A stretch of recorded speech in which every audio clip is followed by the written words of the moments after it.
Chapter 1 And the former professor. On a rainy day, the black Bentley rear seat lights are dim, which can barely outline a woman's white and tender legs around the man's waist. The whisper was particularly ambiguous. Xu Ning bit her lips tightly, raised her body, and climbed up to her confused and fluttering eyes. She just wanted to ask for help from the person in front of her to give her a good time. As she wishes. Well. She cried out for the first time. Xu Ning felt that the heat in her body eased a lot, and then there was more emptiness. Her legs couldn't help but tighten their legs, turned away embarrassedly, and responded in a low voice. He kissed the corner of her eye. Relax. The temperature in the car skyrocketed. Consciousness is completely erratic, but the perception is extremely clear. Xu Ning looked at the top of the shaking starry sky, suppressing the low cry between his lips and teeth, and only felt absurd. A month ago, she took Zhou Jixie's arm to attend the alumni party of Nanjing University. Jin Yang, as an outstanding alumnus of Nanjing University and a professor who was once appointed in their college, also praised their talent and women. Now, Zhou Jixie has cheated on him and is about to marry a rich family. And she lay under Jin Yang and let him pick it up. The Jin family is unparalleled in power in Jinling. Jin Yang was not the heir, but a few years ago, he suddenly abandoned literature and business and took over the Jin family's Chengfeng group. Now, he is already the hottest figure in Jinling City. This man is in front of people, but when he does this kind of thing, he is like a new person, tossing people to death. Xu Ning almost thought that he was going to explain in his car. After finishing, she held her clothes tightly and softened on the back seat, like rotten mud. After a squeaking sound in her ear, she turned her face to look. The gloomy light and shadow flowed in the car, and her vision was blurred, but she could also portray the man's decent and calm appearance. He lit a cigarette and asked her, "Did you eat something dirty?" It turned out that he found it. Xu Ning sat up with his clothes tightly in his arms, covered his face with his hair, and responded sullenly. "Did your colleagues do it?" Jin Ya's tone did not have too many ups and downs. Xu Ning clenched his hands and couldn't help feeling nauseous. Zhou Jixie cheated on Qiao Lingxian. She admitted it and broke up with her. However, Zhou Jixie was entangled. His sister Zhou Xiaomen was worried that he would miss the opportunity to join the rich family, so she was tied up and wanted to send her to the partner's bed to break Zhou Jixie's idea. If she hadn't run out of the room with a breath, she would have met Jin Yang again. I'm afraid that she will not only be played by the notorious Mr. Liu, but also have to be filmed in a group of blockbusters afterwards. She didn't answer Jin Yang, and whispered for a while, "Professor Jin, thank you." "Thank you?" A trace of interest flashed under Jin Ya's dark eyes. He nodded and raised his hand. For some reason, Xu Ning felt that he had something to say. She couldn't help but put her legs together. Her face had been lost. She simply gritted her teeth and put on her clothes in front of him. After getting it done quickly, she didn't even dare to look at him. "Could you please treat what happened tonight?" Jin Yang raised his eyelids and glanced at her face. It turned out to be a clear relationship with him. He thought it was a little funny. Could he still pester her? He asked himself that he was not an indulgent person. The accident tonight was only because he learned that Su Shi was married, which made his mind a little broken. In addition, his eyes outlined Xu Ning's small face, and the redness wet with sweat had not completely faded, and it was amazingly colorful. "Tidy up your clothes and I'll take you back." If he said so, he should have agreed. Xu Ning breathed a sigh of relief. The car drove all the way to her apartment. Before getting out of the car, Jin Yang took a business card for her .it. Gold-plated and exquisite. Jin Yang said, "You can call me if you need anything." Xu Ning didn't answer. "No, I won't bother you." She avoided him, and Jin Yang was not angry. After all, it's just polite. It is against the way of being a teacher to put on your pants and not recognize people. Xu Ning closed the door. The black Bentley slowly drove into the night. Xu Ning was exhausted and felt uncomfortable between her legs.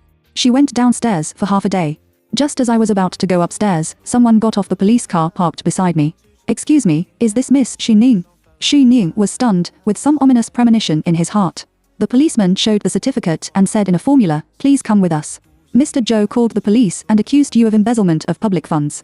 Chapter 2 After changing his clothes, Xu Ning stayed at the police station for 3 hours before he was temporarily released. She dragged her tiredness home and received a call from Zhou Jixie as soon as she sat down. She gritted her teeth and quickly connected. "Zhou Jixie, we have broken up. Do you have to ruin me?" He personally called and instructed her to pay the money of the 4 million.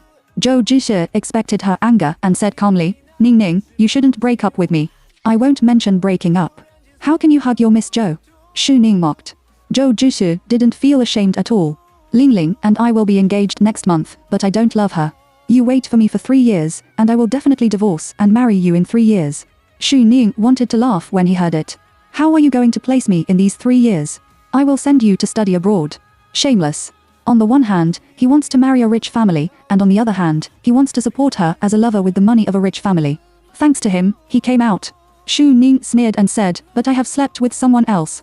The other side paused for 2 seconds, and the voice sank. Zhou Jushi didn't believe it at all. "Don't make such a joke with me. It's not good for you to make me angry." Xu Ning took a deep breath, gritted his teeth and asked, "What on earth do you want? Come to me and I will arrange for you to go abroad." "You dream." Zhou Jushi was very calm and reminded her, Ning, if I don't withdraw the case, you can only prove your innocence by recovering the whereabouts of the money. Don't blame me for not reminding you. 4 million is enough to sentence you for 10 years. You went in. Who will take care of grandma?" If Xu Ning had the strength, he would have cursed at the phone long ago. She was really blind at the beginning. "I'll wait for you to come to me." Zhou Jushi spoke and hung up the phone. Xu Ning was exhausted. The mobile phone is still vibrating. It was sent by Zhou Xiaoman. "You didn't accompany Mr. Liu. How dare you run? If you dare to tell my brother about tonight, you will die. Which wild man did you sleep with?" Xu Ning felt disgusted and directly blocked her. Jin Yan was so good at tossing people that Xu Ning felt sour and swollen the next day. But she doesn't can rest. Her classmate Jiang Lu helped her pull a relationship line, and she was also their alumnus. Her name was Zhou Guoming. Her father was said to have a good position in the judicial community. She hoped that after he could clear up the relationship, she could find out the whereabouts of the money as soon as possible. Xu Ning has been sitting in the restaurant for more than an hour.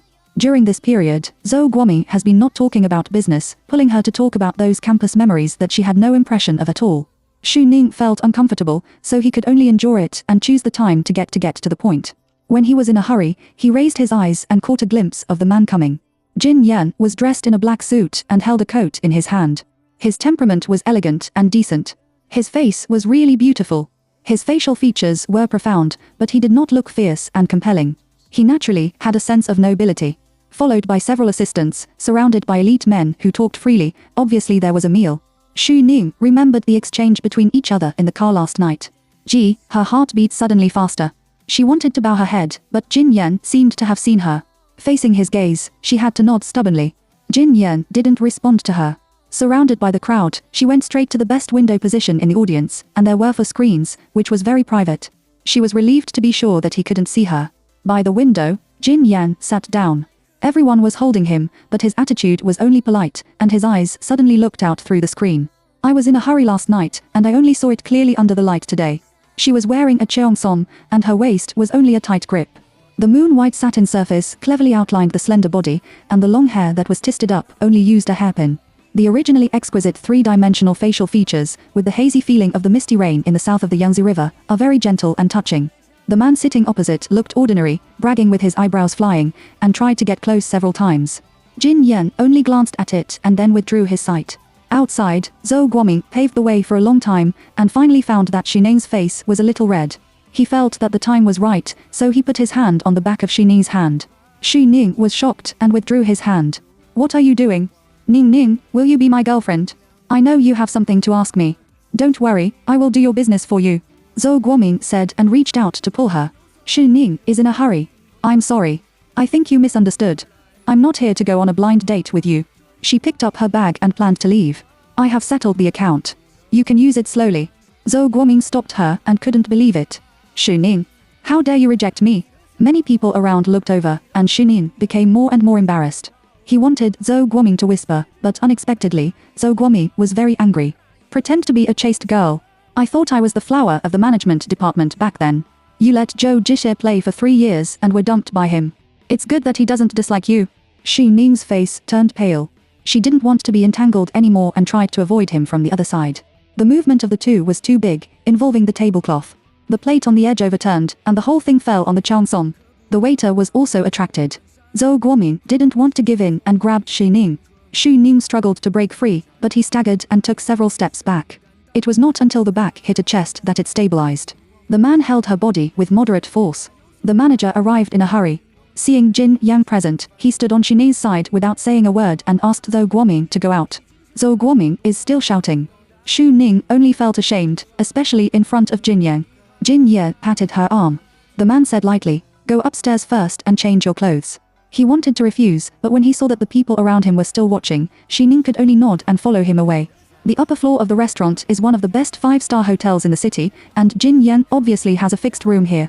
That kind of relationship happened the night before. At this moment, Xu Ning's heart was pounding when he followed him upstairs.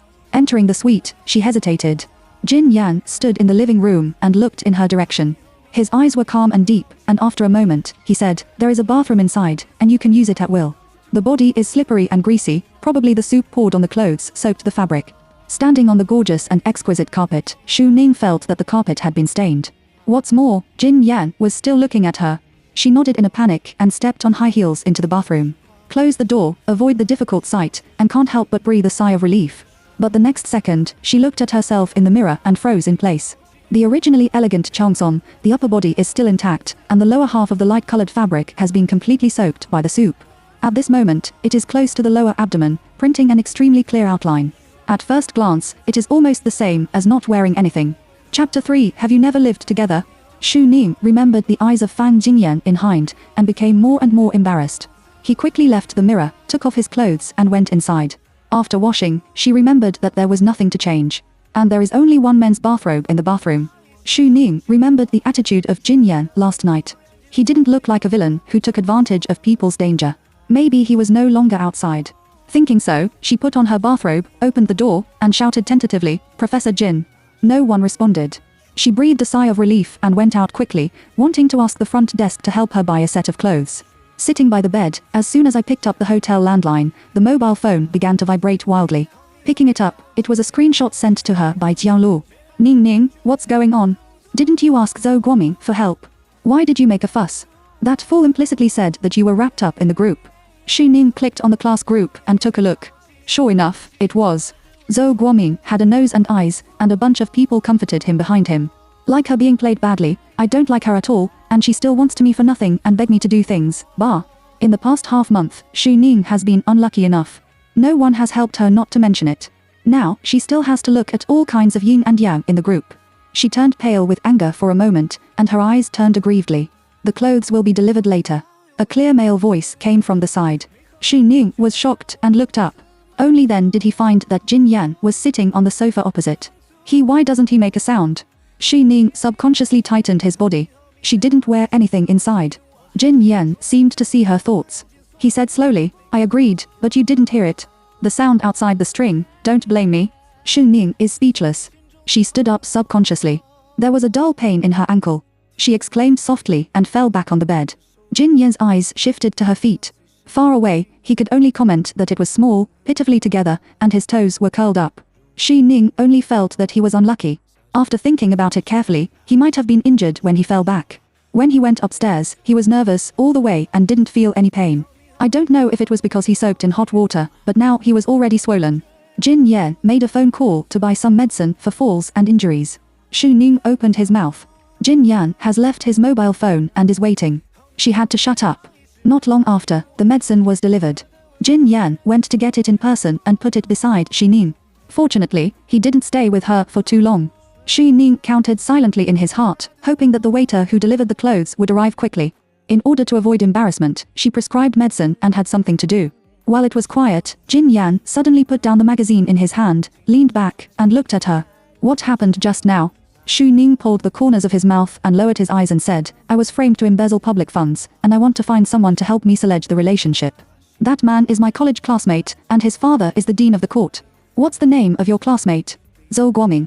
Jin Yan said lightly, "As far as I know, there is no one surnamed Zhou among the presidents of Jingling Court." Xu Ning was stunned. "There is no one surnamed Zhou? Well." She suddenly realized that she was cheated. Zhou Guoming is bragging. She regretted it again and again. She was so stupid that she was in a hurry to go to the doctor. Jin Yan asked, "Why doesn't your boyfriend help you?" Xu Ning bit his lip. "We have broken up, but he framed me." A surprise flashed in Jin Yan's eyes. Immediately, he nodded. "Your experience was more wonderful than I imagined." Xu Ning felt that his words were a little joking. She lowered her head, avoided his sight, and gently applied medicine to her feet. When I was distracted, I suddenly heard footsteps. Looking up, he found that Jin Yan had arrived in front of her. She subconsciously tightened her bathrobe, straightened up and leaned back, trying to keep an appropriate distance. When he got close, Jin Yan clearly saw her eyelashes trembling between her eyes, and he was very afraid of his appearance. Looking down, it fell on her feet, and her ankles were pink. I don't know whether it was born or caused by injury. The medicine for falls and bruises needs to be rubbed and pressed to be effective. It is also a waste for you to apply it 100 times. Xu Ning was stunned. Before I could say anything, the man half squatted in front of her. She was shocked and subconsciously shrank her feet back, but he was naturally held by her ankle. Xu Ning heard her pounding heartbeat. She didn't know what Jin Yan meant. It was a little too much to apply medicine to her in person. She put her hands on her side and didn't dare to move. Jin Yan seemed to just apply medicine to her, and the rest was not done at all. His movements were not light or heavy, and he hurt her several times. "It hurts," she shouted once, and he looked up at her, and his dark eyes were bottomless. "I'll be gentle." She clenched her lips and breathed more tightly. Jin Yan continued to apply medicine to her. Suddenly, she seemed to ask inadvertently, "How many years have you been in love with your boyfriend?" 3 years. The man's fingers paused. It's been 3 years, and he hasn't lived together. Chapter 4. Tearing off the disguise. Xu Ning was stunned. She reflected on his problem and then understood it. She was the first time last night, he knew it. The translation of this question is, "Why haven't you done it with your boyfriend?" She blushed and didn't make a sound for a long time. In terms of men and women, she only had Jinyao. Before cheating, Zhou Jixi did the biggest thing for her, which was to kiss and hug. They never reached the last step. She has no experience, and when she talks about these things, she only feels more and more embarrassed. Jin Yan looked up at her again. She reluctantly said, "I'm not used to it and want to wait until I get married." This is the truth. Jin Yan looked at her face and knew that she was not lying. "Those eyes are so clean. You are a good girl," he said lightly. Xu Ning bit his lips tightly. She remembered the discussion about her in the group just now and the unfair treatment she had suffered recently. Hearing what he said, she suddenly felt a little wronged. She obviously didn't do anything wrong, but everyone came to step on her. Jin Yan just said casually. After applying the medicine, he got up straight. Xu Ning quickly stepped back a little. While moving, he pulled the center of his leg, and a slight sting came over. The swelling of last night has not subsided. Jin Yan's calm gaze through the lens keenly noticed the unnatural movement of her legs together. "Is there also a wound on the leg?" Hearing the words, Xu Ning was hot all over. She subconsciously raised her eyes and shook her head. No, the girl's eyes were red, and her nose was also a little red. Her palm-sized face was pale and fragile, like a rose that had been bullied in the wind and rain. Jin Yan took a step closer. She stepped back again. "Xu Ning." He called her name. She grabbed the sheets behind her in an instant. Jin Yan's eyes gripped her face, and her lips lifted. "I hurt you last night, didn't I?" Such a private thing was said by him. Xu Ning's scalp was numb. She raised her head and looked at him a little at a loss. Seeing that she didn't say a word, Jin Yan took out a tube of ointment from the medicine box and glanced at the precautions. He looked at her again and said calmly, "Open your legs, let me have a look." It's obviously a gentle tone, but it's a little irresistible. Xu Ning's eyes widened. She clenched her lips, suspecting that she had misheard. If Jin Yan's out-of-the-box behavior just made her have an ambiguous illusion, Jin Yan's words at this moment made her no longer doubt it. He is interested in her. Or rather, don't reject having sex with her. She was a little confused for a moment. Before she could react, Jin Yan bent down and picked her up from the edge of the bed. In her exclamation, she put her on the edge of the big bar. In front of him was the man's unshakable tall figure, and Xu Ning subconsciously stepped back. Jin Yan stepped forward and just separated her legs. "Professor!" Xu Ning almost cried. She stretched out her hand to push him away, but didn't dare to use too much force. Jin Yan seemed to have some expectations. He methodically removed the ointment and asked her cunningly, "What are you going to do next without the help of your classmates?" Xu Ning looked at him with trembling eyes. She didn't know if he was implying that he could ask him for help. But she did have such an idea that with Jin Yan's powerful position, it was very easy to solve Zhou Jixi. Her mind was so confused that she didn't struggle anymore. Jin Yan has pushed up the hem of her bathrobe. The slender fingers with distinct joints were stained with ointment, which was cold. Xu Ning's whole body was tense. The hand that originally pushed his body slowly grabbed his shirt, tightened little by little, and his nails turned white. She sneered. Jin Yan retracted his hand. He still stood between her legs, just taking a wet wipe to wipe his fingers. Xu Ning closed his eyes and waited for him to retreat, but he didn't wait for a long time. She was a little confused and looked up subconsciously. The lips rubbed the touch, and the man's warm breath spread on her side face, making the temperature on her face rise again. She kissed the corner of his mouth. Jin Yan didn't avoid it, but he didn't take the next step. In Xu Ning's mind, the people of heaven fought. Either he begged for a banquet, maybe just once, or sent to Zhou Jixi to humiliate and entangled with him. In the end, reason prevails. She reacted. First, she carefully climbed on Jin Yan's shoulder, then found his lips and touched him tentatively. Jin Yan didn't respond to her immediately. He knows what she is thinking, but he doesn't mind. Men love and women love each other. It is right for the older to pay an appropriate price. It is not love and marriage, which requires each other to be frank. What he is curious about is what she can do. However, it turns out that she is too young and inexperienced. Just kissing him like a dragonfly, struggling to stretch out his tongue and sweep over his lips, he was so nervous that he had a breath disorder. Seeing that he didn't respond, her face turned so red that she was about to drip blood, and she was embarrassed to step back. He couldn't help laughing. It's delicate enough. Xu Ning felt too ashamed. Maybe she was wrong. Jin Yan didn't mean that at all. However, as soon as she retreated, the man suddenly stretched out his hand and pulled her back with his arm, joking, "That's all." Xu Ning was slightly stunned, looked up at him, and suddenly bumped into his deep and dark eyes, and caught a glimpse of Gu Yuwang. Her heart shrank with it. Jin Yan took the opportunity to go around the back of her neck and took her closer to him. The gentleman's disguise was removed from a corner, like an irresistible storm, and kissed hard. Chapter 5 Solve Me First.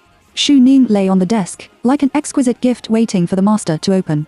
Jin Yan put one hand on the side of her face, bent down to taste the sweetness of her half-lips, and pulled open the thin strap of the bathrobe. The warmth of the palm finally pressed against her slender waist without obstruction, inch by inch. Looking at her back through the screen, he wanted to do so with a clench of his waist. Unfortunately, she was smiling at Zhou Guoming at that time. The neck was sucked by the man, and the body was under his control. The trembling sensation surged all over the body. Xu Ning heard the man gradually add with heavy breathing and force, and the slight movement when he reached out to unbutton. Her face turned red and she turned her face away. In the dim light, there is a metal shining. She opened her wet eyes, focused her eyes, and saw the glowing things clearly. It's the ring in Jin Ye's hand. Wear it on the ring finger. In an instant, the heat all over the body seemed to be extinguished by a basin of cold water. She counted Jin Ye's age, about 30 years old. The heir of a rich family should have married at this age. Focus on it. The man kissed her earlobe with an ambiguous breath. Her legs were held, and the fit was only in an instant. Xu Ning suddenly shrank back and raised his hand to reject the man's further movements. Don't. Jin Ye's glasses have not been taken off yet. After the lenses, his dark eyes have been stained with lust. He knew that Xu Ning had a request for him, but it was not a wise move to refuse to negotiate the conditions at this time. He held the woman's ankle, avoided her wound, pulled her to himself, and forced her. Xu Ning shook his head repeatedly to avoid his kiss. Jin Yan sensed something was wrong, took a deep breath, stopped, and pinched her chin. What's the matter? You are married. Xu Ning looked at him at a loss. She has just been interjected in love. She hates third parties the most and will never interfere with other people's marriages. Jin Yan was sharp and looked down at the ring in his hand. He remembered her experience, and then looked up at the hatred in her eyes, and the unpleasantness that was interrupted suddenly disappeared. He pecked her lips without explanation. He just said, "I'm not married, I'm wearing it for fun." How can Xu Ning believe this kind of rhetoric? However, Jin Yan didn't give her a chance to think. He picked her up with one hand and walked to the bed with her in his arms. Her body was thrown on the big bed, ups and downs, which made her dizzy. Xu Ning stood up, the man blocked her light, and the falling shadow firmly covered her. He stood by the window and slowly took off the bondage. Looking at his deep eyes, she suddenly realized that the current situation was not something she could control. He can do whatever he wants. The man turned up, and she was forced to bear his kiss, and the strength of her hand to push him away was insignificant. Finally, he turned her body over. Xu Ning clenched the sheets and shouted his name. "Jin Yan, stop it." Jiao Jiao's soft voice called his name and said no, but it was more like an invitation. Jin Yan admired her a little. She didn't have much experience, but she knew how to hook up with him. He was about to move when suddenly, a sudden ringing came from the bedside landline phone. Jin Yan's eyebrows were slightly lowered. As long as he was there would be no random phone calls in the room. He pinched the girl's ear, comforted her silently, and then left her without hesitation and pressed the hands-free press. "Hello, Mr. Jin. This is the front desk." The voice at the front desk is gentle. "Your fiancée Miss Ling is here, waiting for you in the lobby. Do you see?" "Fiancée?" Jin Ye's eyes were cold. He turned his face and looked at Xu Ning. The girl had a real expression, and her eyes were furious. He pursed his lips slightly. On the phone, the front desk said again, "Your mother is also here." Hearing this, Jin Ye's face was already gloomy, and his voice was faint. "Tell them that I will come down in half an hour." Well, what else does the front desk want to say? Jin Yan has hung up the phone. He sat on the edge of the bed, glanced at Xu Ning, and came over. Xu Ning would not listen to him. She just wants to put on her clothes and leave quickly now. However, as soon as he had this idea, Jin Yang, as if he had the art of reading minds, pulled her ankles, brought her to the front, and let her kneel on the carpet between his legs. Xu Ning's body was unstable. When he landed, he could only hold his legs. Even so, the face is still bumping on his belt. The shame exploded. She raised her head and bit her lips to death. The man's upper body was naked, and his muscles were firm and powerful. When he took off his clothes, the sense of oppression was even more, just like removing the disguise and exposing the original appearance. He bent down slightly and stroked her lips with his rough fingers, with some hint. "Did you hear that? I only have half an hour. What's the matter? I'll listen to you later." He has made a promise, and she should be able to understand. Xu Ning's body trembled. The man held her hand and put it on the buckle of his trousers belt. "Now, solve me first." Chapter 6. They are all assholes. When Jin Yan went downstairs in the hotel lobby, he had already taken a shower and changed into a suit. Mrs. Jin was reading the magazine. Lin Yushan pointed to the jewelry in the magazine and talked to her. Jin Yan came down, and Lin Yushan saw him at a glance. Jin banquet. Hearing the sound, Mrs. Jin raised her head. She looked up and down at her son without leaving a trace and noticed that he had taken a shower. Jizumora's mother, she didn't break it and said, "Why did you come down? Yushan and I have been waiting for you for almost an hour." Jin Yan looked pale and sat down on the sofa with his lips raised. "The front desk informed me that my fiancé was coming. I haven't seen my fiancé yet. When I met her for the first time, of course I had to treat her solemnly." Mrs. Jin was surprised and immediately looked at Lin Yushan. Lin Yushan's face was pink, her eyebrows wrinkled, and she said blankly, "Fiancé? Did the front desk say that?" "I didn't let them say that." Mrs. Jin's heart is clear. She withdrew her gaze and looked at Jin Yan. "Even the front desk thought that Yushan and your husband are talented and beautiful, which is subjective. Look at you, don't you seize the opportunity?" Lin Yushan's face turned redder. She hugged Mrs. Jin's arm and said, "Auntie Mrs." Jin patted her arm with a gentle smile, but her eyes glared at Jin Yan. Jin Yan is in a good mood at the moment, but he has no patience to watch Lin Yushan act. He looked at Mrs. Jin and asked me for something. "You haven't been home for a while, and I'm always perfunctory when I call you. If Yushan hadn't accompanied me to dinner, I would have heard that you were here. I didn't know that your mother could only see you in the year of the monkey and the month of the horse. I've been busy recently. Just dodge me." Mrs. Jin hasn't seen her son for a while, and there are some words that she has to say in private. She said to Lin Yushan, "You are also tired today. Go back early and say hello to your mother for me." Lin Yushan delayed this hour because she heard that Jin Yan had taken someone upstairs and wanted to see who he was through Jin's mother. Now that she hasn't seen her, she is reluctant. But looking at Mrs. Jin's expelling order, she is not easy to be ignorant, so she can only be spoiled obediently. "Then I'll invite you to have tea in a few days." "Okay." Watching Lin Yushan walk away, Mrs. Jin stared at her son. "Who is it?" Jin Yan didn't take the stubble. "What? Don't pretend to be stupid. Are you raising people outside?" Mrs. Jin asked bluntly. "Raise? It's not so good. However, it can be considered." He didn't say anything. Mrs. Jin thought he was acquiesced and just said, "Who are you raising? I don't care about you." However, the marriage has to be decided at the end of the year. Speaking of engagement, Jin Yan frowned almost unspeakably. Mrs. Jin knew his temper. The men of the Jin family were all virtuous. Looking at Sven, he was steady. In fact, he was the most unruly in his bones. He tore off the skin and scattered wildly. She wanted to persuade her seriously, but Jin Yan had already got up. "Let's talk about it again." Mrs. Jin sighed and hurriedly followed him. She glanced at the ring in his hand, and the corners of her mouth raised a satisfactory curve. "Just wear the ring." Jin Yan stopped and looked at the ring on his ring finger. Mrs. Jin said, "The master said that this ring can attract peach blossoms to ensure the smoothness of your marriage. You are not allowed to pick it." "Recruiting peach blossoms?" Jin Yan was speechless for a moment. He remembered that when he was upstairs just now, Xi Ning crawled at his feet and was half forced to do that by him. When he looked up, his eyes looked at him as if he was looking at a scumbag. If he hadn't pinched her cheek, he would have bitten him. He took off the ring and put it in Mrs. Jin's hand. "It's useless. Don't be fooled by the magic stick next time." "Mrs. Jin?" Xu Ning got off the taxi on the roadside, paid for the taxi numbly, and walked to the old apartment under his feet. The old building has been in disrepair for a long time, and the lights are dim. As soon as she went up to the second floor, she almost fell down. Her body stabilized, but the things in her hand fell out. It's a Chanel gift box. When Jin Ye's secretary sent her downstairs, he also brought her a business card. Seeing the bag, the shame that had just been pressed surged up again. The male breath between her lips was still there, reminding her that half an hour ago, she knelt on the lap of a married man and did what a lowly thing. This bag is probably her labor compensation. Thinking so, she grabbed the business card in her pocket and threw it into the trash can beside her without hesitation. Bastard. The same bastard as Zhou Jite. She didn't pick up her bag and dragged her body upstairs. Pushing open the door of the cabin, she leaned against the door and felt that her body was weak and unable to support it. Suddenly, a sound came from the darkness. "Why did you come back so late?" Chapter 7. Ning Ning, you made me angry. Xu Ning immediately recognized who it was. She remembered that Zhou Jixie hadn't returned the key to the house to her. Turn on the light with a snap. Not far away, there is a suit and leather shoes, and he looks like a dog. It's not Zhou Jixie, but who else? It is said that men are born actors, and this person is the best among them. He is handsome and usually gentle to her. Now his face is gloomy, which makes Xu Ning's back cold. Before she could drive him away, he had already questioned her. Did you go to see Zhou Guoming? Xu Ning knew that he must have seen the discussion in the class group.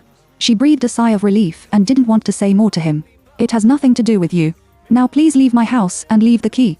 She still had the same temper, but Zhou Jixie's face softened. She refused to bow her head to him, let alone Zhou Guoming. I can take care of your affairs at any time. Xu Ning didn't want to see him at all. She directly took out her mobile phone and prepared to call the police. Zhou Jixie was one step ahead of her, snatched her mobile phone and threw it aside, and took the opportunity to firmly tighten her waist. Let go. Xu Ning exclaimed. Zhou Jixie forcibly took her in and pressed her on the sofa. What do you think about going abroad? Xu Ning struggled and said with hatred, don't think about it. Zhou Jixie stared at her face and noticed her red lips. Your face is slightly gloomy. Did you kiss someone? Xu Ning was stunned. She suddenly had a sense of revenge. She nodded without thinking about it. She not only kissed, but also slept. Zhou Jixie lost control for a moment, but when he saw Xu Ning's stubborn face, he immediately persuaded himself. It's impossible. His Ning won't do such a thing. Probably in order to increase his credibility, he suddenly lowered his head to kiss Xu Ning. Xu Ning shouted and dodged, pushed him out with all his strength, and hit him with his head. Zhou Jixie didn't expect her reaction to be so fierce, and he was cruel. He held her wrist hard and pressed her back into the sofa again. Crazy, thinking that he would just want her tonight. Don't be targeted by others. As soon as the idea came out, he pulled his tie to tie Xu Ning's hand. But with a glance, he noticed the sudden red marks between her collarbones. Kiss marks. He held Xu Ning down, pressed the marks on her collarbone with his thumb, and asked sternly, who did this? Xu Ning was hurt by his pressure, but his reason returned to the cage. Looking up at his cloudy face, she deliberately said, as you can see, I slept with someone, which is no longer in line with the pure and flawless fantasy in your mind. Please be merciful and let me go. I asked you who did it. Zhou Jixie almost went crazy. Xu Ning became more and more calm. She strangled her neck and smiled slightly. It's just a wild man I met on the roadside. I don't know him. As soon as he said this, Zhou Jixie's eyes were filled with boundless pain and hatred. He had Ning's heart when he was strangled to death. Ning, you are so cruel. He gritted his teeth and went down from Xu Ning. Xu Ning thought he was finally going to give up on her, but he heard him say, betraying me will pay the price. It's ridiculous. Who among them is the one who betrayed? Zhou Jixie suppressed his emotions and raised his hand to tidy up his shirt. He took a step back and looked at Xu Ning and said, come to work in the company tomorrow. Xu Ning almost laughed. He made her guilty of embezzlement of public funds and could be imprisoned at any time. He even asked her to go back to work. I won't go. I can't do it. The man's handsome face was expressionless again. He said slowly, is your grandmother going to have an operation next Monday? Xu Ning is in a tight mood. What do you want to do? I froze our joint account. Xu Ning's eyes widened. Why do you? Zhou Jixie sneered, your money is all in the joint account. I don't agree to unfreeze. What do you use to pay your grandmother's surgery fee? Xu Ning couldn't believe that he had come to such a point. Half of it is my salary and my grandmother's money to sell the house. Zhou Jixie, do you still have a conscience? My grandmother treats you as a real relative. Zhou Jixie's face was calm. He raised his chin and opened a joint account. It was your volunteer, and I didn't force you. Xu Ning froze in place, and his face turned pale with anger. At the beginning, the joint account was opened to deposit their house purchase fund. Later, Zhou Jixie's student's mind improved, and he hit 3 million at once. After she told her grandmother, she said that she couldn't let the man pay so much, and asked her to deposit the money from the sale of the old house into the joint account the next day. Unexpectedly, they were going to get married this year. Now, he actually used this money to force her and ignored her grandmother's life. She was so sick that she was about to vomit. Zhou Jixie didn't look at her anymore and said something. I want to see you at the company tomorrow morning. If I'm in a good mood, my account may be unfrozen before Monday. Chapter 8. Mr. Jin's hand feeling was not good. And Xu Ning collapsed on the sofa, and his face was like ashes. After sitting for a night, I went back to work the next day. She has no way to go, and grandma's operation can't be delayed. At the beginning, she entered the public school of Zhou Jixie as soon as she graduated. So, in order not to violate the regulations set by Zhou Jixie that the office does not allow love, agreed to develop underground romance, but he also achieved the position of financial director by his own ability. Now that she has returned to the company, Zhou Jixie deliberately masturbated her from the financial supervisor to the financial assistant. Everyone in the office thought that she had offended Zhou Jixie. They obviously did not bully her, but secretly tripped her. After 3 days, I almost took off a layer of skin. On this day, just as she wanted to rest for a while, there was a lively movement at the door of the office. Shu Ning looked up and immediately turned away. Miss Zhou is here. She wanted to leave her seat in the bathroom, but unexpectedly, Qiao Lingshen stopped her. Come here. Everyone is looking over. Shu Ning glanced at Zhou Jixie's back outside and suppressed his emotions. Miss Qiao. Qiao Lingshen asked her, your name is Shu Ning, right? Yes. Qiao Lingshen nodded, looked at her watch, took her bag, and went out with me and Mr. Zhou. After saying that, she went straight out of the office and did not give Shu Ning a chance to refuse. For a moment, the people around looked different. Shu Ning was forced to follow him out. Zhou Jixie had just made a phone call. When he saw her with Qiao Lingshen, his face changed obviously. Qiao Lingshen took his arm with a smile and said, let's go. When we go out, what do you call someone else for? Zhou Jixie's eyebrows were slightly retracted. Qiao Lingshen glanced at him. I didn't bring an assistant. There must be someone carrying the bag, right? Hearing her say that, Zhou Jixie was relieved. How much does your bag weigh? Isn't it enough for you to carry? I can't bear your hard work. Besides. She turned around and looked at Shu Ning's outstanding face. She couldn't bear to go out and suffer such a beautiful little assistant. What are you talking about? Zhou Jixie pinched her face and then turned to Shu Ning. Miss Qiao asked you to follow, so you can follow. His tone was casual, but Shu Ning still heard the warning. Thinking of her grandmother's affairs, she clenched her hands silently and responded. Seeing this, Qiao Lingshen was happy and took Zhou Jixie out. When they got into the car, they sat in the back seat, and Shu Ning sat in the co-driver's seat. Along the way, the back was full of talk and laughter, and occasionally there was a sound of the day. Shu Ning saw Zhou Jixie's eyes several times in the rearview mirror. She knew that he was intentional, nothing more than to provoke her and avenge her betrayal. She closed her eyes and pretended not to see it. The destination is a high-end club at the foot of Tangshan Mountain. After getting off the bus, Qiao Lingshen left her bag to Shu Ning and walked in front with Zhou Jixie. I mainly take you to meet someone. It's not easy to meet him. Even if you don't have a deep friendship, it's good to have a familiar face. What kind of person is so difficult to see? You will know when I see you later. Shu Ning followed without saying a word. Walking indoors and outdoors, it is a well-equipped tennis court. Not far away, there is an awning. Several young men are sitting below and watching the middleman play. Qiao Lingshen said hello as she walked. Brother Chengyu, it's really you. She was surprised by her words, as if it was just a chance encounter. The man who looked at her was very young, with a big-toed mirror on his face and a simple summer sportswear. He sat against the table with a smile on his lips. But the half-face revealed is also very handsome. Shu Ning didn't know the face of this person, but he knew it immediately when he heard the name. This is the 7th young man of the Ying family, Ying Chengyu. The person next to him, with an indifferent face, is naturally Fu Xiu, the 2nd son of the Fu family, who is known as a gold medal lawyer. It is no secret that the two have a good personal relationship. Seeing the person coming clearly, Ying Chengyu didn't get up and said lazily, Ling Ling. Qiao Lingshen didn't care either. By the way, she greeted Fu Xiu. My boyfriend and I happened to come over. I heard that several brothers were here, so we brought him to see you. Hearing the words, Ying Chengyu took a closer look at Zhou Jixie. Zhou Jixie nodded faintly and reported to his family without humility, Zhou Jixie. What Qiao Lingshen loves most is his pride in her bones. Ying Chengyu also took care of his face and nodded back to Zhou Jixie. Looking up, he noticed Shu Ning behind him, and suddenly became interested. Why do you two go out and serve a fairy behind you? Shu Ning stood behind and was a little distracted. She saw the people in the field and vaguely felt a little familiar. Hearing the sound, before she came back to her senses, she was pulled to the front by Qiao Lingshan. What? This is the finance department of our Zhou head office. He is a serious cultured person and a talented student of Nanjing University. After she said that, Ying Chengyu raised his eyebrows. Yo, he is still a top student. Shu Ning stood in front and had to say, it should be too much. What's your name? Shu Ning, the time of time, quiet Ning. As soon as Shu Ning finished speaking, Fu Xiu, who was watching the internal war situation in the field, sighed softly. Ying Chengyu also immediately looked into the field, gloating over the disaster. It's rare that Mr. Jin doesn't feel enough today, and he actually knelt down. Shu Ning's eyes shook. Jin. Chapter 9. Changing the high heels. Shu Ning thought he was too sensitive, and he could think of that person when he heard the word Jin. But within a few minutes, several people in the court came to take a break. The leader is not Jin Yang, and who else? Because of playing tennis, he changed into a summer sportswear, which was no different from Ying Chengyu's dress, but it was a completely different kind of aura, but 2 points more youthful than when he was in a suit and leather shoes. It was originally hot, and Shu Ning's face was always a little hot. The moment he saw him, the temperature on his face was higher. I can't suppress the memory of those 2 times. Brother Jin Ye. When people approached, Xiao Lingshen immediately came forward to say hello and took the opportunity to introduce Zhou Zhishi. Shi Ning stood behind him and obviously felt that Zhou Zhishi's body stiffened.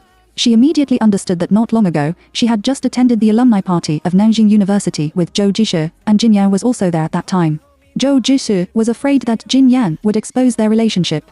The corners of her mouth pulled up a mocking arc and lowered her head at the same time. Jin Yan didn't seem to see her. He handed the tennis racket to the clubman beside him and opened a bottle of water to sit down. As soon as he arrived, he inadvertently became the center. Fu Xiu asked him, what happened to the last goal? Jin Yan said lightly, it's a mistake. Ying Chengyu suddenly smiled, made a mistake. Don't you see a fairy coming to our side and feel like a horse? Jin Yan took a sip of water and then followed his line of sight to look at Shi Ning. Shi Ning looked at him coldly and unconsciously clenched his eyes. Xiao Lingshen has introduced her. Brother Jin Yan, this is Shi's assistant, a subordinate of Jixie Company. Jin Yan's face was calm and he nodded. He put down the water cup and said to Chengyu, I lose. My skills are not as good as others.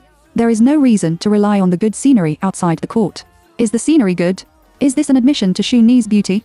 People who were familiar with him were surprised and looked at Xu Ning more. Xu Ning's heart jumped with a bang. In addition to her, Zhou Zhishi was also in a panic. This sentence of good scenery always made him feel a little mocking. However, Jin Yan doesn't seem to be very interested in their private affairs. The topic of several people returned to the ball. There are not many activities that Jin Yan is willing to show his face, and tennis is one of them. He plays very well, but today it is rare to lose the ball one after another, and he is constantly mentioned by Ying Chengyu. It was a doubles match just now. The female companion of Jin Ye's partner hurriedly stood up and explained, I'm sorry, I'm not in good health today, so I dragged Mr. Jin's back. As soon as she said that, Ying Chengyu got excited and opened fire to Guanyi, who had just won the 2 games of Jinyang. Hey, do you hear what this means? This means that you can beat Lao Jin without martial arts. Guanyi seemed to have a good temper at first glance, but he also laughed in response. When he said this, I was a little dissatisfied. He said to Jin Yan, get up, let's have a game alone. Jin Yan hooked his lower lip and rested for a while. It's boring for 2 people to fight again, and it's boring to watch. Ying Chengyu raised his chin to the club manager beside him and went to find someone with good level to take her place. Do you still need to find this? Xiao Lingshen interjected and pulled Xu Ning out again. I brought you a ready-made one. Xu Ning lowered his eyes. How did Xiao Lingshen know that she could play tennis? She glanced at Zhou Zhishi and only saw Zhou Zhishi's slightly wrinkled eyebrows. Miss Xiao, I'm not very good at. If you refuse, you will be interrupted. Assistant Shi, don't be modest. I've seen your profile, and I wrote tennis on my specialty. Xu Ning reacted in an instant. Xiao Lingshen did not find her temporarily, but paid attention to her for a long time. Why? She didn't have time to think much. When she turned her face, she looked at Jin Yan again. Can you fight? He is stingy with words, which makes people feel that his attitude is not cold or hot. Xu Ning opened his mouth. On the side, Zhou Zhishi suddenly said, it's not easy to play with Mr. Jin, and the opportunity is rare. Xu Ning understood that he was still afraid that Jin Yan would expose them and was anxious to break up with her. She breathed a sigh of relief and still refused. I didn't play well, for fear of dragging Mr. Jin's back. We, Mr. Jin, have a partner who is not feeling well, and the opponent only narrowly wins. How bad do you have to fight to drag him down? Ying Chengyu teased, looking forward to watching the play. Jin Yan didn't look at Xu Ning. Don't force yourself. It's not forced. Assistant Shi is just embarrassed. Xiao Lingshen said, as if she had known Xu Ning for many years. When Jin Yan got up, she took the opportunity to push Xu Ning out. Xu Ning quickly stabilized his body to avoid bumping into Jin Yan. Ahead, Guan Yi has entered the field with his partner. Jin Yan walked in front, and Xu Ning had to follow. Entering the court, Guan Yi and the 2 were far opposite each other. Although it was an open space, to some extent, they were alone. The 2 of them didn't say anything all the way. When choosing a racket, Jin Yan only asked, what number of racket do you use? Xu Ning calmed down. No. 3. Hearing the words, Jin Ye's eyes were slightly surprised. She was so weak that she thought she was used to using no. 1. The tool cabinet was next to it. He opened the cabinet door. No. 3 was at the top. Xu Ning responded. The man passed by her with a racket, and his attitude was still not warm. He just asked about a racket. However, the moment Xu Ning took the racket with his feet, he heard him say, change the high heels. Chapter 10. Does the assistant have a boyfriend? The ball was opened on the court, and off the court, Ying Yu and others watched the game. Xiao Lingshen approached and saw the men sitting. Fu Xiu drank his saliva and said inadvertently, Joe always does software development. Zhou Zhixie thought he was interested and responded. Fu Xiu leaned back and glanced at Qiao Lingshen, who was not far away. Miss Qiao was there. In the future, Mr. Zhou could expand his business. Ying Chengyi heard something and raised his eyebrows, for example, human resources. Ying Chengyi smiled. What kind of human resources? Pimping is about the same. It's okay to pretend to meet by chance and bring a beautiful assistant here. It's nothing more than to take the opportunity to send them to them and take a beauty as a fafa. The corners of Zhou Zhixie's mouth were slightly stiff. Of course, he could hear Fu Xiu's ridicule, but he had nothing to say. He could only secretly scold Qiao Lingshen for being stupid and making mistakes. You come and go in the field, hundreds of rounds in a row, no match. Hounding. The sound of the strong racket hitting the ball was Xu Ning hitting back with a dangerous ball. Outside the court, Ying Chengyi cheered her openly. Good ball. Jin Yan also took a look at her, and there was no lack of praise in his eyes. It's just that his eyes fell on her chest. He took his eyes back silently, and then hit a front ball back with his backhand. His force was too strong, the ball speed was too fast, and the angle was even more tricky. The female partner couldn't catch it, and Guangyi didn't have time to remedy it. The first game, win. Xu Ning gasped. She ate less at noon. At this moment, she exercised vigorously and only felt panicked. I thought the next game would start again, but Jin Yan stopped halfway. She was a little surprised and looked at him. Jin Yan said he was changing the racket, but when he came back, he inadvertently dropped a small thing to her. She took it with difficulty and was sure that no one found it, so she looked down. A pin-type cufflink. Just after finishing his work, Jin Yan reminded in a low voice, button. She looked down and blushed. White shirt chest. I don't know when the button fell off. She didn't move, and her bra and skin were exposed, not to mention the big opening and closing just now. The opposite side was already urging the start. She nailed the open place with the cufflink and quickly said, Thank you, Mr. Jin. When there were outsiders, she didn't call the professor. There is no one now, and she hasn't called. Jin Yan didn't respond. For nothing else. It's just the word Mr. Jin that came out of her mouth, which was not very pleasing to her.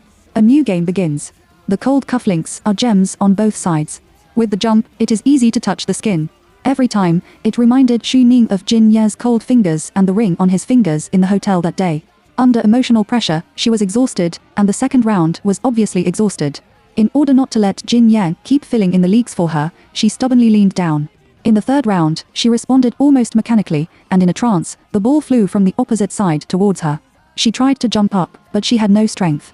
Suddenly, hounding. Someone stood in front of her and hit the ball back. While she breathed a sigh of relief, she didn't have time to see the battle situation and staggered back one after another. Seeing that she was about to fall, a hard object crossed behind her waist, stopping her hind legs. There was a continuous rapid gasp in my ear, and the sound of her heartbeat. Listening carefully, it seemed to be mixed with another person. Her arm pressed against the warm object, and then she realized that it was Jin Yan's hand holding the racket and holding her waist. It was his racket. They were side by side. When they were close, he did not directly contact her. When they were far away, he could even feel the heat from him. There is only a 2-second pause. She overcame her weak legs and left him silently. Thank you, Mr. Jin. It's Mr. Jin again. Jin Yan squeezed his lips slightly and responded. Guan Yi's female partner ran to the edge of the net. Assistant Xu, are you alright? Xu Ning calmed down and nodded in response. Sorry, I'm a little exhausted. It's okay. How can we compare our physical strength with Mr. Jin and others? Xu Ning's face was obviously not very good, and Guan Yi didn't hold back and asked Jin Yan to come out. Seeing that Jin Yan was about to leave the court, Xu Ning tried to take off the cufflinks, but thinking that it was full of her sweat, she stopped again. Forget it, he probably doesn't miss a cufflink. It was an accident last time.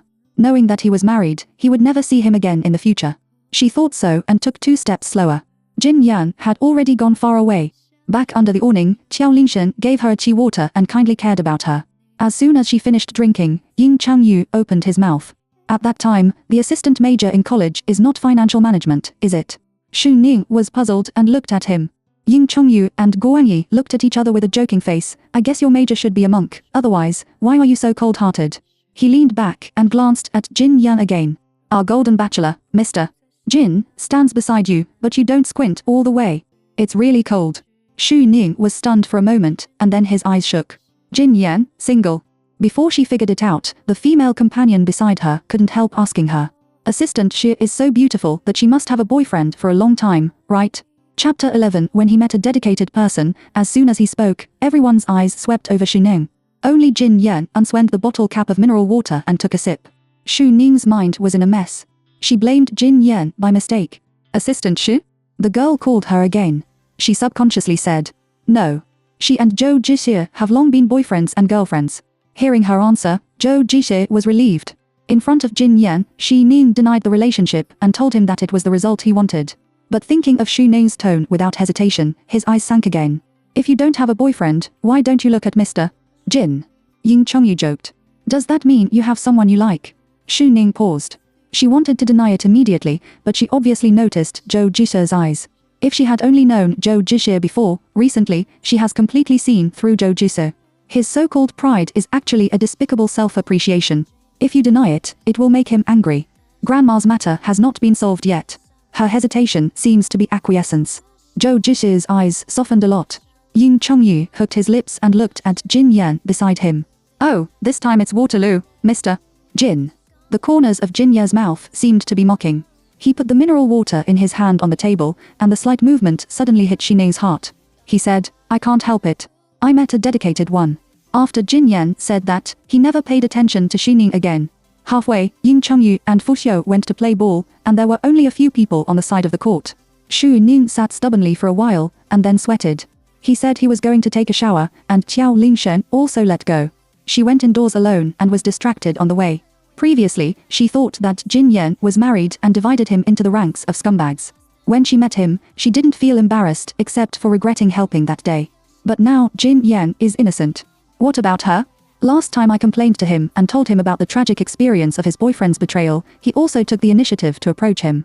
After knowing that he was married, he made a posture of drawing a clear line with him. As a result, he turned around and followed his ex-boyfriend and Xiao San, whispering, I'm afraid that in his eyes, she is already a jumping clown. His chest seemed to be blocked, and he couldn't relieve it. As soon as I walked to the grass, there was a rapid sound of footsteps behind me. She turned around and saw that it was Zhou Jixie. Subconsciously, he wanted to be cold-faced. Thinking of Grandma's medical expenses, he held back. He has been disgusted and swallowed the dead fly completely.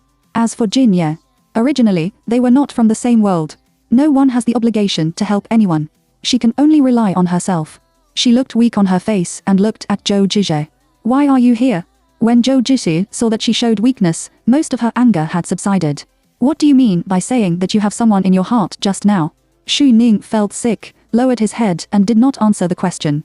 Go back quickly. Someone has been waiting for you for a long time. You are thinking of me, right? Shu Ning still didn't say anything. The more she was like this, the more Zhou Jixie thought of the past of the two, the softer he was, and he couldn't care about anything else. He stepped forward. It was originally the person he liked. If it hadn't been for her betrayal, he would have been reluctant to let her suffer. Zhou Jixie held her in his arms. Shu Ning endured his disgust and did not push him away as reluctantly as before. Zhou Jixie stroked her back and sighed, if you didn't love yourself. Those traces were all made by myself. Shu Ning interrupted him. I deliberately made you angry. When Zhou Jixie heard this, he was overjoyed and let go of her. Really? Shu Ning looked calm, and there was no panic in his eyes. Zhou Jixie didn't believe that she would betray him in the first place. Shu Ning was raised by his grandmother, which was more traditional. Hearing her explanation, he subjectively believed it. In addition, I really felt sorry for her about what happened to Xiao Lingshen, and it was right to be angry. But, even if she lies, he can verify it. At this moment, there was no one around. Thinking so, he lowered his head to kiss Shu Ning. Shu Ning turned his face and avoided it. Don't do this. It's not good for Miss Qiao to see it. Zhou Jixie was silent. Shu Ning sneered in her heart. Sure enough, those who are close to Zhou are red and those who are close to ink are black. She has more contact with people like Zhou Jixie. In just a few days, she has become so good at acting. Thinking like this, she has more sadness on her face. Can you go to see your grandmother with me recently? She asked you several times and when we would get married. Speaking of this, she shook her head with a wry smile, but her eyes turned red. I really didn't know how to tell her, old man. Zhou Jixie patted her soothingly. If you hadn't been capricious and promised me to live abroad early, how could I treat you like that? Well, I'll transfer the money to you later and pay Grandma's medical expenses first. By the floor-to-ceiling window in the corridor on the second floor. As soon as Jin Yan finished the phone call, he looked indifferently at the men and women downstairs hugging and separating. Even if there is a tree blocking it, it is enough for him to see clearly. Chapter 12. He was in the lounge. Zhou Jixie promised to pay, and Shu Ning's tense breath relaxed. At this point, he could only walk step by step. She took a shower, and people were a little heavy-headed and light-footed. Out of the ordinary bathroom, she bought a glass of water and sat in the corridor. Assistant Shi? The man's voice came. She looked up and saw Ying Chengyu and Fu Xiu. Ying Xiao, lawyer for, she said hello loudly. Ying Chengyu saw that her face was pale and took the initiative to ask, are you not feeling well? Are you tired when you play ball? Shu Ning didn't know how to describe the cause of his illness.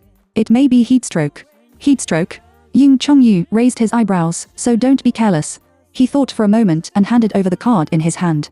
Take this to the A1 lounge on the 3rd floor, and I'll ask a doctor to go up and take a look for you. No need. Shu Ning made a sound. Unexpectedly, Ying Chengyu directly stuffed the card into her hand. You don't want to be polite to us. Once you are a football player, you will be an iron player for a lifetime. Shu Ning. Seeing her hesitation, Fu Xiu also said, A1 is not a private lounge. It's not so private, and not everyone can enter. If you run out of time, put the card at the front desk.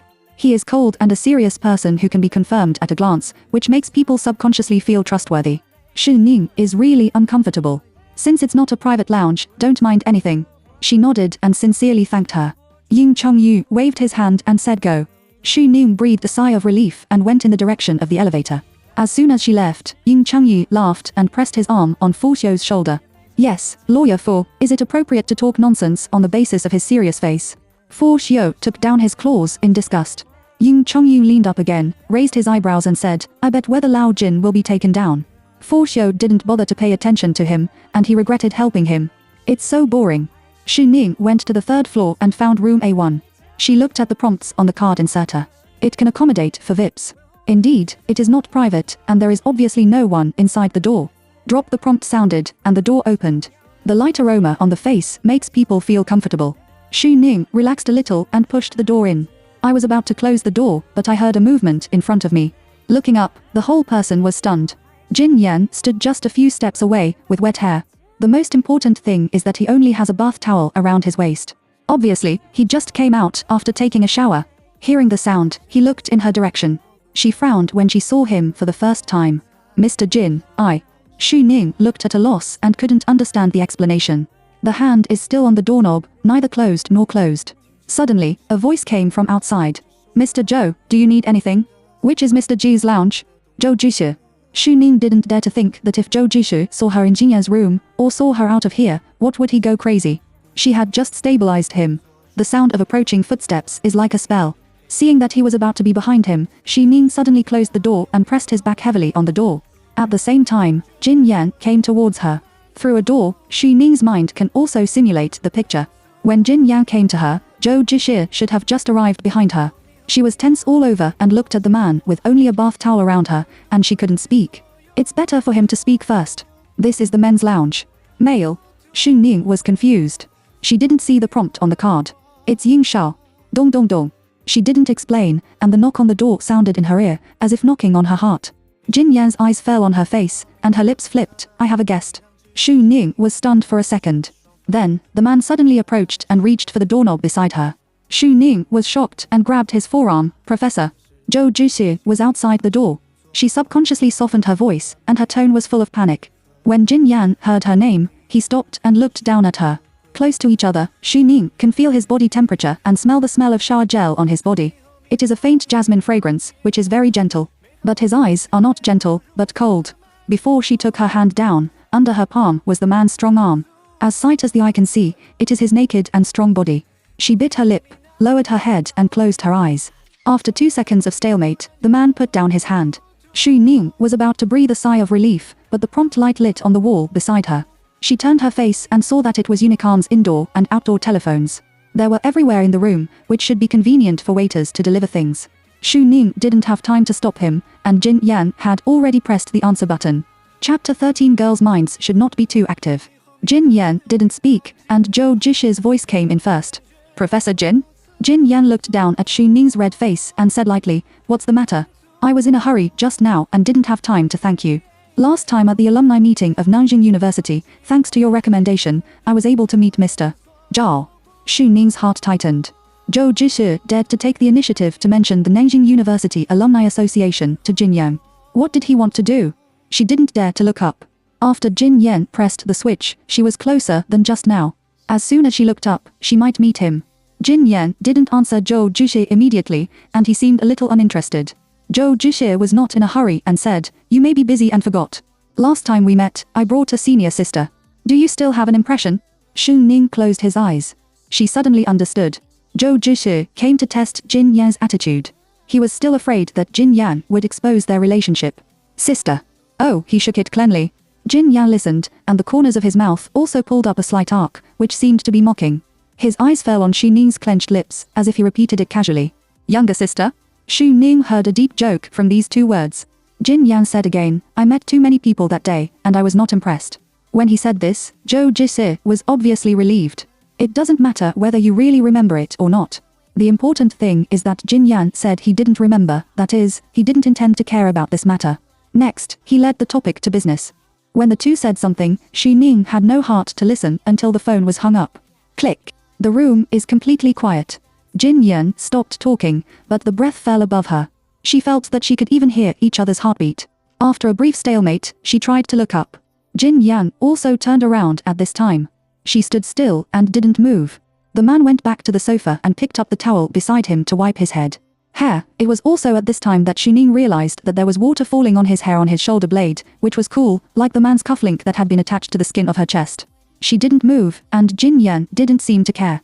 Probably because the two of them had sex, he changed his clothes in front of her and seemed to have no pressure. Xu Ning quickly turned away. After a long time, there was a sound of knocking on the coffee table. She looked in his direction and found that he had ordered the coffee table twice with a teacup and was looking at her. The meaning of the eyes is obvious. "Aren't you leaving yet?" Xu Ning couldn't say what she felt. She endured the tightness in her throat and tried to explain her previous behavior. "Professor, I'm sorry, I misunderstood that day. I haven't brought students for many years." Jin Yan said this inexplicably. Xu Ning choked. Then, her face turned red. Jin Yan is reminding her not to overdo it. She took a deep breath. "Mr. Jin." When he went out, the room card was put on the locker at the door. When the man said this, he had put on his shirt and was tidying up his cuffs methodically. The expelling order is already obvious. Xu Ning's shoulders drooped. She nodded, said sorry, and turned around slowly. She knew that after today, they would not see each other again. Even if they saw each other again, Jin Yan would not pay attention to her again. The door just opened. Behind her, the man suddenly stopped her. "Xu Ning." His voice is very beautiful, high and low, but when he calls someone's name, it makes people nervous. Xu Ning turned around seriously, just like a primary school student named by the teacher. Jin Yan looked at her with deep eyes. It's not a good thing for girls to be too active. Chapter 14 died at his hands. Jin Yan said something and turned around and went into the inner room. Xu Ning came out of the lounge with a slight loss of mind, and the feeling of dizziness was washed away by the sense of shame. Half an hour ago, she was downstairs to show her affection for her cheating boyfriend. Half an hour later, she appeared in his lounge rashly, with no position. Jin Yan mocked her for wanting to step on two boats, but she couldn't speak clearly. Dragging his numb steps downstairs, Xu Ning casually found a secluded place. She couldn't stay for a moment, but she had to wait for Zhou Jixie to pay. Ironically, it was obviously her own money, which was used to save her grandmother's life, but she still had to bow her head and do things like this. I was about to sit down, but I saw a familiar figure coming this way in the distance. Not long ago, it was Mr. Liu who took a few mouthfuls of yellow soup and touched her. Zhou Xiaoman had a crooked mind. If she hadn't run away that night and met Jin Yan, I'm afraid she would have become this man's plaything. Xu Ning didn't want to pretend to be a grandson at this moment. She didn't wait for anyone to get close. She turned around and left. "Miss Xu?" Behind him, Mr. Liu called her out to death. Xu Ning didn't look back. Qiao Lingxin came down from upstairs to find Zhou Jixie. Coincidentally, she saw the figure of Xu Ning walking in a hurry not far away. Looking again, it turned out to be a fat-headed jackal with big ears behind her. She knows this man, surnamed Liu. He was not of good origin, but he did a good job in business, but his character was too bad. As for Xu Ning, she brought Xu Ning out today. Originally, she went for Jin Yan, but she didn't have high hope in her heart. After all, Jin Yan was famous for not getting water and fire. When she entered the scene, she thought of simply pushing it to Yin Changyu, who has always refused to those who came to beauty. Unexpectedly, Yin Changyu wanted to give up people to Jin Yan. It's a pity that it's a great opportunity, but Xu Ning is too stupid. It's not useful at all. Such a big beauty, innocent and clean, she is not at ease when placed by Zhou Jixie's side. This person surnamed Liu is also a little family background, and there is still value for cooperation at present. Thinking of this, she stepped on high heels and walked over. "Mr. Liu?" Xu Ning wanted to go first, but it was too far from the city, and it was difficult to walk without a car. In addition, Zhou Jixie's money had not arrived yet, so she did not dare to act rashly, so she could only wander and wait in the rest area. Before long, someone came to find her. Miss Xu, right? Yes. Miss Tiao said, please wait in the parking lot. The driver is over there. She and Mr. Zhou will be there soon. Xu Ning was anxious, but he didn't say much. She went all the way to the parking lot to send a message to Zhou Jixie, but she was afraid of making him alert, so she could only open the chat box repeatedly and hesitate. When they arrived at the parking lot, they saw the driver who sent them here at a glance. Assistant Xu, get in the car and wait. Mr. Zhou and Miss Tiao haven't arrived yet. Xu Ning nodded. Because she is an acquaintance, her vigilance is relaxed a little. Sit in the car, and time passes by minute by second. I don't know why, I feel sleepy. It didn't come little by little, it came suddenly. After 2 years in the workplace, Xu Ning suddenly woke up and wanted to get up, but found that he was paralyzed all over. There is something wrong with the perfume. Outside the window, there was a sound of footsteps. Then, the car door opened. She opened her eyelids and saw that the person who came was Mr. Liu, who had seen before. At that time, he was cold all over. When the man saw that she was lying there, his face was full of smiles. Xiao Zhao opened the window to let go of the smell. Through the lowered car window, Xu Ning could see the scenery inside and outside clearly, but he couldn't make a sound. Mr. Liu sat in, couldn't wait to touch her hand, and then reported the name of the hotel. Drive. As the car started, Xu Ning's blood was flowing backwards all over his body. What should I do? She held the mobile phone in her right hand, and the page should still be parked at Zhou Jixie. I can't type, let alone deviate from sight. I can only quietly type on the screen, hoping that he can see it. The car didn't leave yet, and it was stopped by a traffic jam halfway. She tried her best to look out, as if she had seen a life-saving straw. Zhou Jixie. She tried to shout, but she couldn't. In a hurry, Zhou Jixie seemed to realize something and looked at her inadvertently. The light in the basement was dim and far away, but Xu Ning knew that he had seen her. Help me. Zhou Jixie, help me. She muttered and begged repeatedly in her heart, but the next second, Zhou Jixie turned his eyes away. Because Xiao Lingshe came over. She quickly came forward, took Zhou Jixie's arm, and pulled him away. What are you looking at? Isn't that your car? Zhou Jixie seemed to ask casually. It's my car, but I borrowed it from a friend. I asked Uncle Jiang to pick us up, and Dad was still waiting for us to have dinner. Zhou Jixie nodded with a calm face. Xiao Lingshe was relieved. I guess he didn't see Xu Ning either. Otherwise, with his nature, he may not be willing to do such a thing. Of course, Zhou Jixie saw it. He not only saw Xu Ning's eyes asking for help, but also saw the person surnamed Liu pressing on her and behaving frivolously. His fist was about to break, but he could only pretend not to see it. Otherwise, you won't be able to come to the stage. If you see it and don't stop it, it will ruin his consistent image in Xiao Lingshao's mind. If you stop it, it will offend Mr. Liu, and more importantly, it may make Xiao Ling suspicious. Once his relationship with Xu Ning is exposed, the marriage is unknown. What's more, he has to see Qiao Weiguo tonight. Xu Ning watched the two of them turn around and leave. His eyes were broken in an instant, and his heart sank to the bottom. Zhou Jixie, he obviously saw her, but he didn't save her. Seeing that the smell in the car was almost dissipated, Mr. Liu waved his hand with satisfaction. In Xu Ning's desperate eyes, the window was slowly shaken, completely blocking her sight. Chapter 15, Who Will Save Her? The closed space made Xu Ning's heart, which was originally desperate, even more shady. She held her mobile phone and restrained the trembling of her body. Mr. Liu looked at the moist corners of her eyes, reached out and hugged her, pretending to be kind and comforted. Don't be afraid, it will be fine later, that is the soothing fragrance of the spirit. Xu Ning endured the nausea of the man's warm palm stroking his body and squeezed out a voice. I'm a little out of breath. Can't breathe.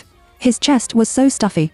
Mr. Liu half believed and half doubted, and his eyes swept over the woman's face, which was indeed a little unusually red. Xu Ning pleaded, can you open a window?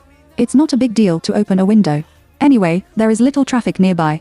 Mr. Liu thought that some things still need women's cooperation. He smiled and said, well, I'll open the window for you. Hearing the words, the driver opened the window on Xu Ning's side. At that time, the hot wind came in. Xu Ning's scalp was tight and his heart beat faster. She looked out of the window almost greedily, trying to call for help while waiting for the traffic light. But the nearby environment is quiet and there is little traffic. After passing 2 intersections in a row, there are no cars passing by. Mr. Liu won't leave the window open all the time. He saw that he was about to reach the next intersection. In the nearest lane, there was a big truck. The driver's position was too high, and it was more difficult to ask for help. How's it going? Mr. Liu is a little impatient. Xu Ning heard the eagerness in his words. Knowing that the opportunity would not come again, she tried her best to resist the softness of her body and close to the window. As soon as he stretched out his hand out of the window, Mr. Liu noticed something was wrong and grabbed her hair. Close the window. The green light came, and the cars in the next lane began to move. In the back seat of the black Bentley, the window was about to close, but the man inadvertently caught the scene in front of him. The woman was pulled into the car with her hair pulled. The driver obviously saw it too. "Mr. Jin?" The driver asked loudly, probably asking if he wanted to do something and help call the police. Jin Yan's eyes fell on the license plate of the car, and his eyes were deep. The woman just now. Was Xu Ning? Bang. In the car, Mr. Liu slapped Xu Ning's face and approached him ferociously. "Want to ask for help?" Xu Ning trembled all over and shook his head in pain. "I just wanted to take a breath of fresh air, not. I didn't call for help." "You think I'm stupid?" Mr. Liu grabbed her hair and bumped into the seat in the front seat. He didn't think it was enough. After thinking about it, it would be troublesome to see her even when she got to the hotel. "Xiao Zhang, find a place to park." "Damn it, I'm done with her now, so as not to dream too much at night." This piece of meat ran around his mouth several times, and this time he must eat it in his mouth. The driver was an old man who followed Mr. Liu. As soon as he heard it, he knew what he meant and immediately changed his lane. Xu Ning fell into the ice cellar and waited for the car to reach a secluded place. She saw the driver get out of the car, and even calling for help became a luxury. Mr. Liu turned over and pressed her, kissed her neck with thick lips, and said unbearable meat words. Xu Ning instinctively screamed and resisted. The man touched her back waist with his rough palm. When he heard her voice, he was even more excited. He couldn't wait to tear her clothes with both hands, tore off the collar of her shirt, and burst several buttons. Xu Ning struggled hard, but he still couldn't escape from all this nightmare, and unprecedented helplessness and fear filled his heart. "Help, someone save her." Chapter 16. When he got out of the car, Xu Ning thought of a lot of things, the little things in the past with Zhou Zhishi, the despair of being betrayed and abandoned by Zhou Zhishi, and the difficulties of relying on his grandmother over the years. Why, she obviously didn't feel sorry for anyone, but she had to bully her like this. Tears fell silently. At the moment of almost despair, my ears were buzzing.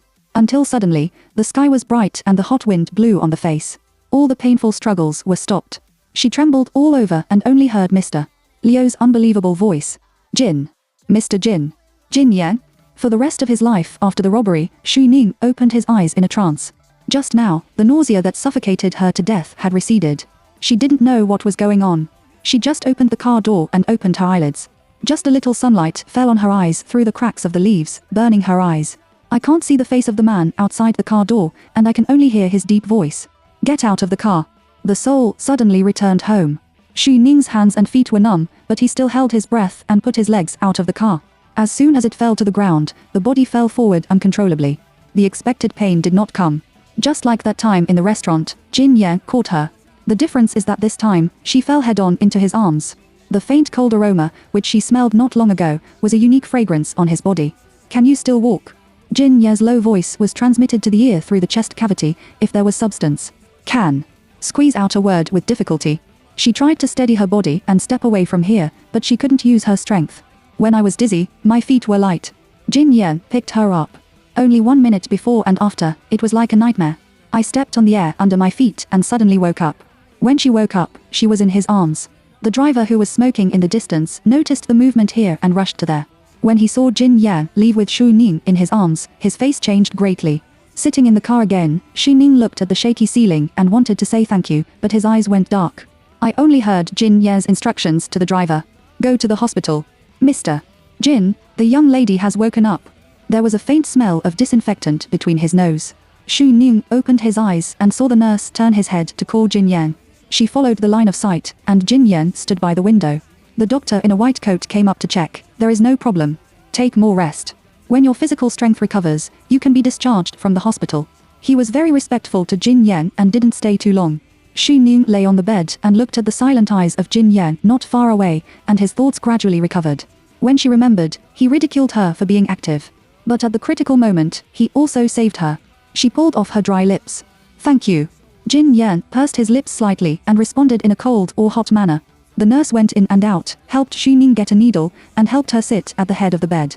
"Just ring the bedside bell if you have something to do." Xu Ning nodded. Even the nurses went out, and the room was quiet. The atmosphere was more awkward than the last time they were in the car. Jin Yan didn't plan to stay long. He took his coat and called a nurse for himself. When Xu Ning saw that he was about to leave, he subconsciously stopped him. "Professor." The man glanced at her. Xu Ning remembered his warning to himself and subconsciously changed his name. "Mr. Jin." "What else?" He was so deliberately cold, as if she was something dirty, and Xu Ning suddenly felt like a thing in his throat. She has no other ideas, but she just doesn't want to be misunderstood. I didn't step on two boats. Chapter 17 I like a scumbag. When the words come to my mouth, Shu Ning becomes incoherent. It took half a day to get to the point.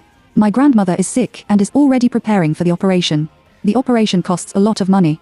My money has been frozen in Zhou Zhishe's joint account. I can only listen to him, she said and glanced at Jin Ye's face. Seeing that he seemed to be unmoved, she bit her lower lip and whispered, I thought you were married, so on the court. Offended you? Jin Yan was silent. Speaking of which, she is not offensive, but a little cold. His face was calm, but his tone was not as cold as just now. I remember I explained to you about the ring. Shu Ning nodded, and his voice became softer and softer. I thought you lied to me. Do I look like a scumbag who plays with female students? Shu Ning. Her face was hot and she shook her head. It's not like. Be quiet for a few seconds. Seeing that the man was speechless, Shu Ning stubbornly said, I misunderstood you. She raised her head and faced the man's sight. People she was not familiar with would have some misunderstandings. It seems as if you said that I was good, but you also said that I was lively. In the end, her voice could hardly be heard, and she gradually lowered her head. Jin Yan looked at her, hummed without a trace, and his lips lifted, forced words to make sense. Shu Ning clenched his hands and didn't make a sound. Suddenly, my stomach growled. She was stunned for a moment, and then quickly sucked her stomach, trying to stop the screams of her stomach, but she didn't eat much all afternoon, and her stomach didn't want to buy it. Gorlaw in a quiet room, it is particularly clear. Shu Ning couldn't explain. She tried to lower her head and hold herself like a quail. Now, she wants Jin Ye to leave quickly. But Jin Ye didn't leave. He asked her in a calm tone, what do you want to eat? I don't know why, this sentence obviously has no emotion, but Shu Ning can imagine that when he speaks, there must be a joke and ridicule in the depths of his eyes.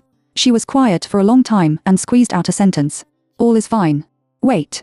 After a faint reply, the man opened the door of the room. After confirming that the door of the room was closed, Shu Ning was greatly relieved. She looked at the door and heard the footsteps outside. She probably guessed that this should be a high-end private hospital. This is a suite with a living room outside. When the world came to peace, those dirty and unbearable memories surged up again. Shu Ning glanced at the mobile phone beside the pillow. She picked it up and saw that it was all Zhou Zhishe's news, but there was no phone call. She sneered and guessed the reason. Zhou Zhishe knew what would happen if she was taken away by Mr. Liu, but he didn't dare to call her for fear that Mr. Liu would find out and poke Tiao Lingxing at that time. She opened the message and finished sweeping indifferently. Ning Ning, where are you? How are you? Don't let him touch you. I'm sorry. If the previous betrayal and cheating only made Shu Ning sad and disgusted, at this moment when she saw the news, she really only felt nauseous, and even had physiological nausea in her stomach. She should have thought that there can't be two kinds of people in a mother's womb. If Zhou Xiaoman can drug her, how good can Zhou Zhishe be? She was basically sure that if there was another time, Zhou Zhishe could still send her to another man's bed in exchange for the benefits he wanted. Don't let Mr. Liu touch it. Can she decide? Do you want her to bite her tongue and commit suicide? She really wanted to black out her account. She remembered that her grandmother's life-saving money hadn't arrived yet, so she gritted her teeth and endured it. Tired, she closed her eyes. She didn't know that it had been too long. When she was about to fall asleep, there was a knock on the door. Jin Yan pushed the door and came in. Chapter 18 When she dropped the pen in the palm of her hand, Shu Ning wanted to get out of bed to eat, but there was still a needle on her hand. Jin Yan helped her set up a small table on the bed and let her eat in bed. Thank you. She can only repeat this sentence from beginning to end. When I bowed my head to eat noodles, I felt mixed feelings in my heart. Jin Yan is not close to her, so there is no need to help her. She couldn't help but think of the hotel. Did he have a long time ago to help her that day? It was already dark. She had dinner alone, but Jin Yan didn't move. When she finished eating, the drip was finished. You can rest for a while. If there is no problem, you can be discharged from the hospital tomorrow morning, the nurse said. Shu Ning nodded. As soon as the nurse went out, the room was empty. She heard the sound of Jin Yan calling from outside. She grabbed the single corner and hesitated for a long time before she stood up. Push open the door of the room, and the small living room outside is spacious, just like the hotel suite. Jin Yan stood by the window and made a phone call, holding a signature pen in his hand. He was pressing the tail of the signature pen on the windowsill, again and again. Suddenly, the man on the opposite side didn't know what he said. His eyes swept around, as if he wanted to find paper. Shu Ning remembered that when he was a child, when adults called and asked for a few numbers or something, he would always look for paper in a hurry. In the end, he often couldn't find it, and then he remembered it in his palm. Thinking so, she walked over and stretched out her hand. The thin white palm is spread out in front of you. Jin Ye's eyes were slightly dark. He turned his face and looked at her. The four eyes are facing each other. Shu Ning came back to his senses and realized that his behavior was a little stupid. He moved his fingertips slightly and put his hand back. Unexpectedly, Jin Yan tapped her palm with the tail of the signature pen first. Open it. She glanced at him and tentatively spread her palm. Then, the round but small tip of the signature pen fell into her palm. The man wrote neatly, finished writing a little, listened to the phone for a while, and talked freely with the person opposite. He didn't take the pen, and Shu Ning didn't dare to put it down. Until he wrote again, she spread her hand flat again. After several times, the numbness in her palm became more and more intense, and the other hand she was holding was already sweaty. In fact, Jin Yan was just chatting with his classmates who also loved astronomy. When he heard a few astronomical data, he held a pen in his hand and wanted to write 2 strokes at will. Who knew that she would suddenly bump into her? He held his mobile phone, but his eyes swept over her face. The hospital uniform is wide and loose, and it has a different style when worn on her. In addition, both cheeks are morbidly pink just after the drip. Looking at the hand in front of him, he was slender, white and tender, and his palm was even cleaner. With a little force, he was afraid that the tip of the signature pen would hurt her. The phone has almost been made. His mind was not astronomical for a long time. He glanced at the girl's wrist trembled slightly, and he calmly closed the pen on his face. Seeing this, Shu Ning still didn't dare to bring down. When Jin Yan hung up the phone, he looked at her. She asked blankly, "Do you want to find a piece of paper to write it down?" Jin Yan thought it was funny. Her palm is just a few shorthand symbols, and there is nothing to remember. But it's also cute. Go to wash your hands, he said. Shu Ning breathed a sigh of relief and took his hand back. She didn't go back to the bedroom and used the bathroom outside. When he went out again, Jin Yan was watering a pot of potted plants on the windowsill. He didn't wear glasses today, but his white shirt was as decent as last time, and the small buttons on the cuffs refracted light in the light. Looking at the back, he is not like a businessman, but more like a noble and calm university professor. Putting down the glass of water, he looked at Shu Ning, and the alienation in his eyes converged by 2 points. His eyes fell on her hand, and he said faintly, "Have you washed it?" Chapter 19. Did he scold me when he went back last time? His eyes were too guiding. Shu Ning could not hide anything in front of him. She obediently stretched out her hand and showed it to him. The handwriting is gone, but the faint color is still there. She said gently, "It may be gone tomorrow morning." Jin Yan didn't say anything. He walked to the coffee table, leaned over and took out a box of alcohol cotton from the medicine box. Shu Ning heard him say, "Come here." The cool alcohol cotton is pasted on the palm of the hand, turning and pressing in circles. The faint breath on Jin Ye's body wrapped her up again. Shu Ning's heart beat faster, restrained the impulse to retract his hand, and took a bold look at him. Unfortunately, Jin Yan just raised his eyes. Caught by him, she was hot behind her ear and lowered her head quickly. Fortunately, he retracted his hand and threw the alcohol cotton and disposable teasers into the trash can. Shu Ning looked down. Sure enough, the palm is basically clean. So can alcohol still be used like this? She muttered softly.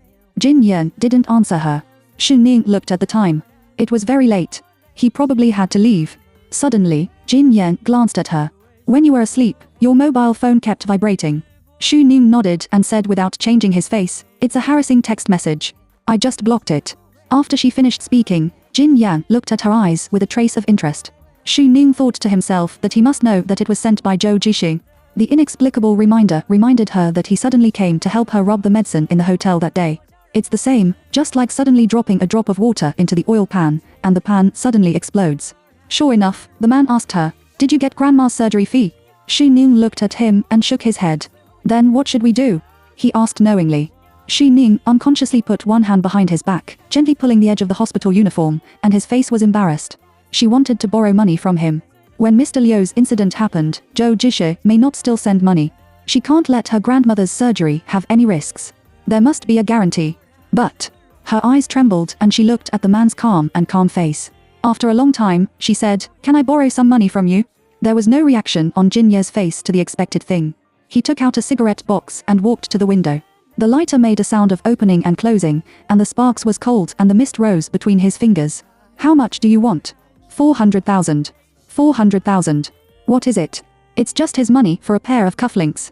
Jin Yan took a sip of a cigarette, his eyes deepened, and he said lightly, "It's not a small amount." Shu Ning's heart tightened and he heard him say, "Besides, I don't have the habit of lending money to others." The air conditioner on the top blew, and the coolness penetrated into people's hearts. Shu Ning took a deep breath, held it for a long time, and whispered, "You promised to help me before." Jin Yan glanced at her in an ordinary tone. "When?" Shu Ning stopped. She looked at him like this, looking stubborn, but she couldn't hide the grievance in her eyes. He obviously agreed. In the hotel, when I coaxed her to do that, she felt uncomfortable in her heart.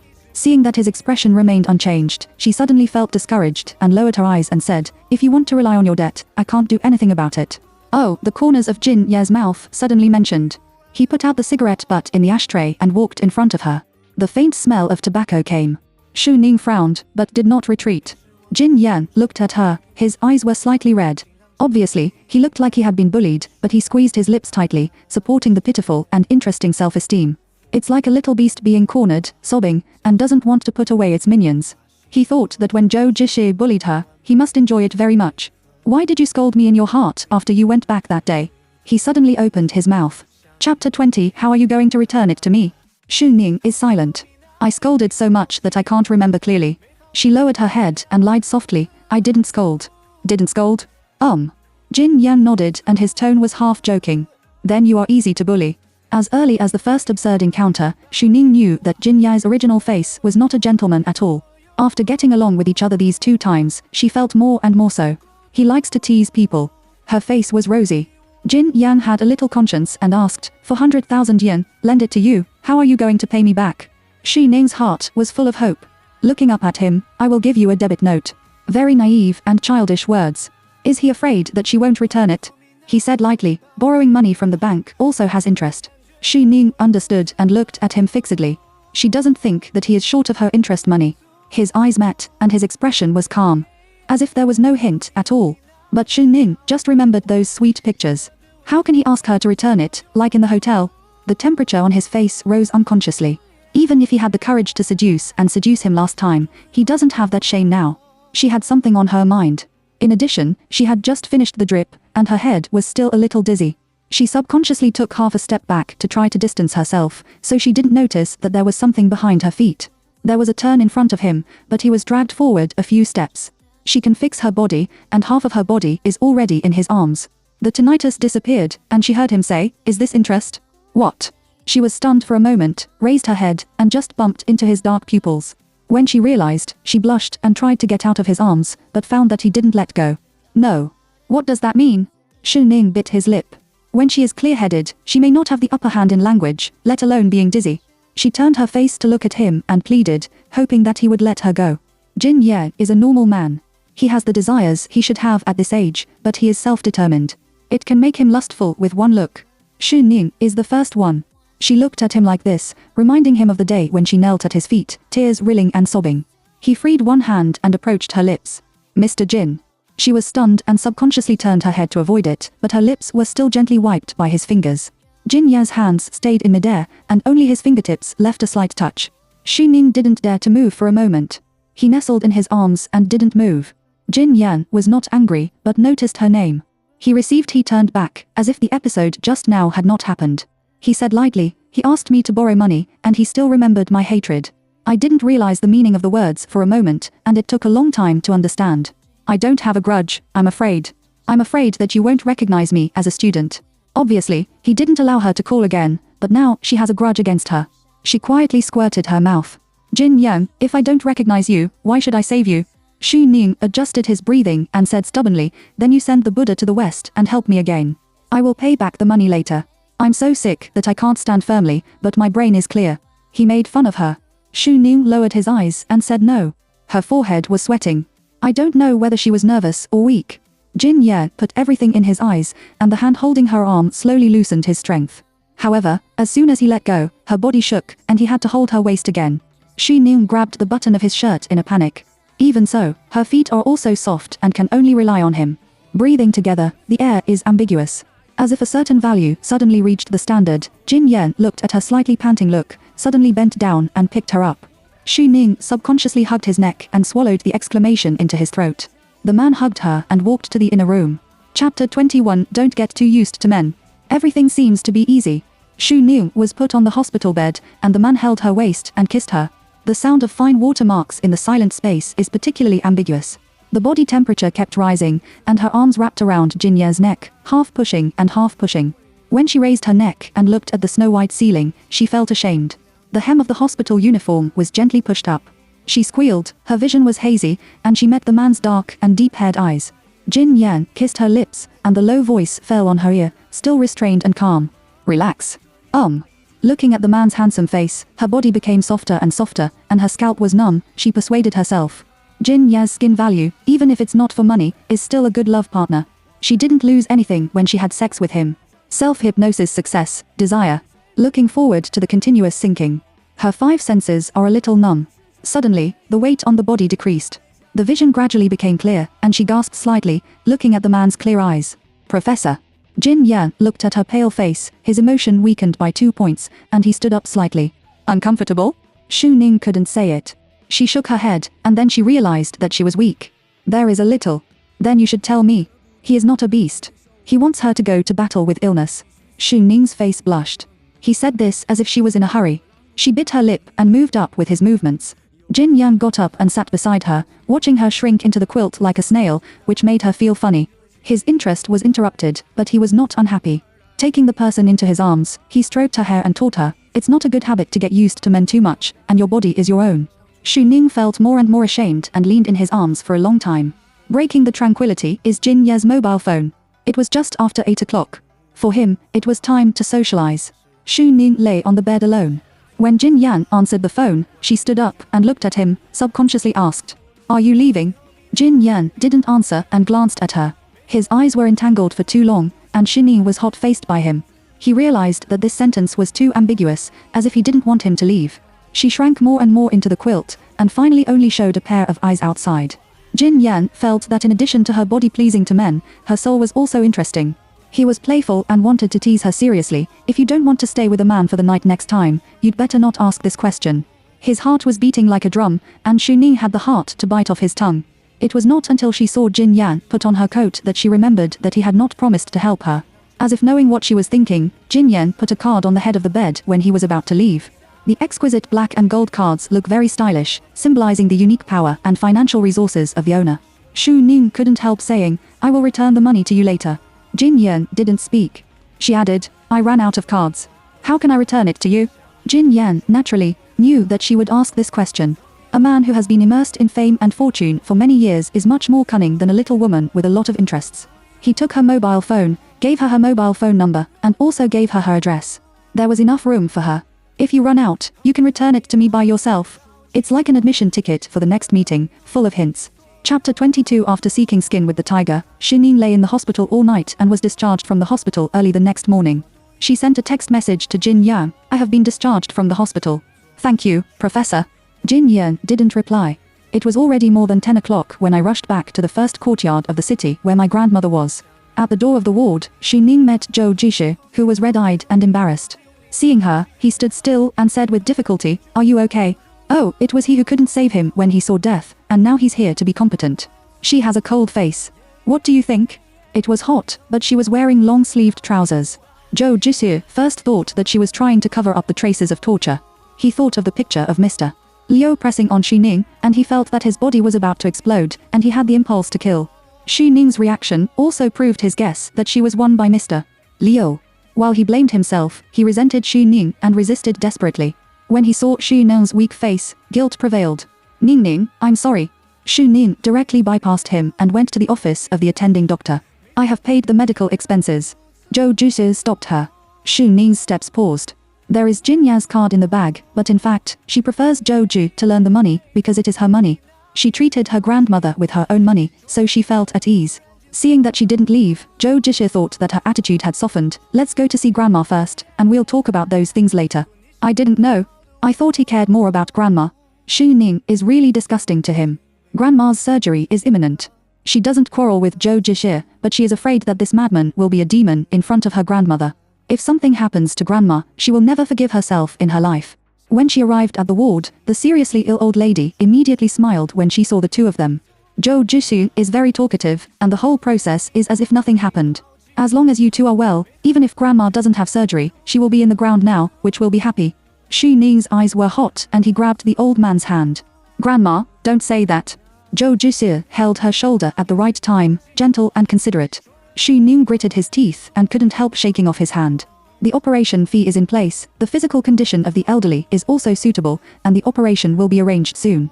Watching the only relative enter the operating room, Shining sat outside for 8 hours, but the water did not come in. In the stall, the operation was completely successful. The doctor advised, although the operation is successful, it is a heart surgery after all, and the patient cannot be stimulated in the near future. Hearing this, Shining was silent. This means that she and Zhou Jixi will continue to be entangled in the short term. The two have reached the point of talking about marriage. The old man has long regarded Zhou Jixi as his grandson-in-law. Now breaking up is no less than divorce in her eyes. Grandma can't stand this kind of stimulation. She thought about this clearly, and she had a determination in her heart. Zhou Jixi was very happy to learn the news. At least, Xu Ning could not live without him. He took the initiative to find Xu Ning with an affectionate look. I'll pretend that those things didn't happen. Ning, let's start over, okay? Start over? Xu Ning glanced at him and laughed at himself.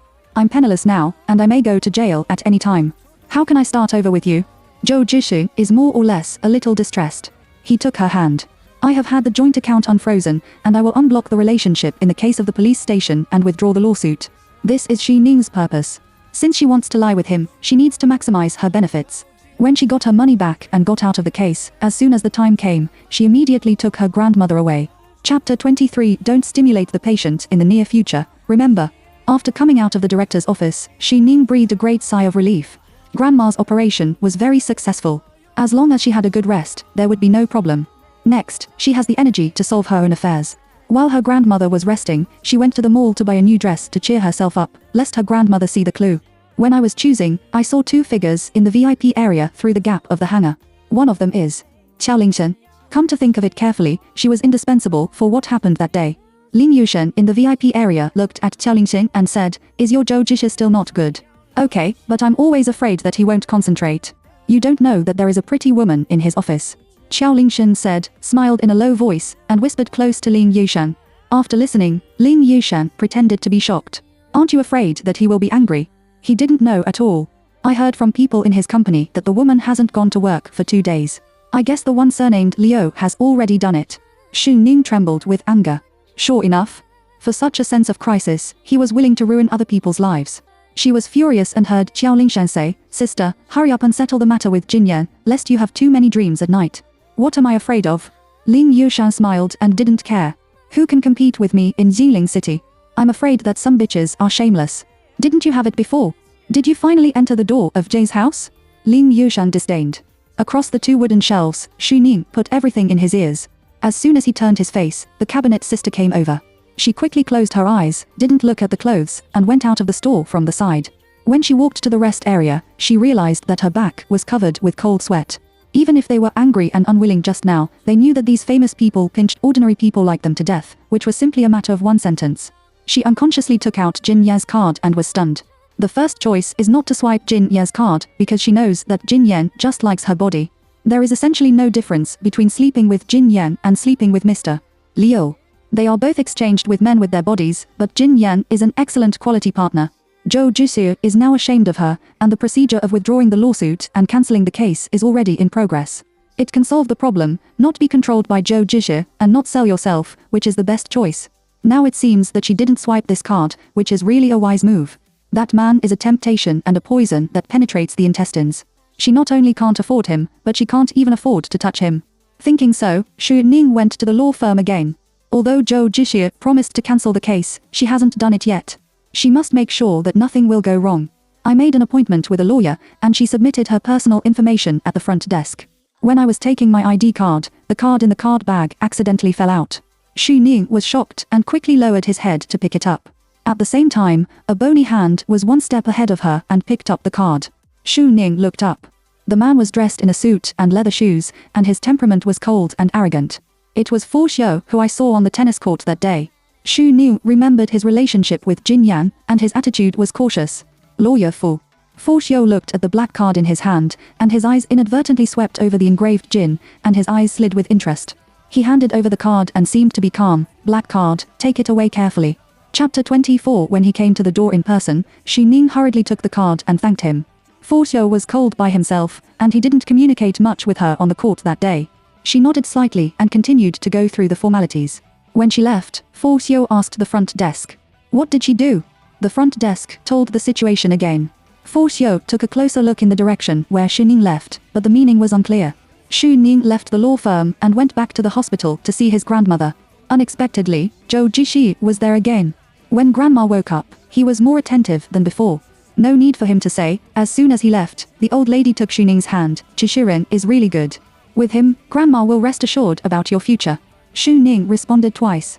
Looking at the fruit at the bedside, she couldn't help asking, didn't my mother call you? Hearing the words, the old lady's face changed slightly. Xu Ning couldn't say what she felt. She only felt that the old man looked at her, full of pity, and feel guilty. As long as she can remember, parents are just a concept, and their grandmother has always taken care of her. Her father died early, and her mother only appeared once, and her face was blurred in her memory. She has no feelings for her mother, but her grandmother is old and has undergone such a big operation.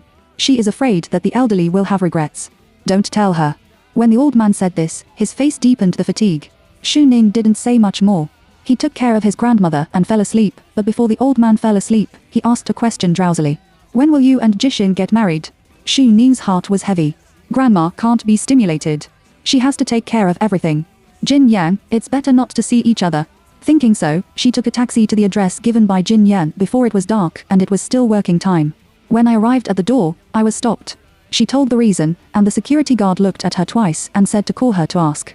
After standing in place for a long time, the mobile phone rang. She picked it up and found that it was Jin Yan. Did you go to Jiangnan City? Yes, I'll return your card. There is no one over there today. Jin Yan said. Xu Ning was upset. She was turning her head, and Jin Yan said lightly, give me your address, and I'll ask someone to pick it up. Xu Ning opened his mouth. Okay.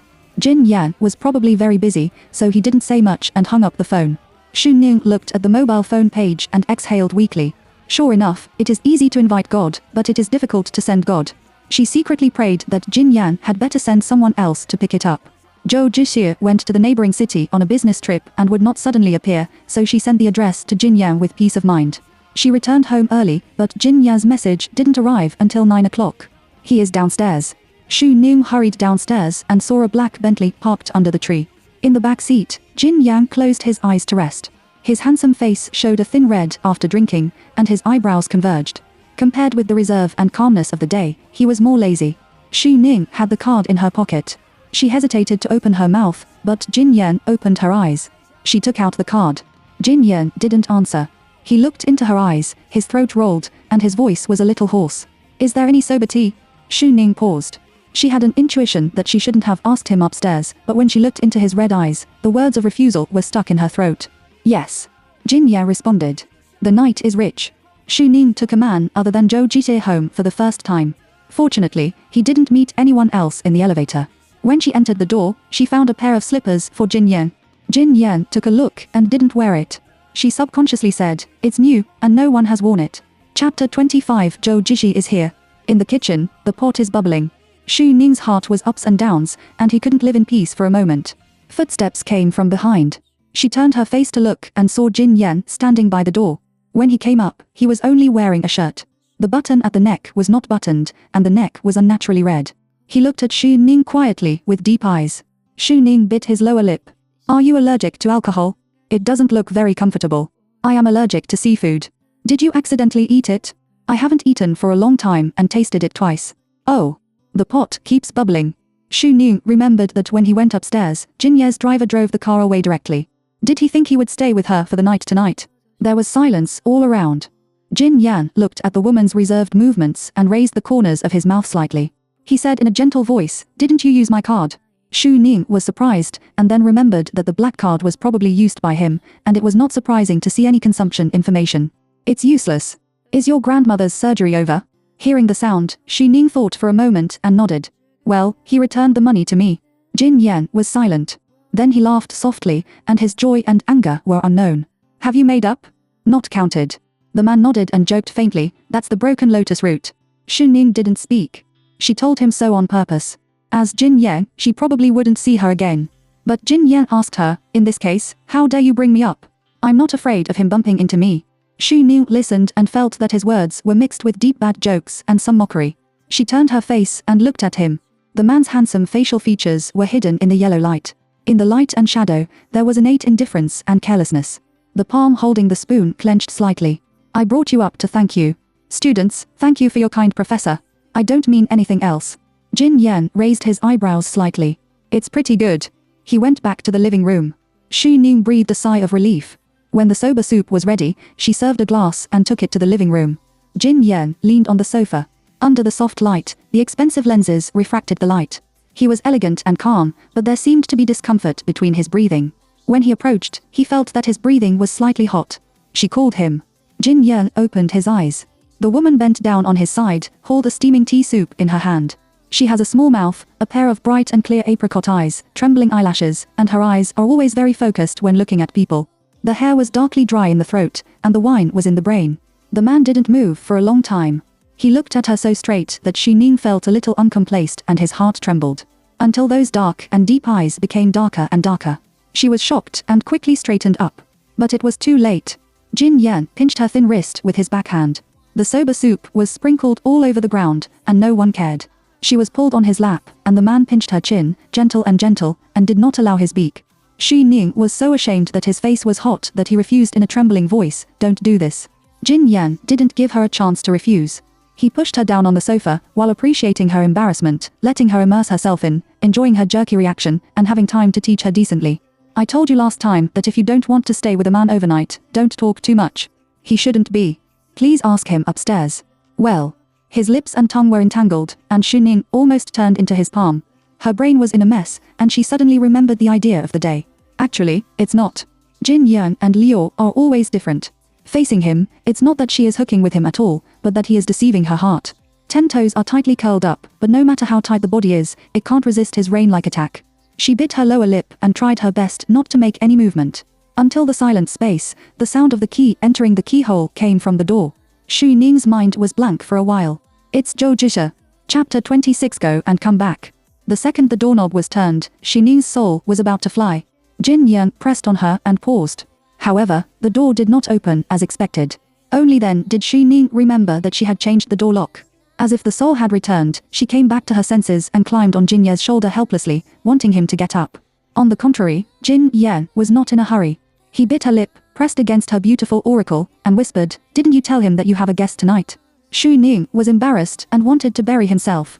Dong dong dong. There was a knock on the door. Ning Ning, open the door. Xu Ning's mind was in a mess.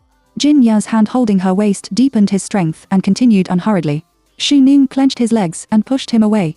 The louder the movement outside the door, the more uncontrollable her body is, and the more comfortable Jin Yan is. She suddenly understood. Why doesn't he care that she and Zhou Jisha are still willing to touch her? The main reason is that he does only love her body, male and female love, so naturally, he doesn't want to engage in pure love. I can't say what it feels like.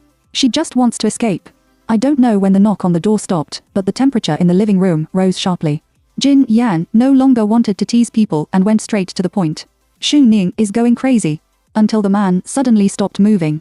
Xu Ning sobbed and subconsciously hugged himself tightly. Before long, Jin Yan raised his head and frowned at her. Xu Ning was puzzled, and his eyes were wet. Jin Yan closed his eyes, and his eyes behind the lenses regained his calmness. Then he looked at her and his eyes were full of helplessness. A moment later, he got up from her and showed her his hand. The front of the fingers with distinct joints is stained with red. Xu Ning was stunned. She was so nervous that she didn't even notice the hidden pain in her lower abdomen. Yes. The menstrual leave is coming. Looking up and looking at his eyes, her face turned red. For a moment, she didn't care which dress she was taking and ran into the bedroom quickly. The color of a living room dissipated in an instant. When he came out again, Xu Ning changed his clothes. Jin Yan sat in the living room, just like that time in the car. 1 second, he and her turned upside down, and the next second, he could tidy himself up and be noble. The 4 eyes are facing each other. All the shame and embarrassment surged into his heart tonight, and Xu Ning's face was burning. Jin Yan looked at her for a long time before he withdrew his gaze. He was probably quite speechless. His lips moved, but he only said one sentence. "You should still cherish your health." Xu Ning. She bit her lips tightly and couldn't help staring at him before she turned her face to face. The boundless silence reminded her that she was going to draw a line with him. She forced herself to calm down and finally summoned up the courage to return the card to him. Jin Yan took it and did not continue to embarrass her. There are some hints, just click until the end. Xu Ning sent him out all the way to the elevator door. The elevator is running up, and coincidentally, it is getting closer to her floor little by little. Immersed in embarrassment, she suddenly had an ominous premonition. Could it be that Zhou Jisha left and came back? Jin Yan reacted faster than her. A few seconds before the elevator opened, he took her hand and turned his head into the fire passage beside her. As soon as the door was closed, the elevator opened. Get a jingle. Then, there was an obviously aggravated knock on the door. Xu Ning. Open the door. Sure enough, it's Zhou Jixi. There was a bang above Xu Ning's head. Did he find that she took someone upstairs? She subconsciously looked out through the glass on the door of the fire passage and could vaguely see Zhou Jixi's angry back knocking on the door. Suddenly, an more arm appeared on her waist, and Jin Yang brought her forward. The light in the corridor was dim. He saw her panicked expression through the dim light and kindly reminded her. Light. Zhou Jixi probably came back because he saw the lights in her room downstairs. Chapter 27. There is no future. The corridor is not soundproof. Xu Ning pulled Jin Yan and did not dare to act rashly. Zhou Jixi was not far away. She watched him take out his mobile phone, and her heart was stunned. In a panic, she almost pulled Jin Yan downstairs. The next second, she remembered that her mobile phone was left at home. While breathing a sigh of relief, she raised her head and was looking at the playful eyes of Shang Jingyan. Xu Ning's ears were hot. Outside, Zhou Jixi is still on the phone. She gritted her teeth and took La Jingyan's hand, hoping that he would walk down the floor like her. But Jin Yan leaned against the wall, and his eyes fell on her face from behind the lens. There was no panic, and there was no intention to cooperate. Xu Ning witnessed his badness again. She once doubted whether he used to do such inhuman things. Zhou Jixi may come over at any time.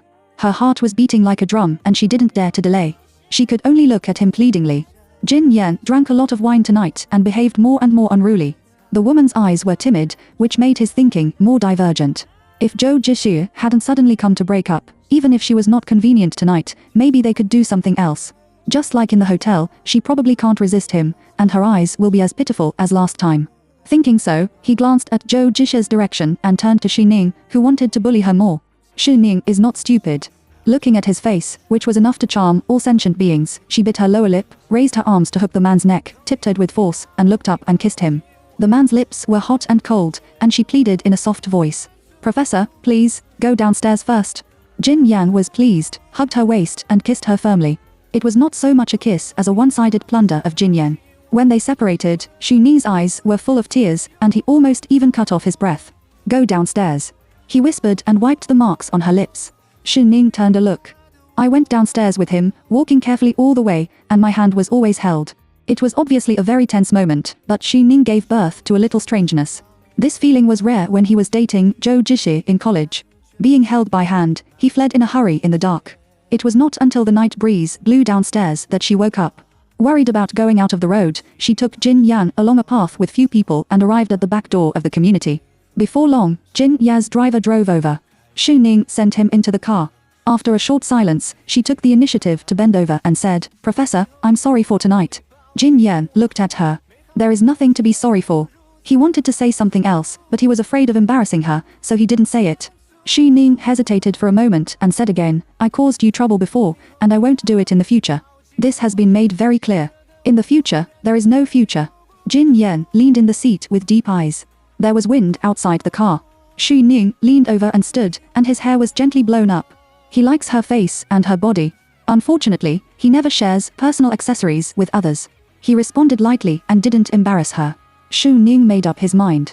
Before she straightened up, Jin Yan took out a rectangular gift box from her hand and handed it to her. Xu Ning opened it and found it was a diamond necklace. She remembered that night, he asked his subordinates to give her a bag. Tonight, it means the same thing. It's like I've done it many times.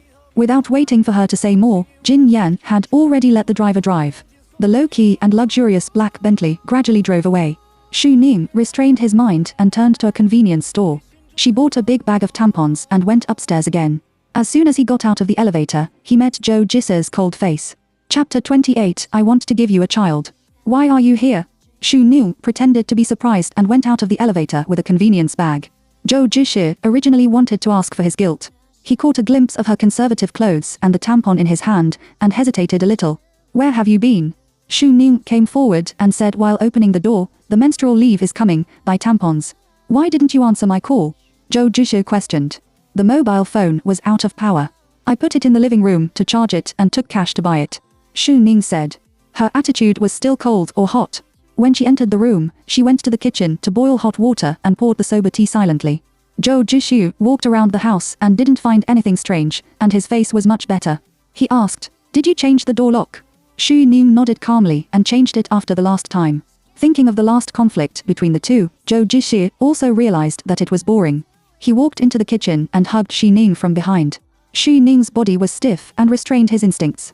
Zhou Zhixi was so happy that he kissed her face. Is he still angry? What's the use of being angry?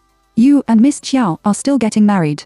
Zhou Zhixi thought she was jealous and in a better mood.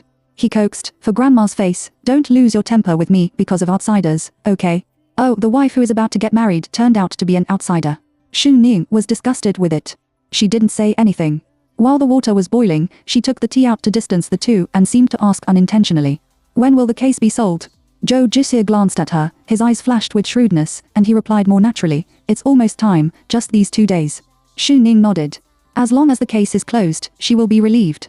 Reporting and cancelling the case is not a casual matter of words. Zhou Zhixi has not yet reached the point of great power. If the case is closed, even if he repeated the old trick, there will be loopholes in this matter. She will definitely find a better lawyer to solve it smoothly. While it was quiet, Zhou Zhixi suddenly hugged her again and put his head down on her neck. Although they had never had a real relationship before, after all, after a few years of dating, Xu Ning immediately realized his intention. She frowned and reminded him that I was not feeling well. Zhou Zhixi glanced at the tampon, and his heart was a little down, but he still smiled. He hugged Xu Ning and said in a hoarse voice, when you get better, shall we get things done? Xu Ning was stunned and looked at him on guard. What? Zhou Zhixi let go of her. Xu Ning frowned. You promised me before that you would wait until we got married. Ning, you know, not in a short time. Then let's wait until you get divorced. Zhou Zhixi was silent. But he couldn't wait that long. Forget about the incident of Mr. Liu, he couldn't wait to tie her up immediately and wash away the traces of another man on her body. How can I be willing to keep you waiting for so long? So what do you want? Zhou Zhixi looked ashamed and said to her, I said I would send you abroad before, do you remember? Xu Ning was silent. Now promise him to go abroad. If you can stabilize him, it's okay. Where are you going? Zhou Zhixi saw that she was obedient and smiled. Don't worry, leave it to me. But he changed his words, and I want to give you a guarantee. Xu Ning's intuition is not good. Zhou Zhixi paused for a moment and said his thoughts. Ning, I want to give you a child. Xu Ning settled in place. She thought that she had had enough understanding of the shamelessness of the Zhou brothers and sisters, but unexpectedly, Zhou Zhixi refreshed the lower limit of shamelessness again. Chapter 29 Shameless Lower Limit. When you get pregnant, I will send you out of the country. You are alone abroad, and you also have some thoughts.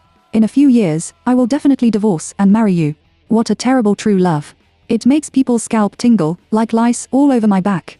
After saying this, Zhou Zhixi looked at her silent little face and added, in a few days, when you feel better, I'll take you to see the newly bought house.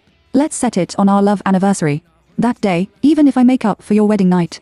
Ning, when you are pregnant, I will give you the settlement certificate, the real estate certificate, and 10 million shares. If the first sentence is shameless, the last sentence is already insidious. He is threatening her. Zhou Zhixi's terrible desire for control was fully exposed. He was afraid that Xu Ning would not give up to him, so he had to possess her body first. He also wanted her to get pregnant and completely tied her to death. Sitting in the hall of the law firm, Xu Ning remembered the entanglement with Zhou Zhixi last night and still wanted to vomit. Miss Shi, Zhang LV has arrived. Okay. Xu Ning responded and got up and went inside. She can't fight Zhou Zhixi now, but she also has to plan for the worst. At least, she has to find a lawyer first. Jingxiu Law Firm is an industry under the name of the Fu family, which is now in charge of Fuxiu. It is second to none in Jingling in terms of fame and strength. Zhang Liuren was so busy that he only gave Xu Ning a quarter of an hour. Out of the office, Xu Ning thought of the ambiguous words of the other party and felt uneasy. Looking up, I saw a group of people in suits and leather shoes coming. The leader is Jin Yan and Fu Qiu. Jin Yan was accompanied by an elegant and decent noble woman. Xu Ning recognized at a glance that the woman was the person who talked to Qiao Lingxing in the mall that day, Ling Yeshan, the money of Ling's bank. Miss Shi, Zhang LV doesn't have much time. Can you arrange lawyer Ma Xiuyan Ma? The assistant on the side asked. Xu Ning quickly returned to his senses and glanced at the lawyer's table on the wall. Ma Xiuyan, a very young lawyer, is not very famous. Obviously, Zhang LV is not interested in her small case. Jin Yan and others have arrived nearby. When faced face on, Xu Ning was still hesitating whether to pretend not to know her, but thinking that Fuxiu had seen her on the court last time, he pretended not to know her now, which is obviously impossible to say. She had to greet her decently, Mr. Jin, lawyer, for seeing that she knew Jin Yan and Fuxiu. The assistant was stunned. Ling Yushan rarely took a closer look at her, just because Jin Yan never cares about people and things he was not interested in. Jin Yan didn't react to her name this time, and his eyes were calm. Come to find a lawyer. Is this lady? Ling Yushen asked on her own initiative. Jin Yan answered casually, I've seen it before when I played ball. Ling Yushen saw that his cold attitude was a little relieved, but when she caught a glimpse of Shini's face, which was still outstanding with light makeup, she felt a little uncomfortable. They obviously had something to do, and Jin Yan really didn't take Shini to heart. After a dull greeting, he nodded to Shini and led the crowd away. Who would have thought that the night before, they were hotly entangled on the sofa? Even the assistant could see that they were not familiar with each other, so they still asked Shini, do you want to hire a lawyer? Not far away, Jin Yan and Ling Yushen left together, and their backs matched. Xu Ning withdrew his gaze, pulled the corners of his lips, and made an appointment. She dragged her tired body out of the law firm and received a call from her grandmother. The old man asked about her and Zhou Jishi's recent situation as usual. Xu Ning was worried about his grandmother's mood, so he had to agree, I will go to see you with him later. When the old man heard it, he could hear the joy through the phone. Xu Ning called Zhou Jishi. Zhou Xiaoman and Xiao Lingxing are in the office. Zhou Xiaoman was very pleased to the future sister-in-law and kept talking about the details of the wedding. Zhou Jishi's mobile phone on the table vibrated, and she glanced at it.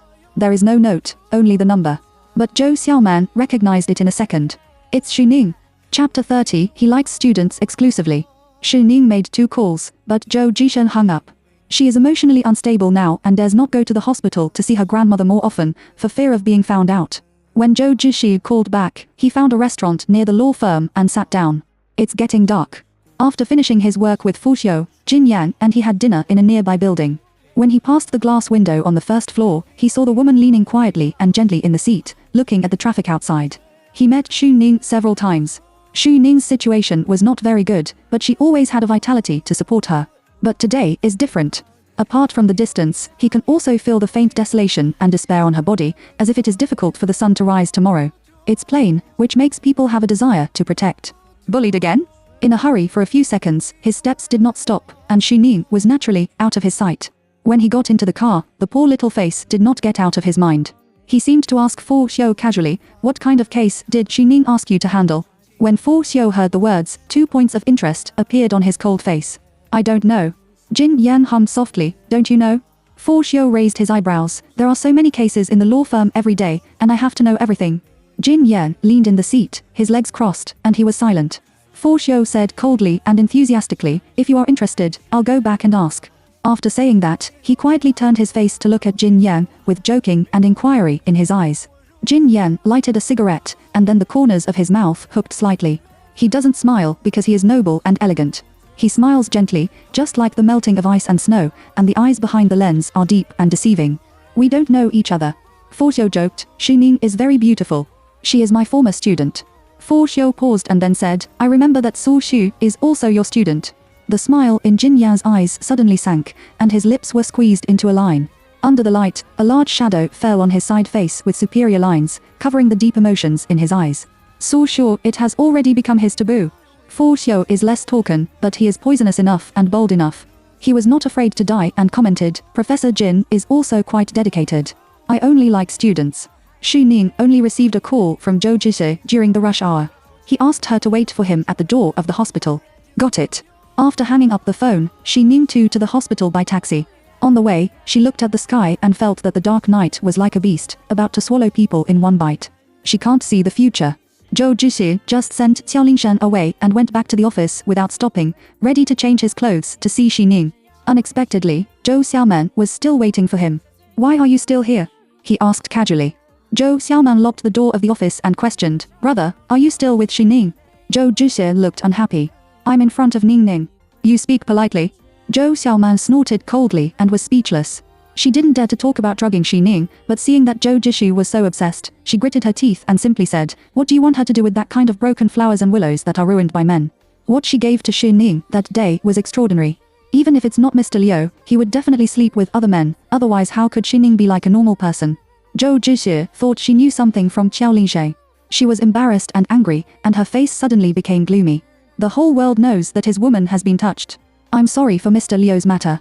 Don't mention it in the future. Chapter 31, The East Window Incident. When Zhou Jishen mentioned Mr. Liu, Zhou Xiaoma was surprised, and then said in a hateful voice, Xu Ning, that bitch, does she still have the face to tell you? When Zhou Jishi heard the words, he felt strange. He frowned and said, she told me. I saw Mr. Liu's affairs with my own eyes. See it with your own eyes. Zhou Xiaoman was confused. The brother and sister looked at each other and realized that something was wrong.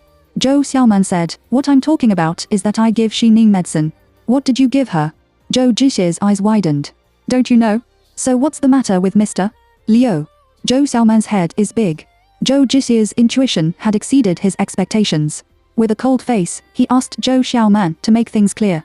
Seeing that his own brother really changed his face, Zhou Xiaoman had to tell the ins and outs. A moment later, Zhou Xiaoman listened to Zhou Ji's doctrine about the parking lot. She clapped her hands and said angrily, brother, Mr. Liu didn't touch her at all. Zhou Zhixie's face is pale. How do you know? Naturally, Zhou Xiaoman didn't dare to say anything. She had just had sex with Mr. Liu the day before yesterday, and she could only say, I met Mr. Liu. When I mentioned Xining, he had a very bad attitude and said that Xining had climbed a high branch, which was yin and yang strange. Speaking of this, Zhou Zhixie has been completely silent. Zhou Xiaoman sat down beside him and arched vigorously, Mr. Liu didn't touch her, so where did she go all night? He must be having sex with another man. And that night, she must have slept with a wild man. She doesn't know how many men she has followed. Brother, she is playing with you. Zhou Zhixie tightened his jaw, and his whole body was on the edge of the outbreak. Suddenly, she remembered the traces on Xining's body that day. It was obviously left by other men. She dared to lie to him that she did it herself. I haven't been defiled by Mr. Liu, but I don't know which wild man I have to do with, and I want to cheat his trust. Zhou Xiaoman is still scolding Xining. That kind of unclean woman. Enough. Zhou Zhixie roared and slapped her in the face. Zhou Xiaoman covered his face and was dumbfounded. If you don't use that kind of trick on her, can you have something later? His Ningning loves him so much. Now, I have become a bitch who can do his best. Thinking of this, he hated Zhou Xiaoman, himself, and Xining even more. Why did she dirty herself and defile his love? Xining waited at the door of the hospital for a long time, but did not wait for Zhou Zhixie. Zhou Zhixie sent her a message. I have a meeting. I will come to your house to see you in the evening and say hills to grandma for me. Xining frowned. I can't come. Why didn't you say it earlier? She took a deep breath and sorted out her emotions before walking inside. Seeing her coming alone, the old man couldn't help asking more questions. Zhou Zhixie is busy today and has a meeting. The old man said that work is important. Xining looked at his grandmother's face. When he heard about her and Zhou Zhixie's recent situation, he obviously showed a happy look, which was really unpleasant. The doctor told her, there are several tests tomorrow afternoon, and you'd better come and accompany the patient. Xining responded with one word.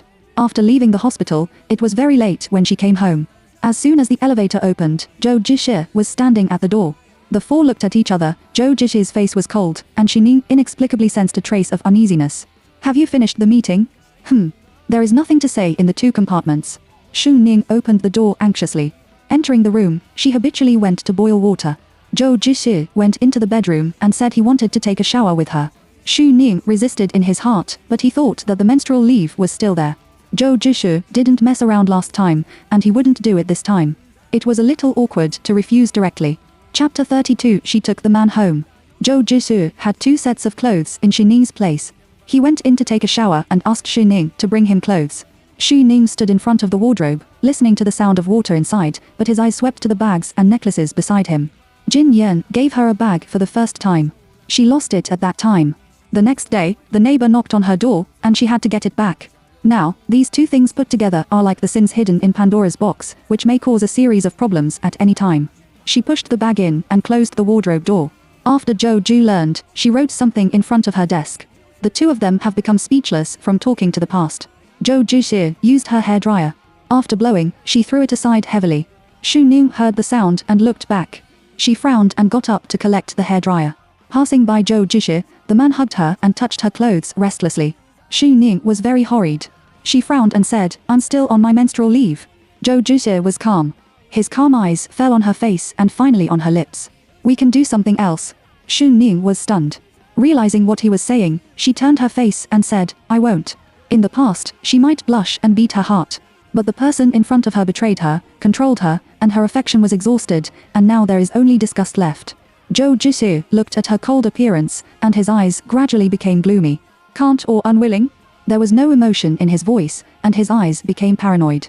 He sneered, I don't want to do it for me, but I do it for other men outside, right? Xining's body stiffened. She forced herself to calm down. I don't know what you're talking about. Don't know? Zhou Juxi sneered and nodded. Okay, then let's talk slowly. His hand gradually stroked Xu Ning's neck, and the force was gentle but terrible. Mr. Liu didn't touch you that night. Where did you go and who were you with? The night you went out with Xiao Man, who was playing with you. After saying that, his hand suddenly stopped. The anger of being deceived and the pain of losing all surged up all at once, making him just want to break Xu Ning now. Xu Ning thought early that Jin Yan would take her away, and Mr.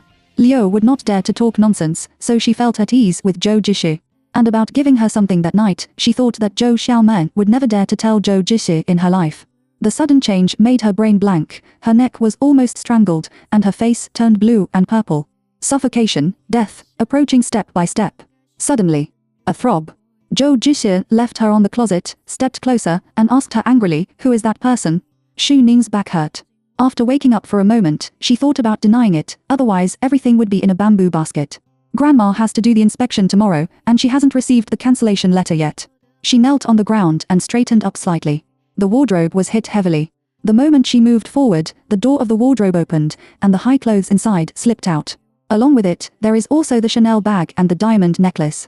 Xu Ning was so shocked that his pupils widened. She thought desperately, it's over.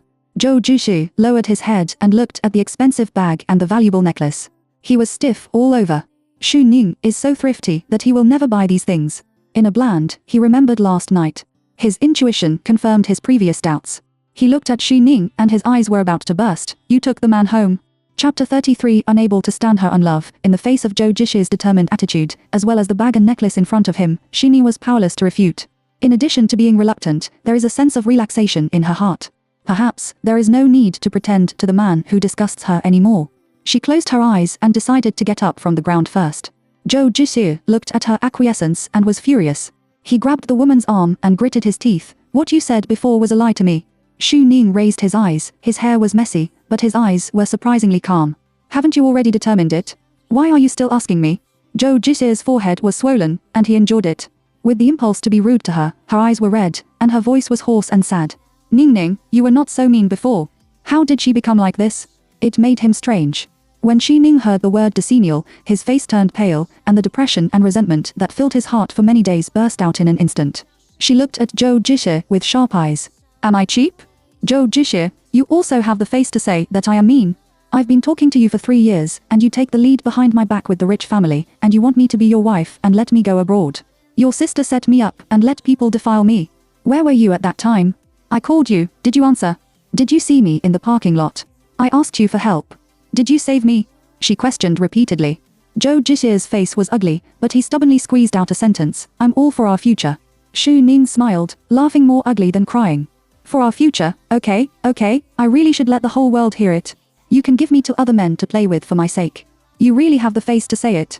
After roaring in one breath, her whole body trembled, and her emotions exploded sharply, which made her brain lack oxygen and her scalp numb. Zhou Juxi looked at her, and his voice was stuck in his throat. After a while, he asked, who is that person?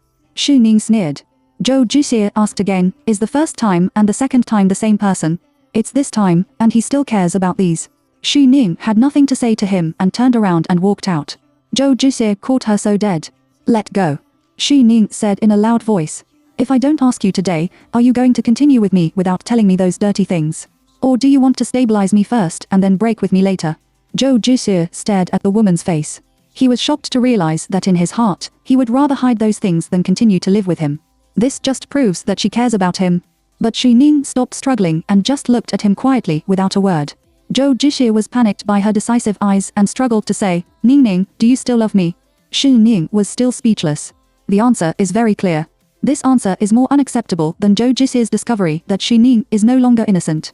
His eyes gradually calmed down. Looking at Xu Ning's face, he only felt that she was extremely cold. That kind of indifference made him feel that he was the one who was left behind. The disgust in her eyes reminded him of the appearance of those high-ranking classmates who looked down on him many years ago when he was still penniless.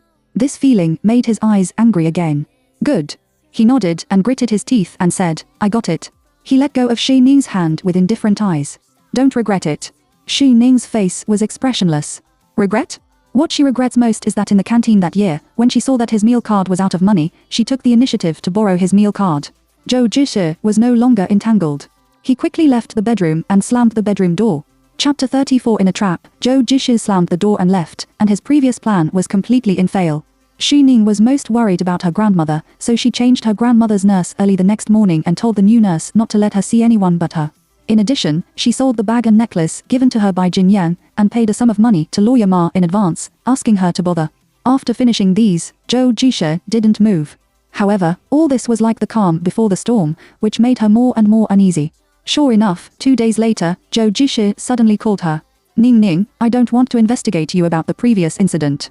Change into my favorite white skirt and come to Lengxingyan to find me. I will wait for you in the wedding room we liked before. When you get pregnant, I will still send you out of the country. Xu Ning was so disgusted that he directly blacked out the number. But not long after, an anonymous phone call came in again, and Zhou Jixi was still haunted. Ning Ning, don't force me. Xu Ning is prepared for the dead fish and the net is broken. She said, you can do whatever you want. If you have the ability, send me to prison. Zhou Jixi was so angry that his laughter was distorted. Xu Ning hung up the phone and blocked it again. She fell down at the table. Although she was mentally prepared, she was still afraid. Once she has something to do and grandma is alone outside, what should she do? Zhou Jixi hung up the phone with a gloomy face. Suddenly, a pair of jade arms hugged his waist. Xiao Lingshen was naked and kissed his earlobe, trying to arouse his interest again. 2 days ago, Zhou Jixi called her to come and toss with her day and night as if he was crazy. She could see that he had something on his mind. Is the work not smooth? I asked my father to help you. Hearing the words, Zhou Jixi suppressed his anger and turned around to rub the woman into his arms. The white and beautiful body made him temporarily forget Xu Ning's appearance and put his hand slightly roughly.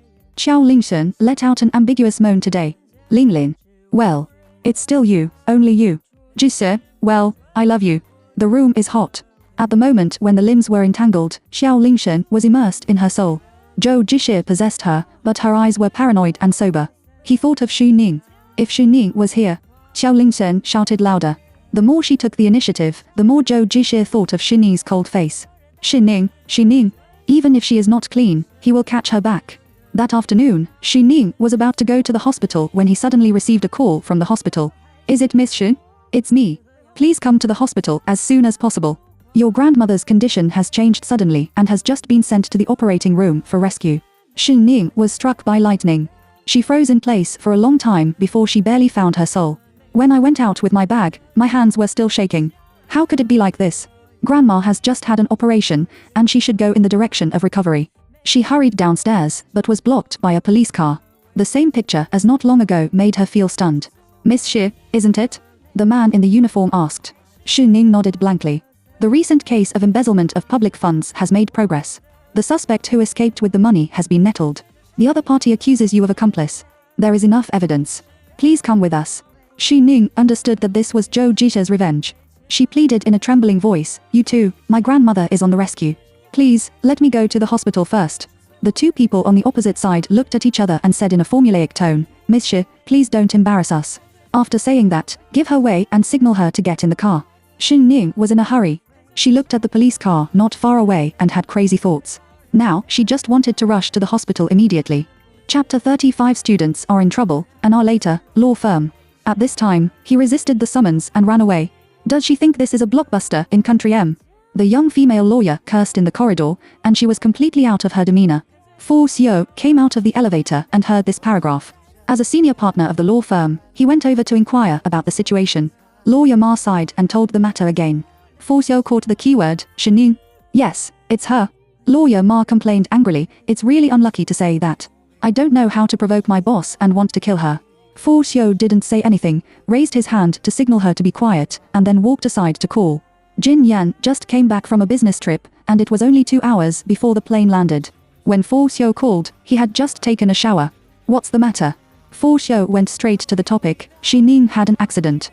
Jin Yan's action of drinking water did not stop. A week has passed, and he rarely thinks of Xu Ning.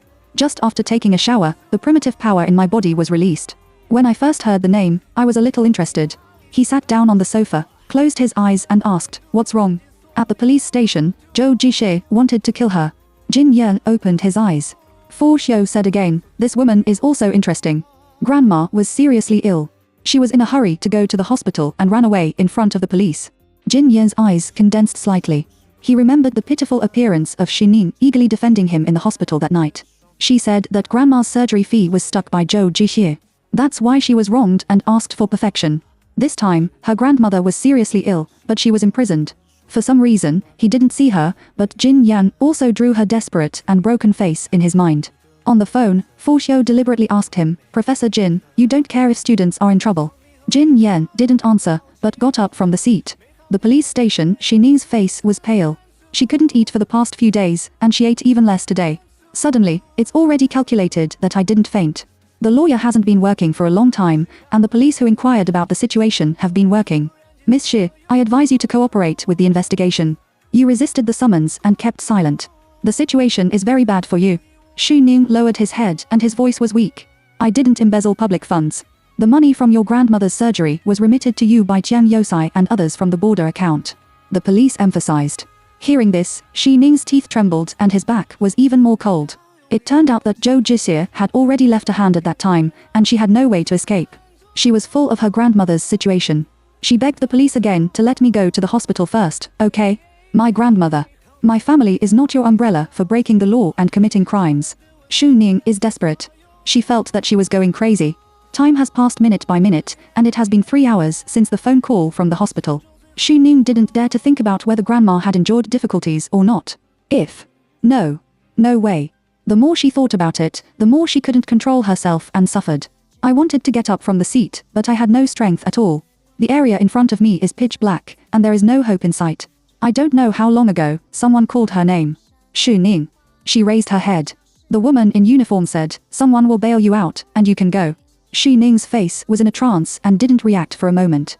The other party said it again. With full of doubts, she walked out with soft feet. As soon as I arrived at the hall, I saw a man sitting not far away. People around him came and went, but he was calm and composed. He was dressed in a neat and noble suit. Even if he was sitting, there was no wrinkle in his trousers. There is also a cup of tea in hand, and the steam is rising. He looked over, his eyes were indifferent, and he was still standing. Isn't he in a hurry to see Grandma? Chapter 36. My suit is very expensive. Xu Ning never thought that it would be Jin Yan who came to save her from the sea of suffering. Just like last time, he did the same. He fell from the sky and brought her back to the world from hell. Her eyes met, and her lips opened and closed, but she didn't say anything several times. Jin Yan looked at her red and swollen eyes, and her whole body was like a fallen leaf in the autumn wind, and she was about to fall down at any time. He said lightly, "Get out of here first." Only then did Xu Ning come to his senses and nodded. It's already dusk, but Qingling in the middle of summer is still sultry. When he walked outside, the afterglow of the sunset was not soft. Xu Ning seemed to be a person who had been blind for a long time suddenly saw the sun, and his eyes were black. When he walked down the steps, he almost stepped on the air several times. Halfway, Jin Yan helped her. Xu Ning Yuro grabbed a life-saving straw, unconsciously grabbed the corner of his suit, and said in a trembling voice, "Thank you, Professor." Jin Yan responded faintly and helped her into the car. Under the tree not far away, a Mercedes-Benz was parked there. Zhou Jixie looked at Jin Yan taking Xu Ning away, and his eyes were full of disbelief. He suddenly remembered all the details in the club and understood everything in a flash. The man who is with Xu Ning is Jin Yan. He really wanted to rush down, but the power represented by the black Bentley made him grit his teeth. No wonder Xu Ning betrayed him. It turned out that he had climbed the high branch. The mobile phone rang, and it was Qiao Lingshan's call. "Jixie, I have a stomachache. Can you pick me up and go to the hospital?" Zhou Jixie was annoyed by the woman's coquettish moaning, especially when he saw Jin Yan's car leaving. He almost ran away in place. But after calming down, he responded to Xiao Lingshan with an expressionless face. When Xu Ning arrived at the hospital, Grandma was not out of danger. It was not until 2 hours later, when the sky was dark, that Grandma was sent to the intensive care unit. The patient is temporarily out of danger and needs to be observed again. Hearing this, Xu Ning seemed to be drained of all his strength and fell on the bench. She couldn't control herself anymore and cried bitterly. She is such a relative. Why is God so cruel to her? Tears blurred her vision, and she couldn't hear any sound. In a trance, someone came to her.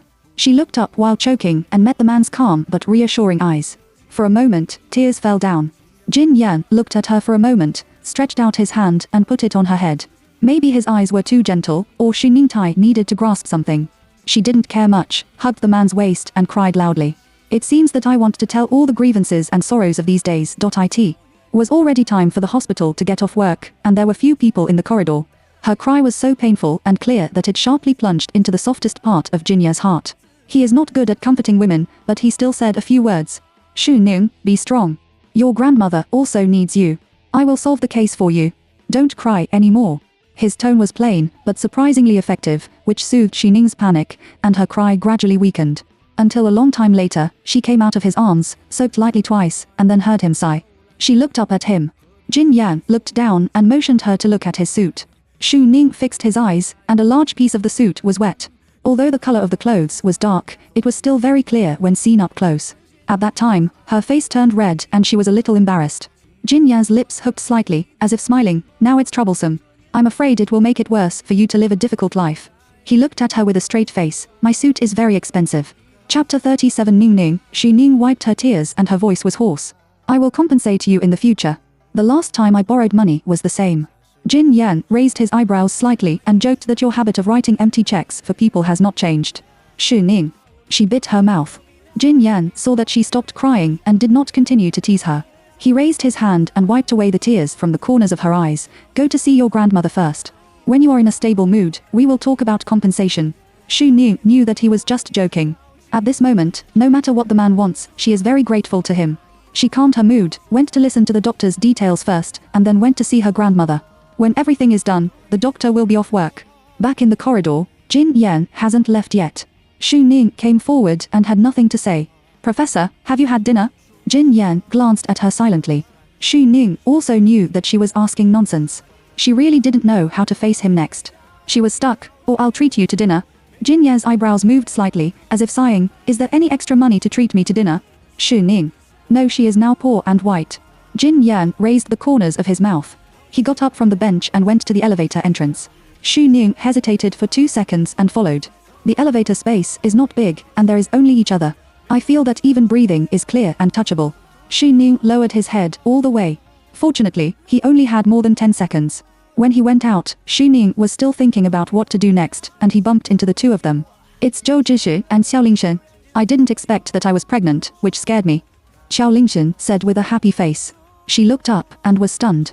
Seeing Zhou Zhishi, Xu Ning was no longer angry, only calm disgust, and he didn't even want to take a closer look. She wanted to turn from the side, but her waist was held by the man beside her. Xu Ning was slightly stunned and looked up at him with puzzlement in his eyes. Opposite, Xiao Lingshen and Zhou Zhishi also paused. Xiao Lingshen was surprised. Zhou Zhishi was extremely angry, especially when he saw Jin Yan naturally hugging Xu Ning. The cells all over his body were angry. Mr. Jin. Xiao Lingshen returned to her senses first. Jin Yan responded coldly and warmly. When Xiao Lingshen saw the appearance of him and Xu Ning, she naturally understood something. At that time, I felt very regretful. She never thought that Xu Ning could hook up with Jin Yang. I don't know if Mr. Liu's case has been successful. If Xu Ning holds a grudge against her for this, it will be a little troublesome. She stabilized her expression and took the initiative to ask, what's wrong with Assistant Xu? His face doesn't look very good. Xu Ning was expressionless and didn't answer. Xiao Lingshen was a little unhappy. Instead, Jin Yan opened his mouth. He said lightly, I just picked her up from the police station, and I'm not in a good mood. Police station? Xiao Lingshen was surprised. When Zhou Zhishi heard the words, he suddenly regained his sanity from his anger. He looked at Jin Yang and was worried that he would tell everything in front of Xiao Lingshen. Before he opened his mouth to make up for it, Jin Yan had spoken calmly. President Zhou sued Xu Ning for embezzlement of public funds. His tone was indifferent, but he had a condescending sense of questioning, which made people's back tighten. Xiao Lingshen panicked and quickly looked at Zhou Zhishi with her eyes asking. Zhou Zhishi's expression was slightly stiff, and for a moment, Zhang didn't speak. Xu Ning sneered in his heart when he saw his appearance, and couldn't help but feel a little happy. Zhou Zhishi clenched his back teeth and squeezed out a sound for a long time, reluctantly said, "It's a misunderstanding." Xiao Lingshen helped to open her mouth. Yes, it must be a mistake. Since it was a misunderstanding. Jin Yan interrupted her words, and the fierce and indifferent eyes fell on Zhou Zhishi's face, with a sense of oppression, so please ask Mr. Zhou to cancel the case as soon as possible. He said, pulled Xu Ning into his arms, bowed his head, stroked her hair, and maintained his tone. Ning Ning is a girl, and her reputation is very important. Chapter 38 Go home with him, Ning Ning, Zhou Zhishi also called. Xu Ning didn't know that these two words came out of another man's mouth, which would make people's face hot. She knew that Jin Yan was just playing Zhou Zhishi, but she still couldn't help beating her heart and didn't dare to move. On the opposite side, Zhou Zhishi and Xiao Lingshao's faces were unpredictable, and there was no half-sentence of defense. The joy on Xiao Lingshao's face had long disappeared. She followed Jin Yan's words and said, Mr. Jin, don't worry, I will urge Zhishi to do it as soon as possible. Jin Yang responded lightly, stopped looking at the couple, and left with Xu Ning in his my house. Seeing that Xu Ning was obediently taken away by the man, Zhou Jishi's left hand was full of hatred. Before he could digest his emotions, Qiao Lingshi complained first. What's going on? Zhou Jishi suppressed his emotions. I don't know what the subordinates did. Anyway, deal with the case first. Qiao Lingxing directly concluded and said that it doesn't matter whether Xu Ning embezzled public funds or not. She just sold your company, and you can't sue her now. I provoked Jin Yang, not to mention you, my father can't do anything. With that, she looked at the direction where Xu Ning and Jin Yang left, and couldn't help being irritable. She is most worried about Xu Ning's revenge on her and Zhou Jishi. Thinking so, she quickly took out her mobile phone. Zhou Jishi caught a glimpse of her movements, frowned and said, "What are you doing? Call Sister Yu Shan and remind her." Zhou Jishi had a meal. He has heard of Lin Yushan's methods for a long time. When Xu Ning meets Lin Yushan, there is absolutely no good fruit to eat. The idea of blocking Qiao Lingshen flashed through his mind, and then he was suppressed by him. Lin Yushan also took action to let Xu Ning recognize the facts and come back to him. He didn't believe it. Jin Yan chose her between his fiancée and Xu Ning. Jin Yan took Xu Ning back to Jiaonan City, where he always lived. On the way, Xu Ning lowered his head and didn't speak. She knows what it means to go back with a man. However, in the current situation, not to mention that Jin Yan didn't want anything, even if he asked for her, how could she refuse? At the door, in front of the mansion of the private garden villa, a character Jin is engraved. Xu Ning got out of the car with him. Before he entered the door, he heard the sound of gurgling water inside. Sure enough, bypassing the shadow wall, there was an artificial fish pond first, in which various kinds of goldfish were raised. A slate road was built on the pond, winding to the corridor, and then to the main house. There was a servant in the house, but there was only one old aunt who greeted him. Seeing that Jin Yan brought back a girl, the old lady was stunned for a moment. Jin Yan was very calm. He ordered his aunt to add 2 desserts to dinner, and then took Xu Ning upstairs. In the bedroom, it was still the same as when he left. A bath towel was still hanging on the back of the sofa, and the room was covered with a faint man's fragrance. Xu Ning was at the door, cramped and uneasy. The floor-to-ceiling window pulls a thick curtain. Through the dim light of the wall lamp, you can even see a huge bookshelf on one side of the wall. The indoor light is dim, but all kinds of details are telling her whose room this is. I thought she would at least arrange her to go to the guest room. Jin Yan didn't urge her, but just glanced at her. Go in to take a shower and go downstairs for dinner. Facing his calm but deep eyes, Xu Ning hesitated for 2 seconds and stepped into the room stubbornly. It's just like this, and it doesn't seem to be more than that. Xu Ning nodded. Jin Yan passed by her. She subconsciously stretched out her hand and pulled the man's sleeve. The man stopped, and his eyes fell on her face. The cold voice was gentler than usual, but it also knocked on people's reason, with acquiescence and guidance in her imperceptible eyes. He asked her, "What do you want to do?" Chapter 39 A Woman's Pajamas. Xu Ning didn't think much about it, she was just at a loss. She had just experienced great joys and sorrows, and her whole body was a little sensitive. In a strange environment, she was suddenly about to be abandoned. She was a little afraid. That's why I pulled the only one I knew. When she heard his question, she realized that her behavior was wrong and let go of her hand with a slight heat on her face. Jin Yan glanced at her movements. There is silence between each other. After a long time, in order to relieve the embarrassment, Xu Ning whispered, "Thank you." Jin Yan's face was calm, but nodded slightly. Then, he said lightly, "Do you know how long I worked continuously before I went to save you?" Xu Ning looked up and looked at him blankly. "Since 5 o'clock in the morning, I have hardly rested. As soon as the plane landed, I heard from you." Xu Ning's heart beat faster. Hearing him say this, he felt more grateful and guilty. She opened her mouth. Jin Yang opened his mouth again, mockingly, "You are also very good," and thanked me verbally 3 times. Xu Ning. Hearing his joke, she bit her lips tightly and lowered her head with a red face. No, she didn't want to be favored by him for nothing. She just didn't know what to say, but only thanked her. Jin Yan squeezed the young girl's face red, and reached out and stroked her slightly messy hair, so cunning that there was no trace. "Let's take a shower. Calm down and clean up your emotions." His voice is so calm that Xu Ning can always listen to it. Xu Ning breathed a sigh of relief, looked up and nodded softly. The next second, Jin Yan added a sentence without changing his face.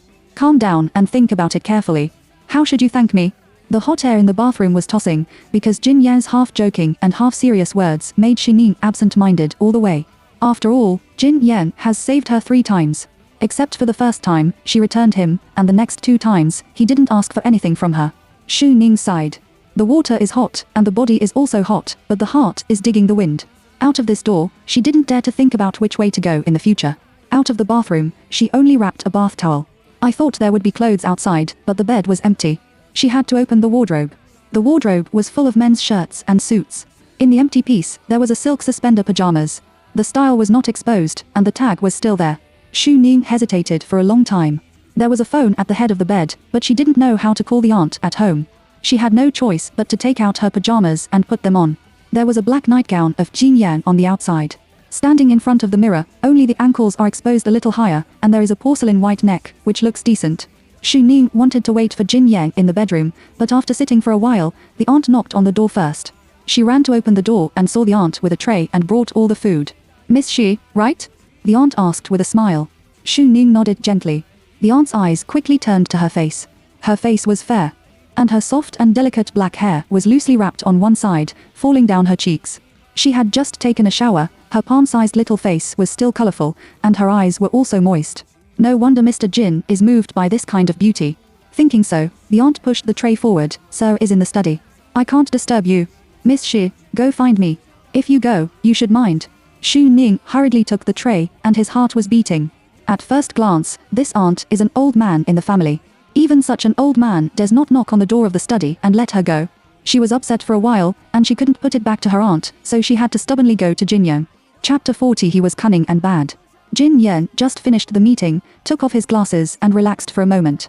There was a knock on the door. The servant at home knows his rules and won't knock on the door of his study. At this time, there is only Xu Ning. He dropped his glasses and got up and went to the door. As soon as the door was opened, the faint fragrance came, mixed with the freshness and tenderness of the girl's bath. Xu Ning was holding the tray, and his movements were hard. When he saw him coming out, his eyes were immediately a little cramped. She pursed her lips and explained, "Auntie asked me to bring it here." Jin Yan saw that there were a lot of things in the tray, and it was estimated that there was some weight. He responded faintly and turned sideways. Xu Ning breathed a sigh of relief and passed by him with something. Jin Yan's study is larger than the bedroom suite, and it is designed to be raised. The huge bookshelf is placed on one side, which is visually shocking. Xu Ning's steps are careful, for fear of spilling food and dirtying any small object in this expensive space. When the dinner plate was put on the table, she took off her shoulders and said. Jin Yan sat back at the desk and watched not far away. She bent down to tidy up the dinner plate, and her half-dry scalp was scattered behind her, all the way to her waist. His half-old nightgown was on her, and there was a hint of inadvertently charming. Xu Ning straightened up. Jin Yan also withdrew his eyes. Seeing that he was still looking at the notebook, Xu Ning was a little confused. She was stuck at the table for a long time before going to him. "Professor, won't you have dinner?" Jin Yan didn't answer. Xu Ning was a little embarrassed. She glanced at the table and it seemed that there was no tea. After thinking for a moment, she whispered, "Let me pour you a cup of tea." After saying that, he was about to turn around immediately. But before she could step, her wrist was grabbed. Then, the man gently pulled her to sit on her lap. Suddenly in his arms, Xu Ning was slightly shocked and realized where he was, and his voice suddenly got stuck in his throat. Jin Yan hugged her with one hand and closed the notebook with the other hand. He looked down at her and raised his lips. "I brought you back, not for you to bring tea and water." Xu Ning was dumbfounded. She lowered her head lower. Jin Yan held her and felt the temperature on her body and the softness of her body through the thin cloth. He thought to himself that it was not wrong to bring her back. "Where did the nightgown come from?" he suddenly asked. Xu Ning thought he had made a mistake, so he quickly looked up and explained, "I took it casually, right? Isn't it okay?" Jin Yan doesn't say yes or no. His eyes flashed across her smooth neck and asked questions little by little without panic. "The shirt inside is also mine." No. Xu Ning shook his head and stepped into the trap accurately. It was a women's pajamas, new. Jin Yan's eyebrows retracted slightly. "Ladies? I don't have women's things in my closet." Xu Ning was stunned. But, it's women's pajamas. Before she turned her mind, Jin Yan was not in a hurry. He hugged her arm and relaxed a little. He leaned back and looked at her quietly. Xu Ning was at a loss for a long time. Looking at his eyes, he gradually noticed the smell. She squeezed her lips and still wanted to save herself. Impossible," Jin Yan said. Xu Ning thought to himself that he was really bad. She persisted for a long time and was looked at by nothing. She had to stubbornly follow the man's heart and gently untied the belt of the nightgown. The black nightgown slowly opened from the neck, and the beige silk suspender pajamas inside were exposed. What is exposed together is the exquisite body curve under the smooth and expensive fabric. Chapter 41. You can do what you want. The bathrobe is open, accompanied by a coolness, and there is a man's sight that can't be ignored. Xu Ning's face turned red, and his whole body was like a boiled shrimp. A few seconds later, she hugged her body and emphasized again, "Yes." Jin Yan took the sweet head and naturally let go. He raised the corners of his mouth slightly and nodded. Well, I remember that there should be. Shu Ning looked up at him. I just asked someone to send it. I forgot it. Shu Ning. How can he bully people frankly like him? She didn't dare to say anything, so she could only stare at him and accused him. She just stood there, which was charming enough, and she also looked at the man with watery eyes. Jin Ye's heart was light. He straightened up and took the person into his arms. Shu Ning subconsciously straightened up and wanted to distance herself, but there was a table beside her, and she couldn't escape. His kiss came unexpectedly and unexpectedly.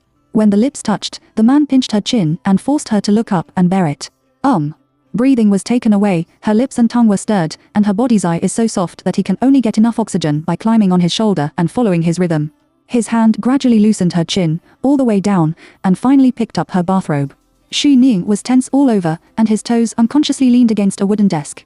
His mind was confused, and he boldly avoided his kiss, wrapped his neck around his neck, and whispered in his ear, "Don't be here." Jin Yan was so happy by her. Hearing the sound, he turned his face and kissed her face. "Not here. I bully you too much here." Shu Ning didn't dare to look at him. He wrapped his neck tighter and buried his face in his shoulder. Jin Ye's nose and breath were full of the aroma of his hair. Obviously, it was used by him, but inexplicably with a different temptation. He raised his hand, gently wrapped a strand of hair on her chest with his finger, and asked her in a voice that only each other could hear, "Is your body okay?" When Shu Ning heard the sound, his mind was pulled out of the mud. She thought for a moment and said softly, "There is still a little. In fact, it's nothing. It's just that her tail is very long every time she has her menstrual leave, and she often has to use a cushion." When Jin Yan heard the words, he was speechless for a moment. She really knows how to torture him. Shu Ning knew that Jin Yan just liked her body. This kind of emotion was not love, and of course he didn't have to cherish anything. She thought that he probably wouldn't care. As for her, she can't refuse him at such a time. Her heart was dull, but the man pinched her face and called her name restrainedly. "Shu Ning. You call the professor, but do you always think I'm a beast in your heart?" "Shu Ning." She blinked her eyes and then reacted. Isn't he going to take it?" Thinking so, she suddenly felt relieved. She loosened her arm slightly and looked up at him. The man obviously went to a sea of lust with her, but except that his shirt was messed up by her, his eyes were only a little lazy, and there was no chaos in his eyes. He pinched her face again and asked, "What should I do now?"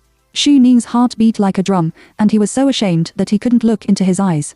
He could only wrap his neck around him again and said in his ear, "What should the professor do if he wants?"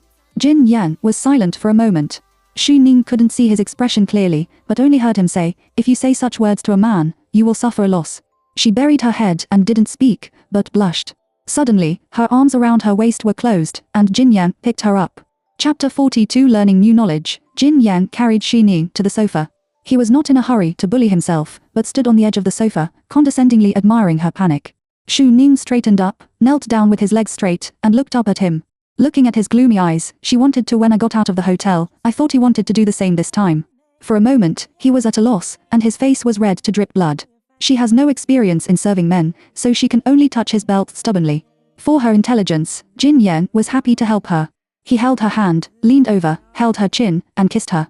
Shu Ning was so kissed that he couldn't breathe, and he hummed softly and forced the corners of his mouth to overflow. She was hot all over and opened her eyes in a daze, trying to see Jin Yan's face clearly. But the man let her go for the time being, pecking and kissing the corner of her mouth like a reward. He gave a gentle kiss with a silent soothing. Shu Ning only felt that his soul was light, and he didn't know where he was. Jin Yan picked up her waist with one hand, turned her around, let her kneel, and lay on the back of the sofa. Not seeing his face, Shu Ning panicked. Only hearing the sound of the belt metal buckle opening behind her, she shrank all over and did not dare to turn around. "Professor," she muttered softly, and Jin Yan hugged her from behind. He kissed her ear, and his voice was magnetic and deep. He said, "Don't be afraid, I won't bully you like that today." Shu Ning bit his lip, and his cheeks became more and more beautiful. She was relieved, and then she became nervous again. Her voice seemed to be nothing, "I won't do anything else." As soon as the words fell, the man's arm wrapped around her waist and pulled off her nightgown again. He said in a gentle voice, "No, then learn." Not knowing what he was going to do, Shu Ning became more and more nervous. He responded gently, tickling his heart like a kitten. The nightgown slipped down. The coolness invaded his body. Shu Ning subconsciously wanted to pull his nightgown, but the man held his wrists, and then he was pressed on the back of the sofa together. She couldn't help turning around and just let the man kiss her. Her lips and tongue were blocked, stirred and chaste, and she could only make a gentle sob. The thin silk fabric was pushed up, and her body was tense. She wanted to struggle, but was strongly suppressed by the man. He said, "If you don't like it, just tell me." The next second, she pressed one leg on the sofa and let her kneel apart. Xu Ning finally realized what he was going to do. He was powerless to resist, so he could only give and ask for. In the study, the light is soft. Each other's every move is clear enough, and the time has become long. I don't know how long it has been, but the woman's unbearable whisper sounded in the room. With the man's heavy gasp, everything tended to calm down. Xu Ning's knees were sore. He kept lying on the sofa all the time and didn't dare to look down. Realizing that it was over, she still didn't dare to move. It was not until she heard the sound of smoking paper towels that Jin Yan helped her do a simple cleaning that she slowly got up. Her first reaction was to put on the nightgown first. The movement was very fast, but it was not easy. The belt was fastened for a long time. The man's smile came from behind, and her face turned red even more. Suddenly, the man hugged her again and helped her fasten her belt from behind. His warm breath spilled into her ears, and the scene just now was repeated again.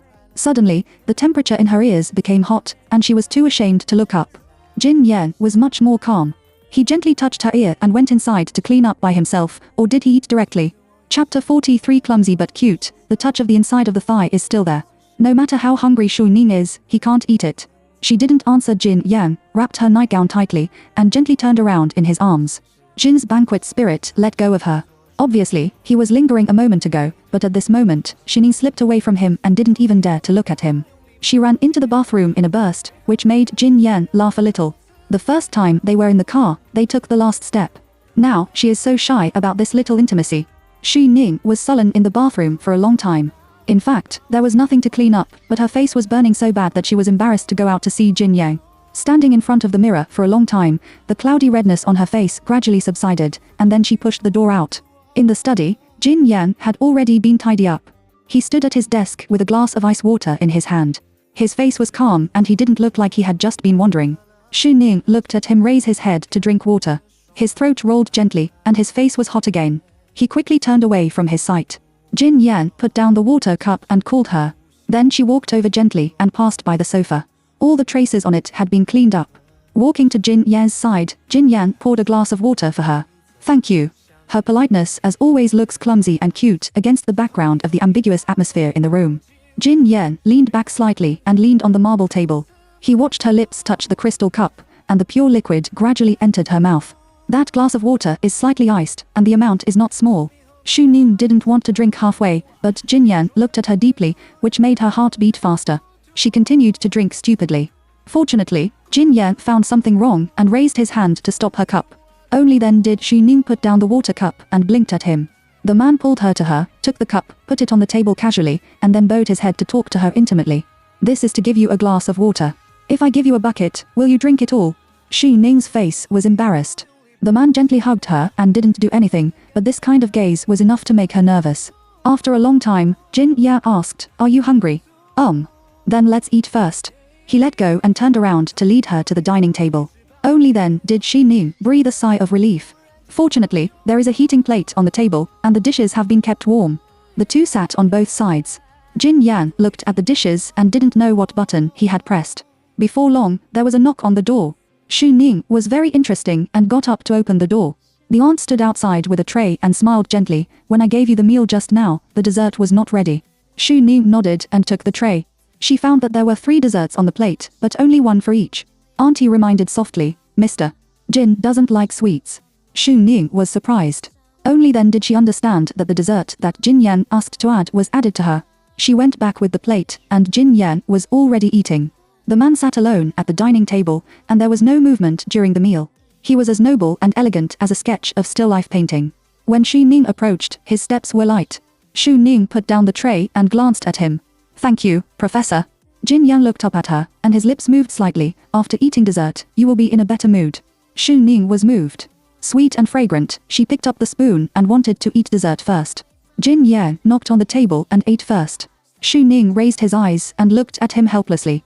Jin Yan felt that her eyes were really beautiful and attractive. He took a sip of ice water, his eyes were deep, and no one snatched it from you. Chapter 44. Unable to occupy his wardrobe, Xu Ning still ate obediently. However, she just passed by. As soon as the rice in the small bowl was reduced, she quietly picked up the small bowl of ginger and milk. Jin Yan has been watching her. Seeing that she didn't move, she planned to get another vanilla ice cream. When she got her hand, she subconsciously looked up to look at him, but she didn't expect that he was looking at her. She felt guilty for a while and bit her mouth. Jin Yan thought it was funny and said lightly, "Sit down here." Xu Ning didn't know what he was going to do, but he still sat there obediently. The man hugged her naturally, and then took a chopstick of cherry meat and fed it to her mouth. Sweet, Xu Ning is very happy to eat it. She opened her mouth and carefully bit the meat in. Jin Yan didn't concentrate on feeding her. He just surrounded her and occasionally fed her a chopstick. Except for the first bite of meat, the back was full of vegetables, which was very cruel. Xu Ning ate so much that he chewed slowly until the end. Jin Yan pretended not to be aware of it and continued to feed. In the end, Xu Ning couldn't help calling him Professor. Huh. The man glanced at her. My stomach is limited. If I eat grass, I can't put down the ice cream. It doesn't matter. I can eat it. Auntie said that you don't like sweets. I love to eat today. Xu Ning. She looked at Jin Yan sadly with her eyes blank. Half a day later, Jin Yan raised the corners of his mouth slightly, said nothing, and returned the ice cream to her. Xu Ning was happy. She sat beside him and dug it with a small spoon. After Jin Yan finished eating, he sat in the chair and looked at her. He didn't have a feeding fetish, but just watched her little mouth send things to her mouth one by one, and he had some bad intentions, so he pulled her to his side to bully him. Suddenly, a bell rang. Jin Yan withdrew his sight, got up, and went to the desk. Xu Ning quietly looked up and looked at the man. He stood upright and drew on the document with an expensive pen. At the same time, he gave orders to the people on the other side of the phone. In an instant, he was the same as just now. She subconsciously moved slowly and carefully. When she finished eating, she saw that Jin Yan was already concentrating on the affairs. She didn't even look at her, so she had to clean up the things quietly. Sitting on the sofa again, she didn't leave or stay. Suddenly, she became at a loss. After a long time, Jin Yan had time to pay attention to her. If you are tired, go to rest first. Xu Ning responded softly. She came out of his study, and behind him was the cold tone of his communication with his subordinates, calm and emotionless. I don't know why, my chest suddenly felt depressed. She went back to her original room. As soon as she entered the door, the aunt came up and brought her bags of clothes. This is the clothes you asked me to send you. It was delivered when you took a shower just now. The gentleman said that when you finished washing and picked it yourself, he asked me to send you only a nightgown. Xu Ning took it, went back to the room and opened it, blushing. In addition to pajamas, there are all kinds of underwear. Jin Yan knew that she lacked these, but asked her aunt to send her only a nightgown. This man's bad taste is really... Thinking of those pictures, she was ashamed again. She quickly packed up her clothes. I was about to put it in the closet, but it stopped. What does she have to do with Jin Yan? How can she occupy his place? What's more, it's not a permanent residence. Thinking of this, she only put these things in the corner of the cloakroom. Chapter 45. She fell asleep. When Jin Yan came out of the study, it was almost midnight. He went back to his room to take a shower. When he returned to the bedroom, he found that the bed was empty. What does this feel like? It's like running a marathon for a while, thinking that there is a big prize waiting for you at the finish line. As a result, there was only a bottle of dull mineral water. He pursed his thin lips and went out of the bedroom. Sure enough, on the sofa of the small study in the suite, I saw a woman curled up together. He walked over casually and picked up the person. Xu Ning struggled for a long time and finally didn't dare to sleep in the bed in the master bedroom. She was so tired that she finally fell asleep, and it was also a nightmare. When the body was cold, it suddenly touched a fire, and then, the breath was taken away. She hummed softly, her body was crisp, and then she felt a big hand swimming on her body. She felt both unbearable and comfortable. In the ups and downs, she opened her eyes and suddenly woke up to Jin Yan's deep and dark eyes. Professor, you sleep with yours. What? Xu Ning wanted to open his mouth, but his mouth was blocked again. The man's strong body covered her, and she had no power to resist. She could only lie flat and be asked for by him. Jin Yan took care of her body, just like in the study, and didn't do it to the end. But this intellectual is too educated and more creative than others in bed. Even if he doesn't do it to the end, he can't wrong himself. Xu Ning was tossed into a ball of water. At the end, he could only shrink timidly in the quilt, and his whole body was hot with shame. Click. Jin Yan turned on the lamp at the head of the bed. She closed her eyes quickly. The man is always particularly gentle afterwards. He will help her clean up with dignity, and then turn off the light and hold her in his arms. Xu Ning leaned on his chest, blindfolded, and only felt unreal. Aren't you sleepy yet? Jin Yan wrapped his fingers around her hair. Xu Ning was afraid that he would toss her again, so he quickly closed his eyes. I'm sleepy. A man's smile came from above his head. Xu Ning bit his lip, stopped thinking about it, and forced himself to go to sleep. Jin Yan has always slept lightly, and his body has just been relaxed, but he doesn't fall asleep so quickly. When Xu Ning fell asleep, he got out of bed and went to drink a glass of water. When I was about to go back, I found that Xu Ning's mobile phone page was on. When I picked it up, I saw that there were hundreds of messages without notes. He scanned it from top to bottom, and it was full of crazy words, which were obviously sent by Zhou Jixi. The latest article is like this. Ning Ning, you are so willing to degenerate. How will your grandmother feel if she knows? The corners of Jin Ye's mouth pulled up a mocking arc, and his slender fingers tapped a few words. She fell asleep. As soon as the news passed, the other side immediately stopped, like a cat with a stuck neck, and the sound suddenly stopped. Jin Yan was expressionless and left his mobile phone. In bed, Shi Ning slept soundly. For the first time, Shi Ning only felt that it was very fierce for Jin Yan to toss people. When she really slept in the same bed, she felt that his demand was really strong. Obviously, there were 2 times last night. He didn't let her go to bed in the morning. She once doubted whether he had touched a woman. Fortunately, Jin Yan is very principled and works the most. At 8:30, Shi Ning put on his pajamas and sent him downstairs. As soon as the man left, she sat in the delicate and luxurious room, only feeling that she was out of place here. In order to eliminate this feeling, she first went to the hospital to see her grandmother and then sent the printed resignation letter to Zhou Jixi. Unexpectedly, Zhou Jixi didn't make any movement this time. She was feeling strange. When she was flipping through the messages on her mobile phone, she saw the reply from Jin Yan last night. Chapter 46. The little pet he raised. Shi Ning knew very well that Jin Yan was not love for her, but a simple desire. But a man like Jin Yan will definitely mind that the women around him are too deeply involved with other men. She deleted all the messages and blocked the number as usual. She didn't have a job for the time being. She wanted to accompany her grandmother in the hospital all the time, and she was afraid that Jin Yan would not be unhappy when she came back, so she stayed in the villa in the afternoon. When Jin Yan came back, she was wearing a long white skirt and standing at the table to arrange the dinner plate. Hearing the movement, she looked up at the door with a gentle smile. You're back. It feels wonderful. After work, someone is waiting at home. Jin Yan was in a good mood and threw the coat he took off to her. Shu Ning was stunned for a moment, and then walked over to pick it up unskillfully. The man took the opportunity to put his around her waist and walked to the table. What did you do? The aunt will come out at any time. Shu Ning couldn't let go and whispered, a few home-cooked dishes. Jin Yan glanced at the table and I tasted it. Shu Ning got up and took the dishes and chopsticks for him in a rusty manner. I made this chestnut duck, she said. Jin Yan nodded and ate a chestnut. It tastes good. Only then did Shi Ning breathe a sigh of relief. Seeing her carefulness, Jin Yan put down his chopsticks and pressed a button on the table. He took her and said, the case has been closed. Shu Ning was surprised. She didn't expect it to be so easy. Before, she carried the case on her back and felt that the sky was about to collapse. Jin Yan looked at her motionless and reached out and pinched her face. Are you so happy? Shu Ning returned to his senses. She looked at him and squeezed out a sentence for a long time. Thank you, Professor. She was tired of hearing this sentence again. Jin Yan looked at her with leisurely eyes, as if he was joking. Shu Ning's face was slightly red. After hesitating for a moment, he stretched out his hand and wrapped a pair of lotus arms around the man's neck. She wanted to kiss him, but she glanced at the kitchen and paused again.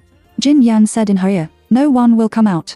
Shi Ning remembered that he had just pressed a button on the table. No wonder no one has come out for so long. Her eyes were slightly watery, and she hesitated a little. Then she closed her arms, came over, and kissed the corner of the man's mouth. The dragonfly's kiss is so pure that it is almost seductive. Jin Yan looked at her shy side face with deep eyes. Shu Ning kissed him and did not let go immediately. Instead, he lay on the man's shoulder and fixed his eyes. Professor, why did you help me so much? The man's thumb pinched her chin, and his tone was ambiguous. What do you think? Shu Ning didn't speak. She shouldn't ask. Asking too much will only make the relationship between people unbearable. She narrowed her eyes and approached again. This time, she kissed the man's lips. Jin Yan stretched out his hand around the back of her head, making her closer to him and deepening the kiss. They were the only ones in the restaurant. The environment was quiet, and the slight movement of kissing was gradually amplified, which made people blush and beat their hearts. Before he had eaten, Shu Ning sent himself out first. A table of dishes, and only a few chopsticks were moved. Jin Yan took Shu Ning back to the room. He used the same method as yesterday, but it was worse today. Shu Ning was so ashamed that he bit his fingers all the way and didn't make any movement. She didn't dare to think about how Jin Yan would toss her when her body was completely clean in 2 days. It was more than 8 o'clock, and the two of them stopped. Jin Yan went to work in the study and also took Shu Ning with him. Shu Ning felt that she was like a small pet he raised. Chapter 47. Mrs. Jin came to the door. At the end of work, Jin Yan hugged Shu Ning and talked about tomorrow's business trip plan. Shu Ning leaned in his arms and responded obediently. She didn't know what their relationship was now, so naturally, she wouldn't interfere with him too much. I'm not at home. If you're bored, go shopping and get stuck in the bedside drawer. I'm going to see my grandmother and ask the driver to take you, Jin Yan said. When Xu Ning heard the words, his mood was complicated and he didn't know whether he was happy or sad. He is going to support her like this. She didn't want to do this. Professor. She sat up straight. Jin Yan let go of her slightly and responded. You don't have to give me the card. I'm going to look for a job again recently. In a few days, I'll go back to work. Wait for me to come back and ask someone to arrange it for you, Jin Yan said.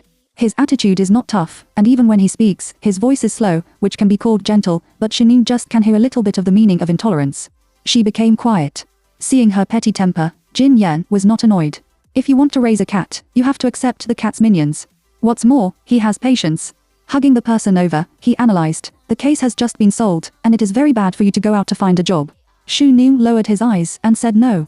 Your grandmother is not in good health. You are looking for a job now. Can you take care of her? Hit the snake and hit 7 inches, and this time it was Xu Ning's dead hole. She was a little discouraged, but her body was obviously relaxed, not as resistant as just now. After a while, when grandma's health gets better, I will look for it myself, Xu Ning said. Jin Yan doesn't say yes or no. The room became quiet, and the atmosphere suddenly became a little strange. Xu Ning struggled in his heart, but still lowered his posture and took the initiative to hug the man's neck. Jin Yan's hand covered her back and invisibly accepted her favor. That night, Jin Yan didn't touch Xu Ning again. Xu Ning lay on his bed and didn't fall asleep until late at night. When Jin Yan returned to the room, the woman slept carefully. When she heard the movement, she opened her eyes and looked at him. That look, poor, looks like a kitten in the rain. He sighed in his heart, lay on the bed, and hugged the person. Xu Ning leaned on his chest and said no word. I don't know how long it took. Jin Yan kissed her on the forehead, as if to comfort her. There was a little real tenderness in his voice, and he coaxed, be good and don't be disobedient. The person in his arms is quiet. Then, her hand grabbed his pajamas, and then leaned into his arms, which was obviously dependent. Jin Yan just fell asleep. The next day, Jin Yan went out. Xu Ning got up with him and sent him to the car. Standing by the door and watching the black car drive out of the gate, Xu Ning had an illusion that the house was like a cage made of gold thread, and she was trockling herself in it. The aunt saw that she was in a bad mood and kept teasing her. Xu Ning didn't like his aunt's kindness, so he followed her into the kitchen to make something. Until 10 o'clock, she was about to go out of the kitchen and go to see her grandmother. Suddenly, the doorbell rang. Auntie was a little surprised. Did Mr. Jin leave something at home? Xu Ning didn't wash his hands and didn't have time to open the door. Auntie went for her. Xu Ning also guessed it was Jin Yang. While washing her hands, she subconsciously sorted out her hair. Just as she was about to go out, the aunt came in a voice of surprise and panic. Madam, why are you here? Xu Ning suddenly turned off the tap and his eyes widened. In the living room, the sound of high heels sounded, but there seemed to be more than one. Chapter 48. Please ask that lady to come out, madam. The young master is on a business trip and not at home. Auntie is respectful. He should have just left, right? I think the cup of tea on the table is still hot. A young female voice sounded. Xu Ning stood in front of the refrigerator, and his body tightened. The aunt quickly said, I drank it. Mrs. Jin said coldly, you will enjoy it. The aunt didn't dare to talk anymore. She smiled and said, Madam and Miss Ling sit down first, and I'll make tea for you too. Xu Ning vaguely heard this sentence, and then he saw his aunt walk into the kitchen. She opened her mouth, and the aunt made a silent gesture to her, and then whispered, don't go out. Miss Ling is the wife's favorite daughter-in-law. She is definitely here for you. Xu Ning's face stiffened. Auntie's words gave her the illusion that she was the third child who was caught in the main room. Although she stayed here for 2 nights, when someone came, she was like a mouse who couldn't see the sun and could only hide in the kitchen. The aunt saw her embarrassment, sighed, and quickly prepared refreshments. Outside, the voice of Mrs. Jin and Ling Yushan talking came. Jin Yan doesn't look like a person lives here. It looks quite popular, Ling Yushan said. He always enjoys it, and of course, he won't make the house cold. Mrs. Jin's words were light, and then she turned around. However, he was too busy to take care of these trivial things in the house. There are no rules from the inside to the outside. It's really ridiculous that the aunts at home dare to drink tea with a soft yellow cup and take it to the master's dining table. Ling Yushan smiled. Men are not very good at tidying up. I'm not very good at tidying up. I'm afraid that there will be a thief in the house. Today is a cup, and tomorrow I have to go to the study. If it's too much, there will be a shortage of things in the bedroom. In the kitchen, Xu Ning listened to these 2 sentences, and his heart stinged. She is not stupid and can hear Mrs. Jin's sarcasm. Outside, Ling Yushan swept around and didn't see the woman, which was unhappy. As soon as she received a call from Jiao Lingshen, she couldn't help it. Today, it was hard for her to persuade Mrs. Jin to go out and turned to Jin Yan again. She looked at the kitchen and said to Mrs. Jin, Let me help you choose tea. In the kitchen, the aunt was shocked and quickly found a place to hide Shining. Shining was pushed repeatedly until his back leaned against the tile and his whole body was squeezed between the refrigerator and the cupboard. She wanted to straighten up, but Ling Yushan had already entered the kitchen, walking slowly, taking things back and forth. Several times, she almost came to her. Because of nervousness, she unconsciously cleaved to the wall. I don't know how long it has been, but my back is so cold. Ling Yushan's footsteps gradually moved away. Shu Ning seemed to be emptied from his tendons and bones. He suddenly collapsed and almost sat on the ground. By the door, Ling Yushan looked at the brown sugar and ginger tea on the cooking table and hummed disdainfully. Mrs. Jin looks Li Ko-ho-jen just came to see Jin Yang. Seeing that Jin Yang was not there, she and Ling Yushan drank tea outside, but did not go upstairs. On the way, Ling Yushan answered the phone because the company had something to do. Mrs. Jin said, "You can go to the jewelry exhibition and make an appointment next time." "Then shall I take your aunt back?" "No, I'll take a look at Jin Yang's place and help him clean up the yard by the way." Ling Yushan glanced at the direction of the kitchen and got it. She nodded, "And I'll go first. Be careful on the road." Seeing Ling Yushan leave, the aunt was greatly relieved. But as soon as the door closed, Mrs. Jin put down the teacup and said with an unkind face, "Please come out, I'm afraid it's uncomfortable in the kitchen." Chapter 49. Leaving, Shu Ning was dressed in a champagne-colored suspender skirt chosen by Jin Yang this morning, which was very charming. But when she stood in front of Mrs. Jin, she only felt ashamed. Mrs. Jin looked at the goods as if she had been stripped and executed in public. "What's the name?" Mrs. Jin asked. Shu Ning endured the dryness in his throat and whispered, "Shining. How old are you?" 24. Mrs. Jin smiled slightly and said indifferently, "It's quite young." With that, she looked at Shu Ning again and raised her head. Shu Ning clenched his hands and raised his head slightly. Mrs. Jin looked at her face and nodded, which was also very beautiful. "How did you get to know Jin Yang?" Shu Ning opened his mouth. "I'm in a little trouble. Professor him." "Professor?" Mrs. Jin frowned. Shu Ning's voice was stuck. She knows that she said the wrong thing. Sure enough, Mrs. Jin's face sank and asked, "Are you from Nanjing University?" "Yes." "Has Jin Yang given you a lesson before?" Shu Ning was silent for a moment. For some reason, she obviously felt that Mrs. Jin was really angry when it was mentioned the relationship between teachers and students. "It seems that you female students of Nanjing University are not simple people. One day, I met you, Principal Shu, and I really had to talk to him." Hearing this, Shu Ning raised his head completely in a panic. Mrs. Jin saw her whole picture clearly this time. Chaw Chaw is pitiful, and his eyes are bright. Thousands of miles of beautiful women are more beautiful than that one. Mrs. Jin's face was even worse. She doesn't interfere with Jin Ya's raising of women, but she absolutely doesn't allow the previous students, not to mention such a special thing. She simply said, "You can't live here." Shu Ning had already prepared and did not refute. "Jin Yang gave you a card, right?" Mrs. Jin's attitude was suddenly strong, and she directly ordered to leave here immediately. "Whether you live in a hotel or rent a house, you can find a place by yourself." This house was given to him by his grandfather in the year of Jin Ya's adulthood. The only woman who can live in is Mrs. Jin in the future. "Miss Shu, I hope you understand what I mean." Shu Ning nodded, "I understand." "You'd better understand." Mrs. Jin stood up with her eyes not slanted. "Shu, I'm asking you not to see Jin Yang again now. It's probably for nothing. He wants to see you, and if you want to see him, there are ways. I'll give you a chance to negotiate the terms with him in person when he comes back. Do you want money or resources? Think clearly by yourself. You are still young. Don't be dizzy. Not everyone can enter the gate of the Jin family. Miss Ling, just now, you can check her information. Even if it's her, I have to think about it, let alone you. I don't want us to have a chance to meet again." After saying that, Mrs. Jin looked at Shu Ning. Shu Ning's face was innocent, but he still straightened his back and responded decently, "Don't worry, I will leave immediately." "That's good." She said everything she had to say, and Mrs. Jin didn't embarrass Shu Ning and left calmly. Shu Ning stood still and didn't come to his senses for a long time. The aunt saw that something was wrong with her and wanted to persuade her to wait for Jin Yang to come back before making a decision. Shu Ning refused. She was confused these 2 days. When she was in the police station, she was so desperate that she was suddenly rescued. She wanted to catch Jin Ya's life-saving straw, but she forgot her weight. The arrival of Mrs. Jin and Miss Ling completely woke her up. She stayed for 2 days in total. Naturally, there was nothing to clean up. She just changed her clothes and left Jia's house. The aunt kept it again and again, but she just said, "I will make it clear to Mr. Jin." Chapter 50. Being bullied by kindness, Shu Ning left in a hurry and hit a car on the side of the road. She was so confused that she didn't notice that she was photographed all the way. On the corner of the roadside, the man came out with the camera and quickly dialed the phone. Miss Ling, I have taken a picture of the person. I have sent it to you. Don't worry, I will continue to keep an eye on you. In the taxi, Xu Ning looked at the scenery outside the window and was inexplicably relieved. Mrs. Jin's words embarrassed her, but she didn't resist coming out of the luxurious house.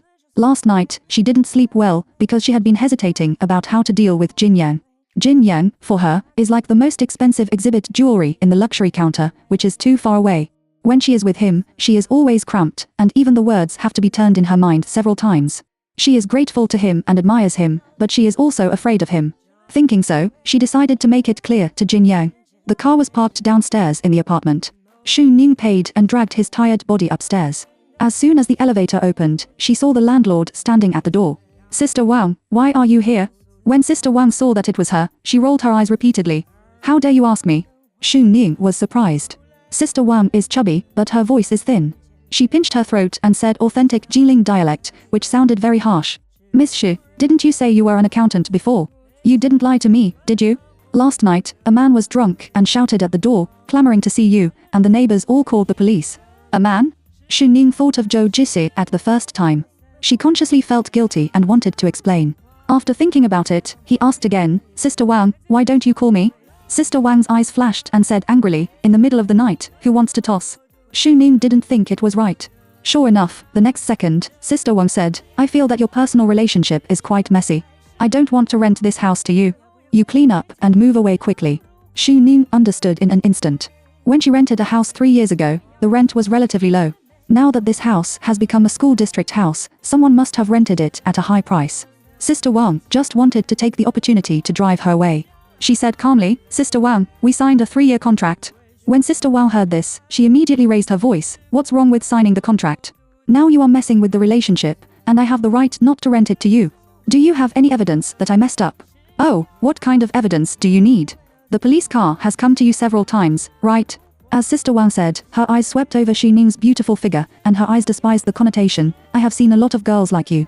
Relying on her beauty, she has several boyfriends at a time, and the relationship is very chaotic. Xu Ning was angry, but he knew that he had nothing to say to the scoundrel.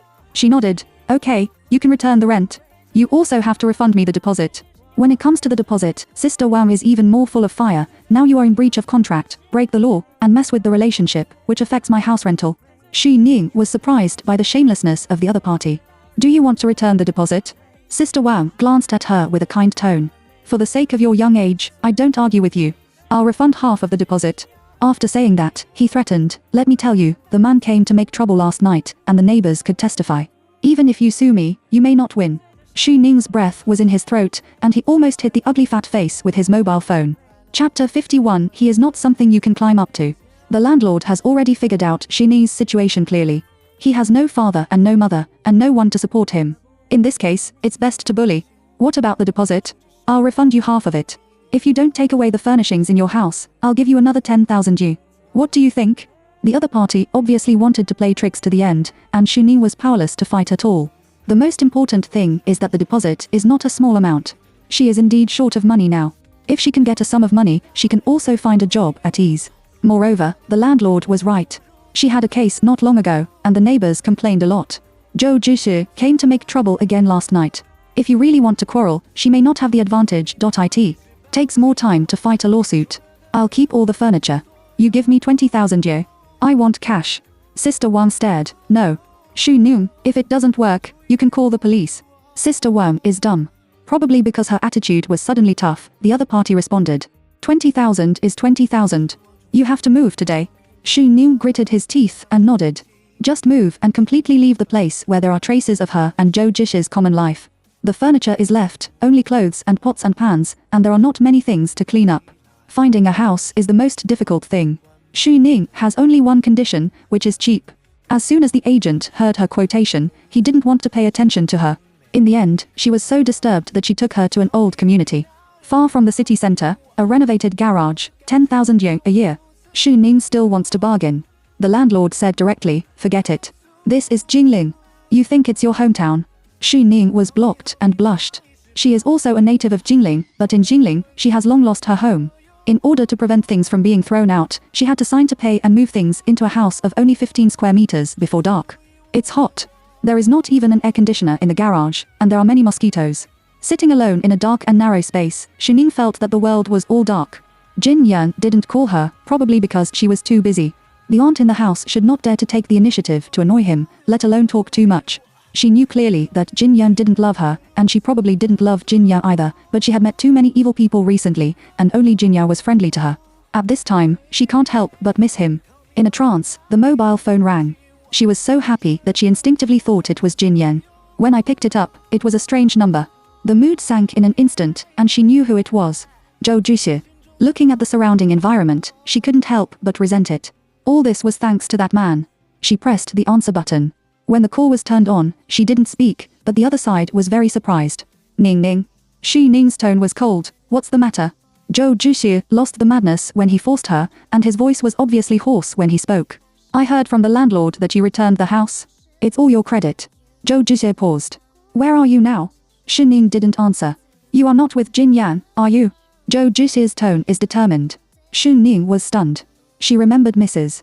Jin's sudden visit and knew her existence early in the morning, so she didn't come to the door until Jin Yan left. She was even more disgusted and frowned and said, "It's you who played ghosts behind your back."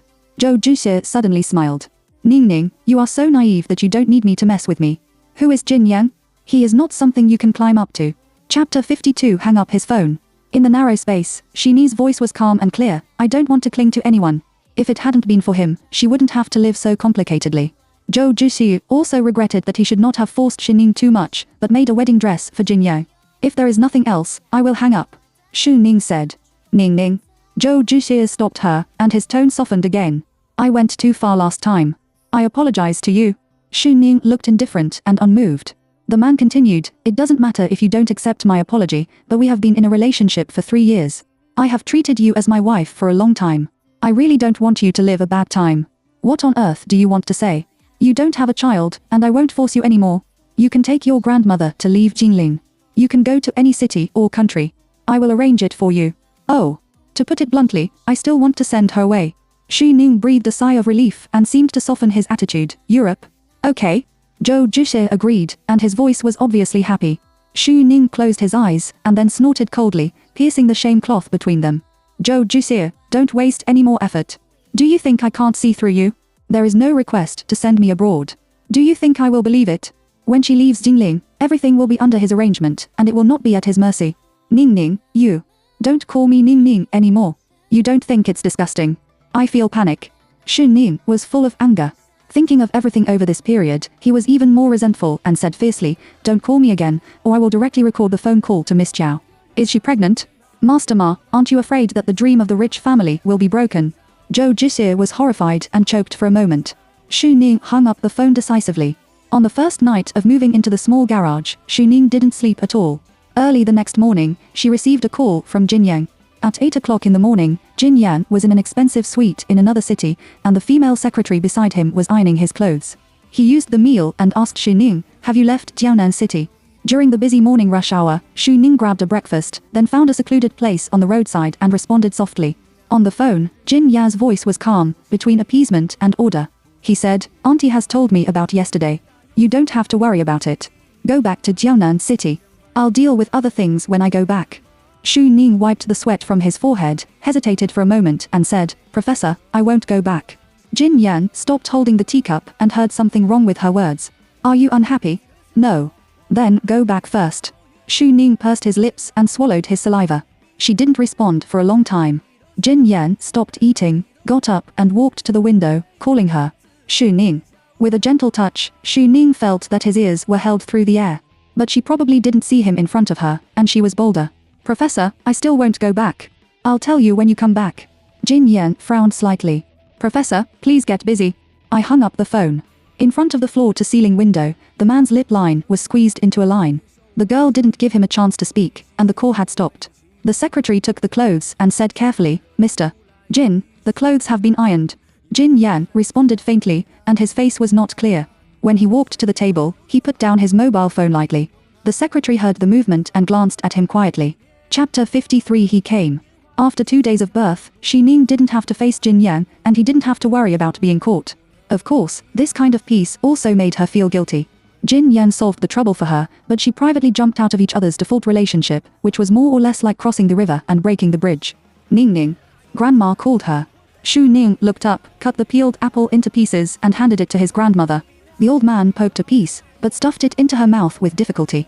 You should eat more. You have lost weight recently. Where? I'm obviously fat. Shu Ning said, pretending to be coquettish, and pinched the flesh on his face. The old man laughed. The aunt in the next bed couldn't help saying, Grandma, you are so blessed. My granddaughter is so filial. When the old man heard it, the wrinkles on his face became deeper and deeper with laughter, and he praised his granddaughter. The aunt looked at Shu Ning and couldn't help saying, she is really beautiful and blessed, like a celebrity. As he said, he thought for a moment, clapped his hands gently, and said, like that. Liang Yingzi, today's richest woman in the country. Normally, ordinary people must be happy to hear that their children are so fast. But Shu Ning's eyes swept, but found that his grandmother's eyes were shocked, as if she had been frightened. She didn't think about anything else. Her first reaction was that Grandma was not feeling well. She hurried forward. Grandma, what's wrong? The bed next door also thought that the old lady was sick and planned to ring the bell to call the nurse. It's okay. It's okay. The old man came back to his senses, reluctantly pulled the corners of his mouth, and grabbed Shu Ning's hand. Is there anything wrong with you? Shu Ning looked nervous. The old man shook his head. I didn't sleep well last night. Maybe I was sleepy. Only then did Shu Ning breathe a sigh of relief. Seeing this, the next door didn't dare to chat casually. Shu Ning has begun to look for a job, but his resume has been submitted, and he has basically sunk into the sea. She spent most of her time in the hospital. The old lady noticed something was wrong and suspected that she had a conflict with Zhou Jixie. Things that don't happen. Shu Ning's acting was already good, and he casually said, he has been too busy recently. He went on a business trip. Before leaving, he told me to accompany you more often. The old man nodded and reminded her, Jixie is rich now, and you have to watch it. Shu Ning smiled bitterly in his heart. Like Zhou Jixie, I'm afraid even Qiaolingshi may not be able to see it. She was more careful in front of the old man, afraid that her grandmother would see it, but several times, she found that the old man looked at her face for no reason. Her eyes were so complicated that she couldn't figure it out. She always doubted whether it had been exposed. The NTH resume was submitted, but there was still no reply. Shu Ning called to inquire. The HR person on the opposite side was quite good and told her briefly, Miss Shi, your last job was not a normal job, was it? I heard that it involved the embezzlement of public funds. Shu Ning understood. After hanging up the phone, she sat in the corridor of the hospital for a long time. Before dark, Shu Ning said goodbye to his grandmother and went back to the small garage. In a space of more than 10 square meters, when the door is closed, you can still hear footsteps outside. Whenever someone passes by, Shu Ning will feel tight. When it was more than 9 o'clock, someone suddenly knocked on the door. She was shocked and walked to the door guardedly and asked, who? Then, the mobile phone rang. She picked it up and saw that it was Jin Yan. The heartbeat stagnated for a moment, and then accelerated. Shu Ning breathed a sigh of relief and opened the door. Outside the door, the street lights in the alley are dim. The man was tall, in a suit and leather shoes, which was out of place with the trash can full of garbage behind him, as if a cloud had fallen into the mud. Shu Ning clenched the doorknob. Chapter 54. You can still do what you want to do. There is not even a stool in the room. Invite Jin Yan to enter the door. Shu Ning felt that it was insulting him. But Jin Yan still came in. For a moment, she hesitated whether to close the door. Jin Yan looked back at her. Only then did she her senses and closed the door. As soon as the door was closed, the room was dark. Shu Ning quickly turned on the small lamp at the head of the bed. The light in the garage was broken, and she didn't have time to install a new one. Jin Yan is superior in height.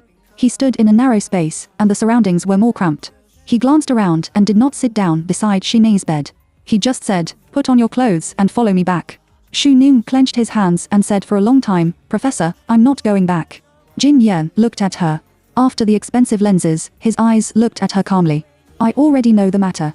This time it was an accident, and it won't happen in the future. That's not what I meant. Shu Ning shook his head. Jin Yan didn't squint and waited for her next. Shu Ning turned around and poured a glass of water into his own cup. You can have a drink of your mouth. Jin Yan took the cup. It's very late today. Did you just get off the plane? She looked around at him, and Jin Yan was not angry. She took a sip of water and responded lightly. Then you should go back and have a rest first. Shu Ning said. Jin Yan, I picked you up and went back together. Shu Ning was silent. Jin Yan breathed a sigh of relief. He put down the teacup and sat down beside her bed. He took off his glasses, put them on her bed casually, raised his hand and gently pinched his eyebrows. Why don't you want to go back? Shu Ning stood not far away with his hands in front of him, like a good student being questioned by the teacher. She said, it's not appropriate for me to live with you. Jin Yan raised his eyes, narrowed his eyes, and captured her subtle emotions from the dim light. What's not suitable? Mrs. Jin is right. Only Mrs. Jin in the future can live there, and I shouldn't live there. I said, you don't need to listen to those words. I will deal with it. There will be no next time. Xu Ning stopped. The conversation is suspended for a moment. The man's eyes locked her face. The seemingly gentle eyes were like a scanner, which made her careful thoughts disappear. I don't want to go back. Is it because of what my mother said, or because of something else? Xu Ning bit his lip slightly and lowered his head. Jin Yan saw through everything and said slowly, because I don't let you find a job by yourself. I won't let you look for a job because there is no impenetrable wall in the world, and our relationship will not become a secret. What you call looking for a job by yourself is actually giving people the opportunity to arrange you. Instead of letting others arrange you, it's better for me to arrange you. Xu Ning didn't speak. Walking with him at the police station that day, she regarded him as a life-saving straw. But after staying with him for 2 nights, she found that she didn't know him at all. The tip of the iceberg of his personality was enough to make her nervous, not to mention staying with him for a long time. Mrs. Jin's sudden visit made her more aware that it was dangerous to stay by his side. She was silent for a long time and said, I don't want to bother you all the time. Don't you want to bother me, or are you afraid that I will be your trouble? Jin Yan hit the nail on the head. Xu Ning was dumbfounded.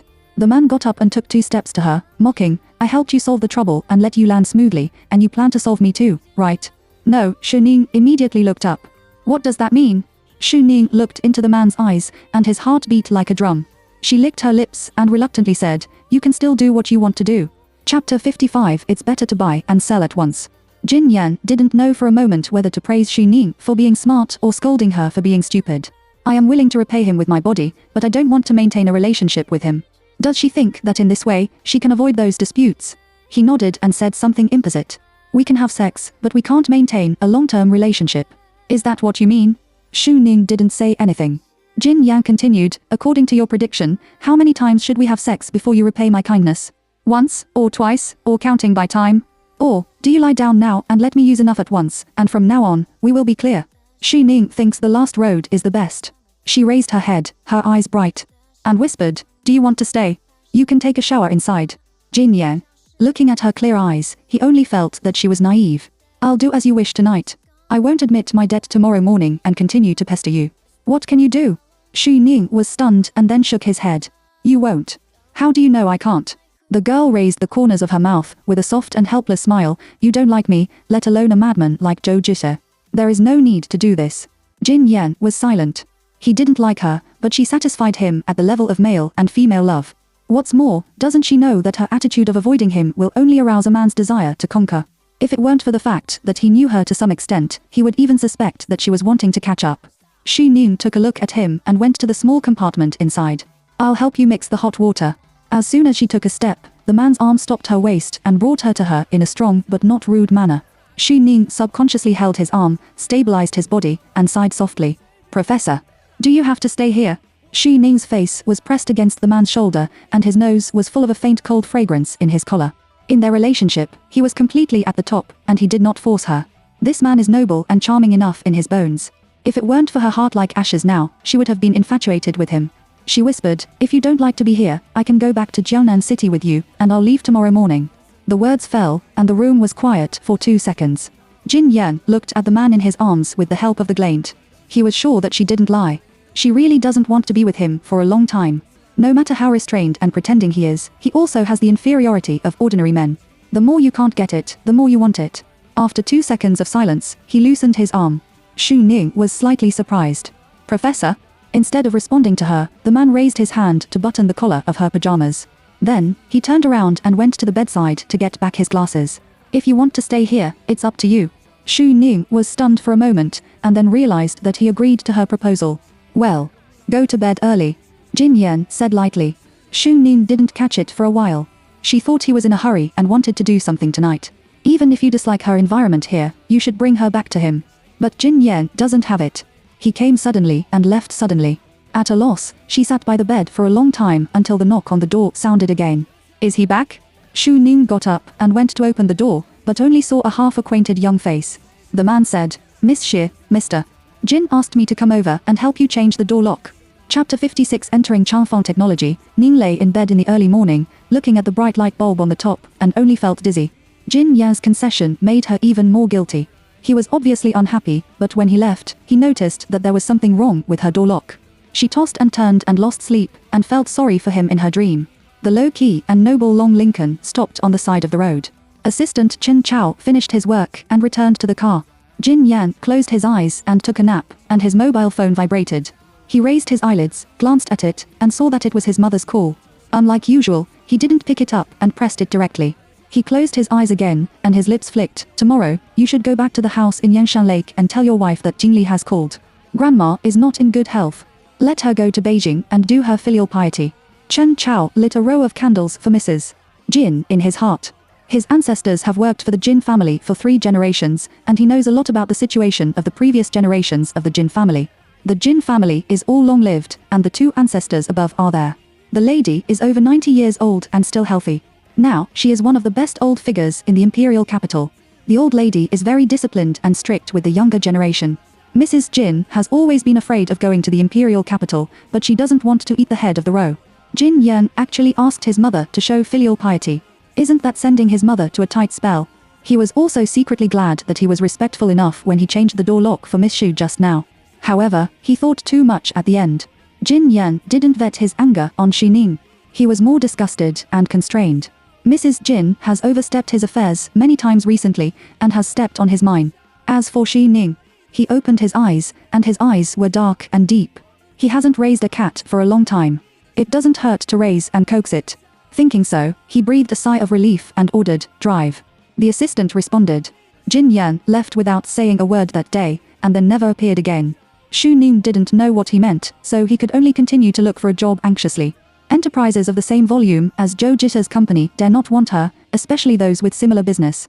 She gradually suspected that it was Zhou Jisha who greeted behind his back. While she was depressed, her classmate Jiang Lu helped her contact a senior sister Meng Tong. Meng Tong took office in Changfeng Group. Changfeng Technology, a subsidiary of Changfeng Group, is recruiting. Meng Tong has an internal promotion quota in his hand. Xu Ning saw that it was Changfeng Group, and his heart was a little beating. Meng Tong saw that she hesitated and took the initiative to ask the reason. She had to make an excuse. "I offended a president of your group when I was working part-time before." Meng Tong suddenly understood, and then smiled and said, "Sister, you think too much. Do you know how big our park is?"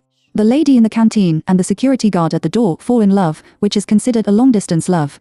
The distance between our science and technology building and the main building is even more distance. You, a small employee of a subsidiary company, still want to see Tianyang? Xu Ning. She couldn't help laughing. "Well, please help me push the resume over." Meng Tong is a small supervisor internally, and it is a trivial matter to recommend a resume. What's more, Xu Ning is indeed excellent. He is a local and a student of Nanjing University. After 2 rounds of interviews, he successfully got the internship quota. After entering Changfeng Technology for a whole week, Xu Ning couldn't get out of the science and technology building, let alone go to the headquarters building. As Meng Tong said, she wants to see Jin Yan, which is comparable to a commoner meeting the emperor. "Xu Ning." A voice came from the office in charge. Xu Ning trotted over. The supervisor threw a document to her. "You go to the group building and ask Vice President Zhang of the logistics department to sign it." Chapter 57 Demons and monsters gathered in the elevator of the headquarters building of Changfeng Group. Qiao Lingxing took Ling Yishan's arm and said in a friendly tone, "It's really thanks to you, Yishan. If it hadn't been for your face, Mr. Jin would not have nodded so easily in this cooperation with Changfeng Technology." Ling Yishan raised her chin and said with a smile, "It's all Mr. Zhou's ability. I'm just pushing the boat with the flow." Zhou Juxiu said polite words, but he thought about the scene when he met Jin Yan just now. When it comes to Xu Ning, they kept their mouths shut, and Jin Yan didn't embarrass him, but Jin Yan's every move was so high that he felt like he was being slapped in the face. In terms of origin and achievements, even if he drives 8 times faster, I'm afraid he won't be able to catch up with Jin Yang. In this case, Xu Ning, he will never let go. Thinking so, the elevator door opened. The elevator for high-rise buildings is a distance from the employee elevator. Qiao Lingxin was still talking to Ling Yushan, her eyes swept not far away, and she said, "Isn't that Xu Ning?" Ling Yushan and Zhou Jishu looked over at the same time. At the employee elevator, Xu Ning was wearing work clothes, with an employee ID card hanging on his chest, and walked into the elevator with documents. Zhou Jishu couldn't believe it. Ling Yushan was even more stunned. She met Xu Ning in Forsio's law firm. Later, Qiao Lingxi called her and said that Jin Yan had raised a woman. After she got the news, she asked Mrs. Jin to come to the door. But Mrs. Jin was led away by her on the surface, but she was just perfunctory and supported her away. If she hadn't left someone staring at the door, I'm afraid she wouldn't have seen the woman's true face. She thought that Mrs. Jin had dealt with the person, but she didn't expect that this woman had joined Changfeng Group. Qiao Lingxing exaggeratedly smacked her tongue on the side, which really looked her undone. Ling Yoshan closed her mouth and said nothing, but her hand holding the bag clenched tightly, and her nails were deep in the flesh without noticing it. Xu Ning went upstairs and found Vice President Zhang to stamp it. Everything went well. When she came out of the logistics department, she wanted to go back to the science and technology building quickly. As soon as I went downstairs, a group of people came from the direction of the executive elevator. The leader is Jin Yan. Her heart tightened and she was about to avoid it. But Jin Yan didn't seem to see her. He didn't squint and led people out of the building. Instead, Chen Chao nodded to her, as if he was not surprised to meet her. Xu Ning responded slightly. She was relieved to see the brigade disappearing in front of her. Around, people are talking about it, and the topic is all about Jingyang. Xu Ning muffled the crowd and rushed to the science and technology building. As soon as she went back, the supervisor Zhao was cursing, as if it was about the project team.it. It's time for someone to come to our finance department.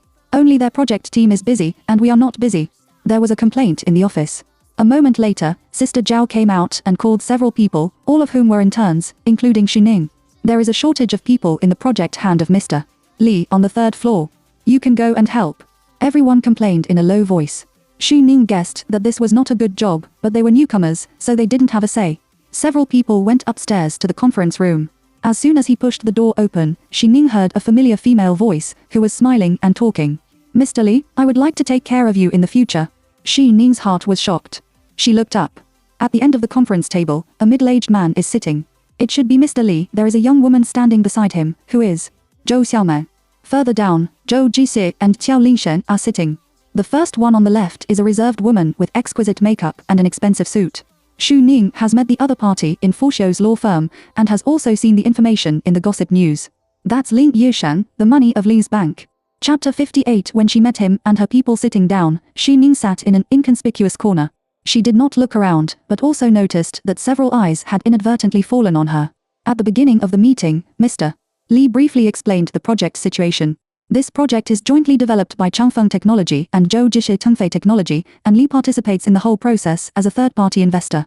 As for Zhou Xiaoman, he is a new employee of Changfeng Technology. Probably for the sake of Qiao Lingsha's face, Mr. Li directly appointed Zhou Xiaoman as the team leader and took care of the subordinates. Mr. Li, don't worry, I will work hard to live up to your expectations, and Mr. Ling. Zhou Xiaoman said beautiful words on the stage, and his eyes deliberately swept over Xu Ning's face, proud and contemptuous. Xu Ning just pretended not to see it.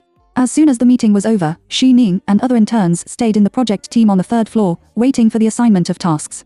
Zhou Xiaoman, a new official, took office and assigned tasks non-stop. The most tedious data collection undoubtedly fell on Xu Ning's head. Zhou Xiaoman said in an official manner, hand it in within 2 days.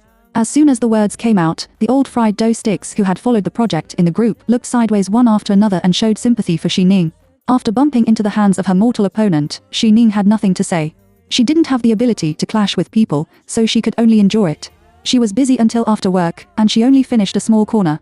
When I came out of the canteen, the people in the office were basically empty. Xu Ning went to the bathroom and met Zhou Jixi, who was waiting for her on purpose at the door. Zhou Jixi looked at her pale face and said with a distressed face, "Did Xiaoman embarrass you?" Xu Ning lost the tissue to wipe his hand and had a cold attitude. "Don't you know? I have already told her to stop in moderation."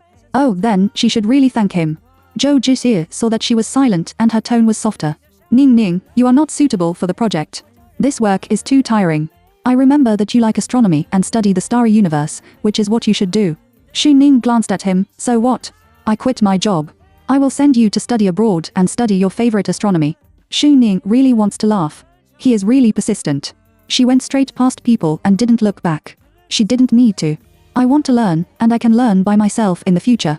Seeing her back disappear at the corner, Zhou Jix's face also sank. He didn't want her to suffer too much, but now it seems that he is really too used to her. Xu Ning was busy until more than 9 o'clock, and the lights on the whole floor were basically turned off. She doesn't plan to go back. It's too late. The alley where she lives is not safe. She had too little dinner, so she had to go out of the science and technology building, and go to the convenience store in the park to buy a bento. She came out of the convenience store with something. She was about to open a bottle of juice. Not far away, a black Bentley stopped quietly. At the distance where she stopped, she was able to meet the people in the back seat. "It's Jin Yan." The man closed his eyes and took a nap, and glanced at her with a deep look. Xu Ning hesitated for 2 seconds and walked forward stubbornly. "Mr. Jin." Jin Yan responded indifferently. Haven't you got off work yet? It's a very plain greeting, as if we don't know each other. Suddenly, the sound of high heels came from behind. The woman trotted over and said, I'm sorry, I was sloppy and left something behind. Shu Ning turned his head and found that it was Ling Yushan. Seeing that it was her, Ling Yushan was also stunned. Are you Shu Ning? The woman seemed to guess uncertainly. Chapter 59. Ning nodded when he went to his office. Ling Yushan pulled the hair on her face behind her ear and smiled gently. I've seen you before, and I've seen you during the day. What a coincidence. You joined Changfeng Technology? Yes. Overtime? Ling Yushan asked. Shu Ning still nodded. It's too hard work. Ling Yushan sighed. She caught a glimpse of the convenience bag in Shu Ning's hand, and then stepped forward and leaned over to look into the car. Jin Yang, is the box of snacks I just packed with you? Ling Yushan stepped forward, and Shu Ning took a step back. Standing at her angle, she couldn't see Jin Yan's expression clearly. She only saw the man take out a box of snacks from the car, and then put his arm gently on the window. Ling Yushan took the snacks and handed them to Shu Ning with a smile. This is what we packed in the restaurant after dinner. It tastes good. You can take it and eat it. Working so hard, eating instant food is not good for your health. She has a beautiful voice and gentle words. She is a good boss who sympathizes with her subordinates. But for some reason, Shu Ning heard a faint tone of arms from her tone. She only hesitated for a moment. Ling Yushan said, take it, don't be embarrassed. This snack is so delicious that you can't buy it outside. Shu Ning opened his mouth and still wanted to refuse. In the car, Jin Yang closed his eyes and said lightly, it's not too early. Ling Yushan stood by the car and spit out her tongue at Shu Ning. Take it quickly, or you, Mr. Jin, will be angry. Shu Ning breathed a sigh of relief, pulled the corners of his mouth gently, and reached out to take it. Thank you, Mr. Ling. You're welcome. Ling Yushan said, went around to the other side of the car, opened the door and got on the car. Shu Ning did not look at the back seat, but skillfully retreated to one side. The window in the back seat closed slowly. The moment she raised her eyes, she didn't see Jin Ye's face. The black Bentley drove out of the park leisurely and disappeared from her sight. Shu Ning stood in place with a convenient bag, holding the box of snacks, and felt a little desolate for a moment. Back to the workstation, the whole floor was basically dark. The box of snacks was very exquisite, but she didn't move a piece and just finished the bento silently. It was not until 10:30 that she fell asleep on the table. In this sleeping position, the stomach is squeezed, and the person is not comfortable. I don't know how long it has been, but there was a thud from the glass door. Shu Ning woke up from the drowsiness and saw the people standing outside clearly by the light of the table lamp. Chen Chao smiled at her and said, Miss Shi, Mr. Jin is looking for you. Shu Ning was slightly stunned. She almost thought she had a dream. Chen Chao pointed to the outside, and I was waiting for you outside. Only then did Shu Ning realize and said, hell.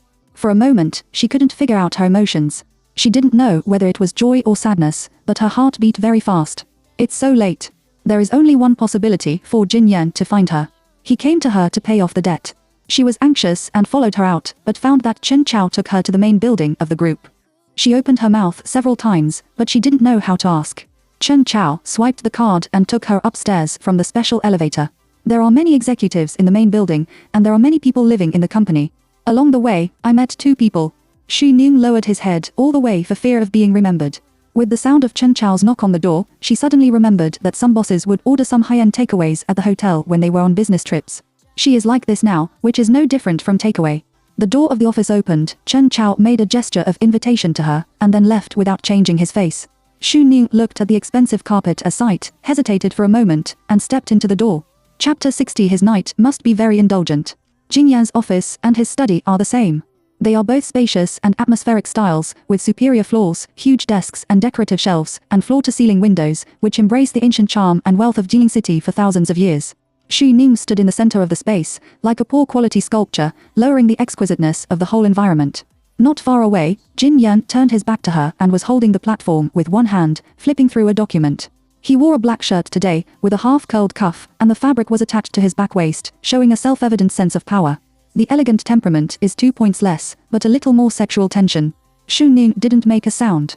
After a long time, Jin Yan said, find a place to sit by yourself.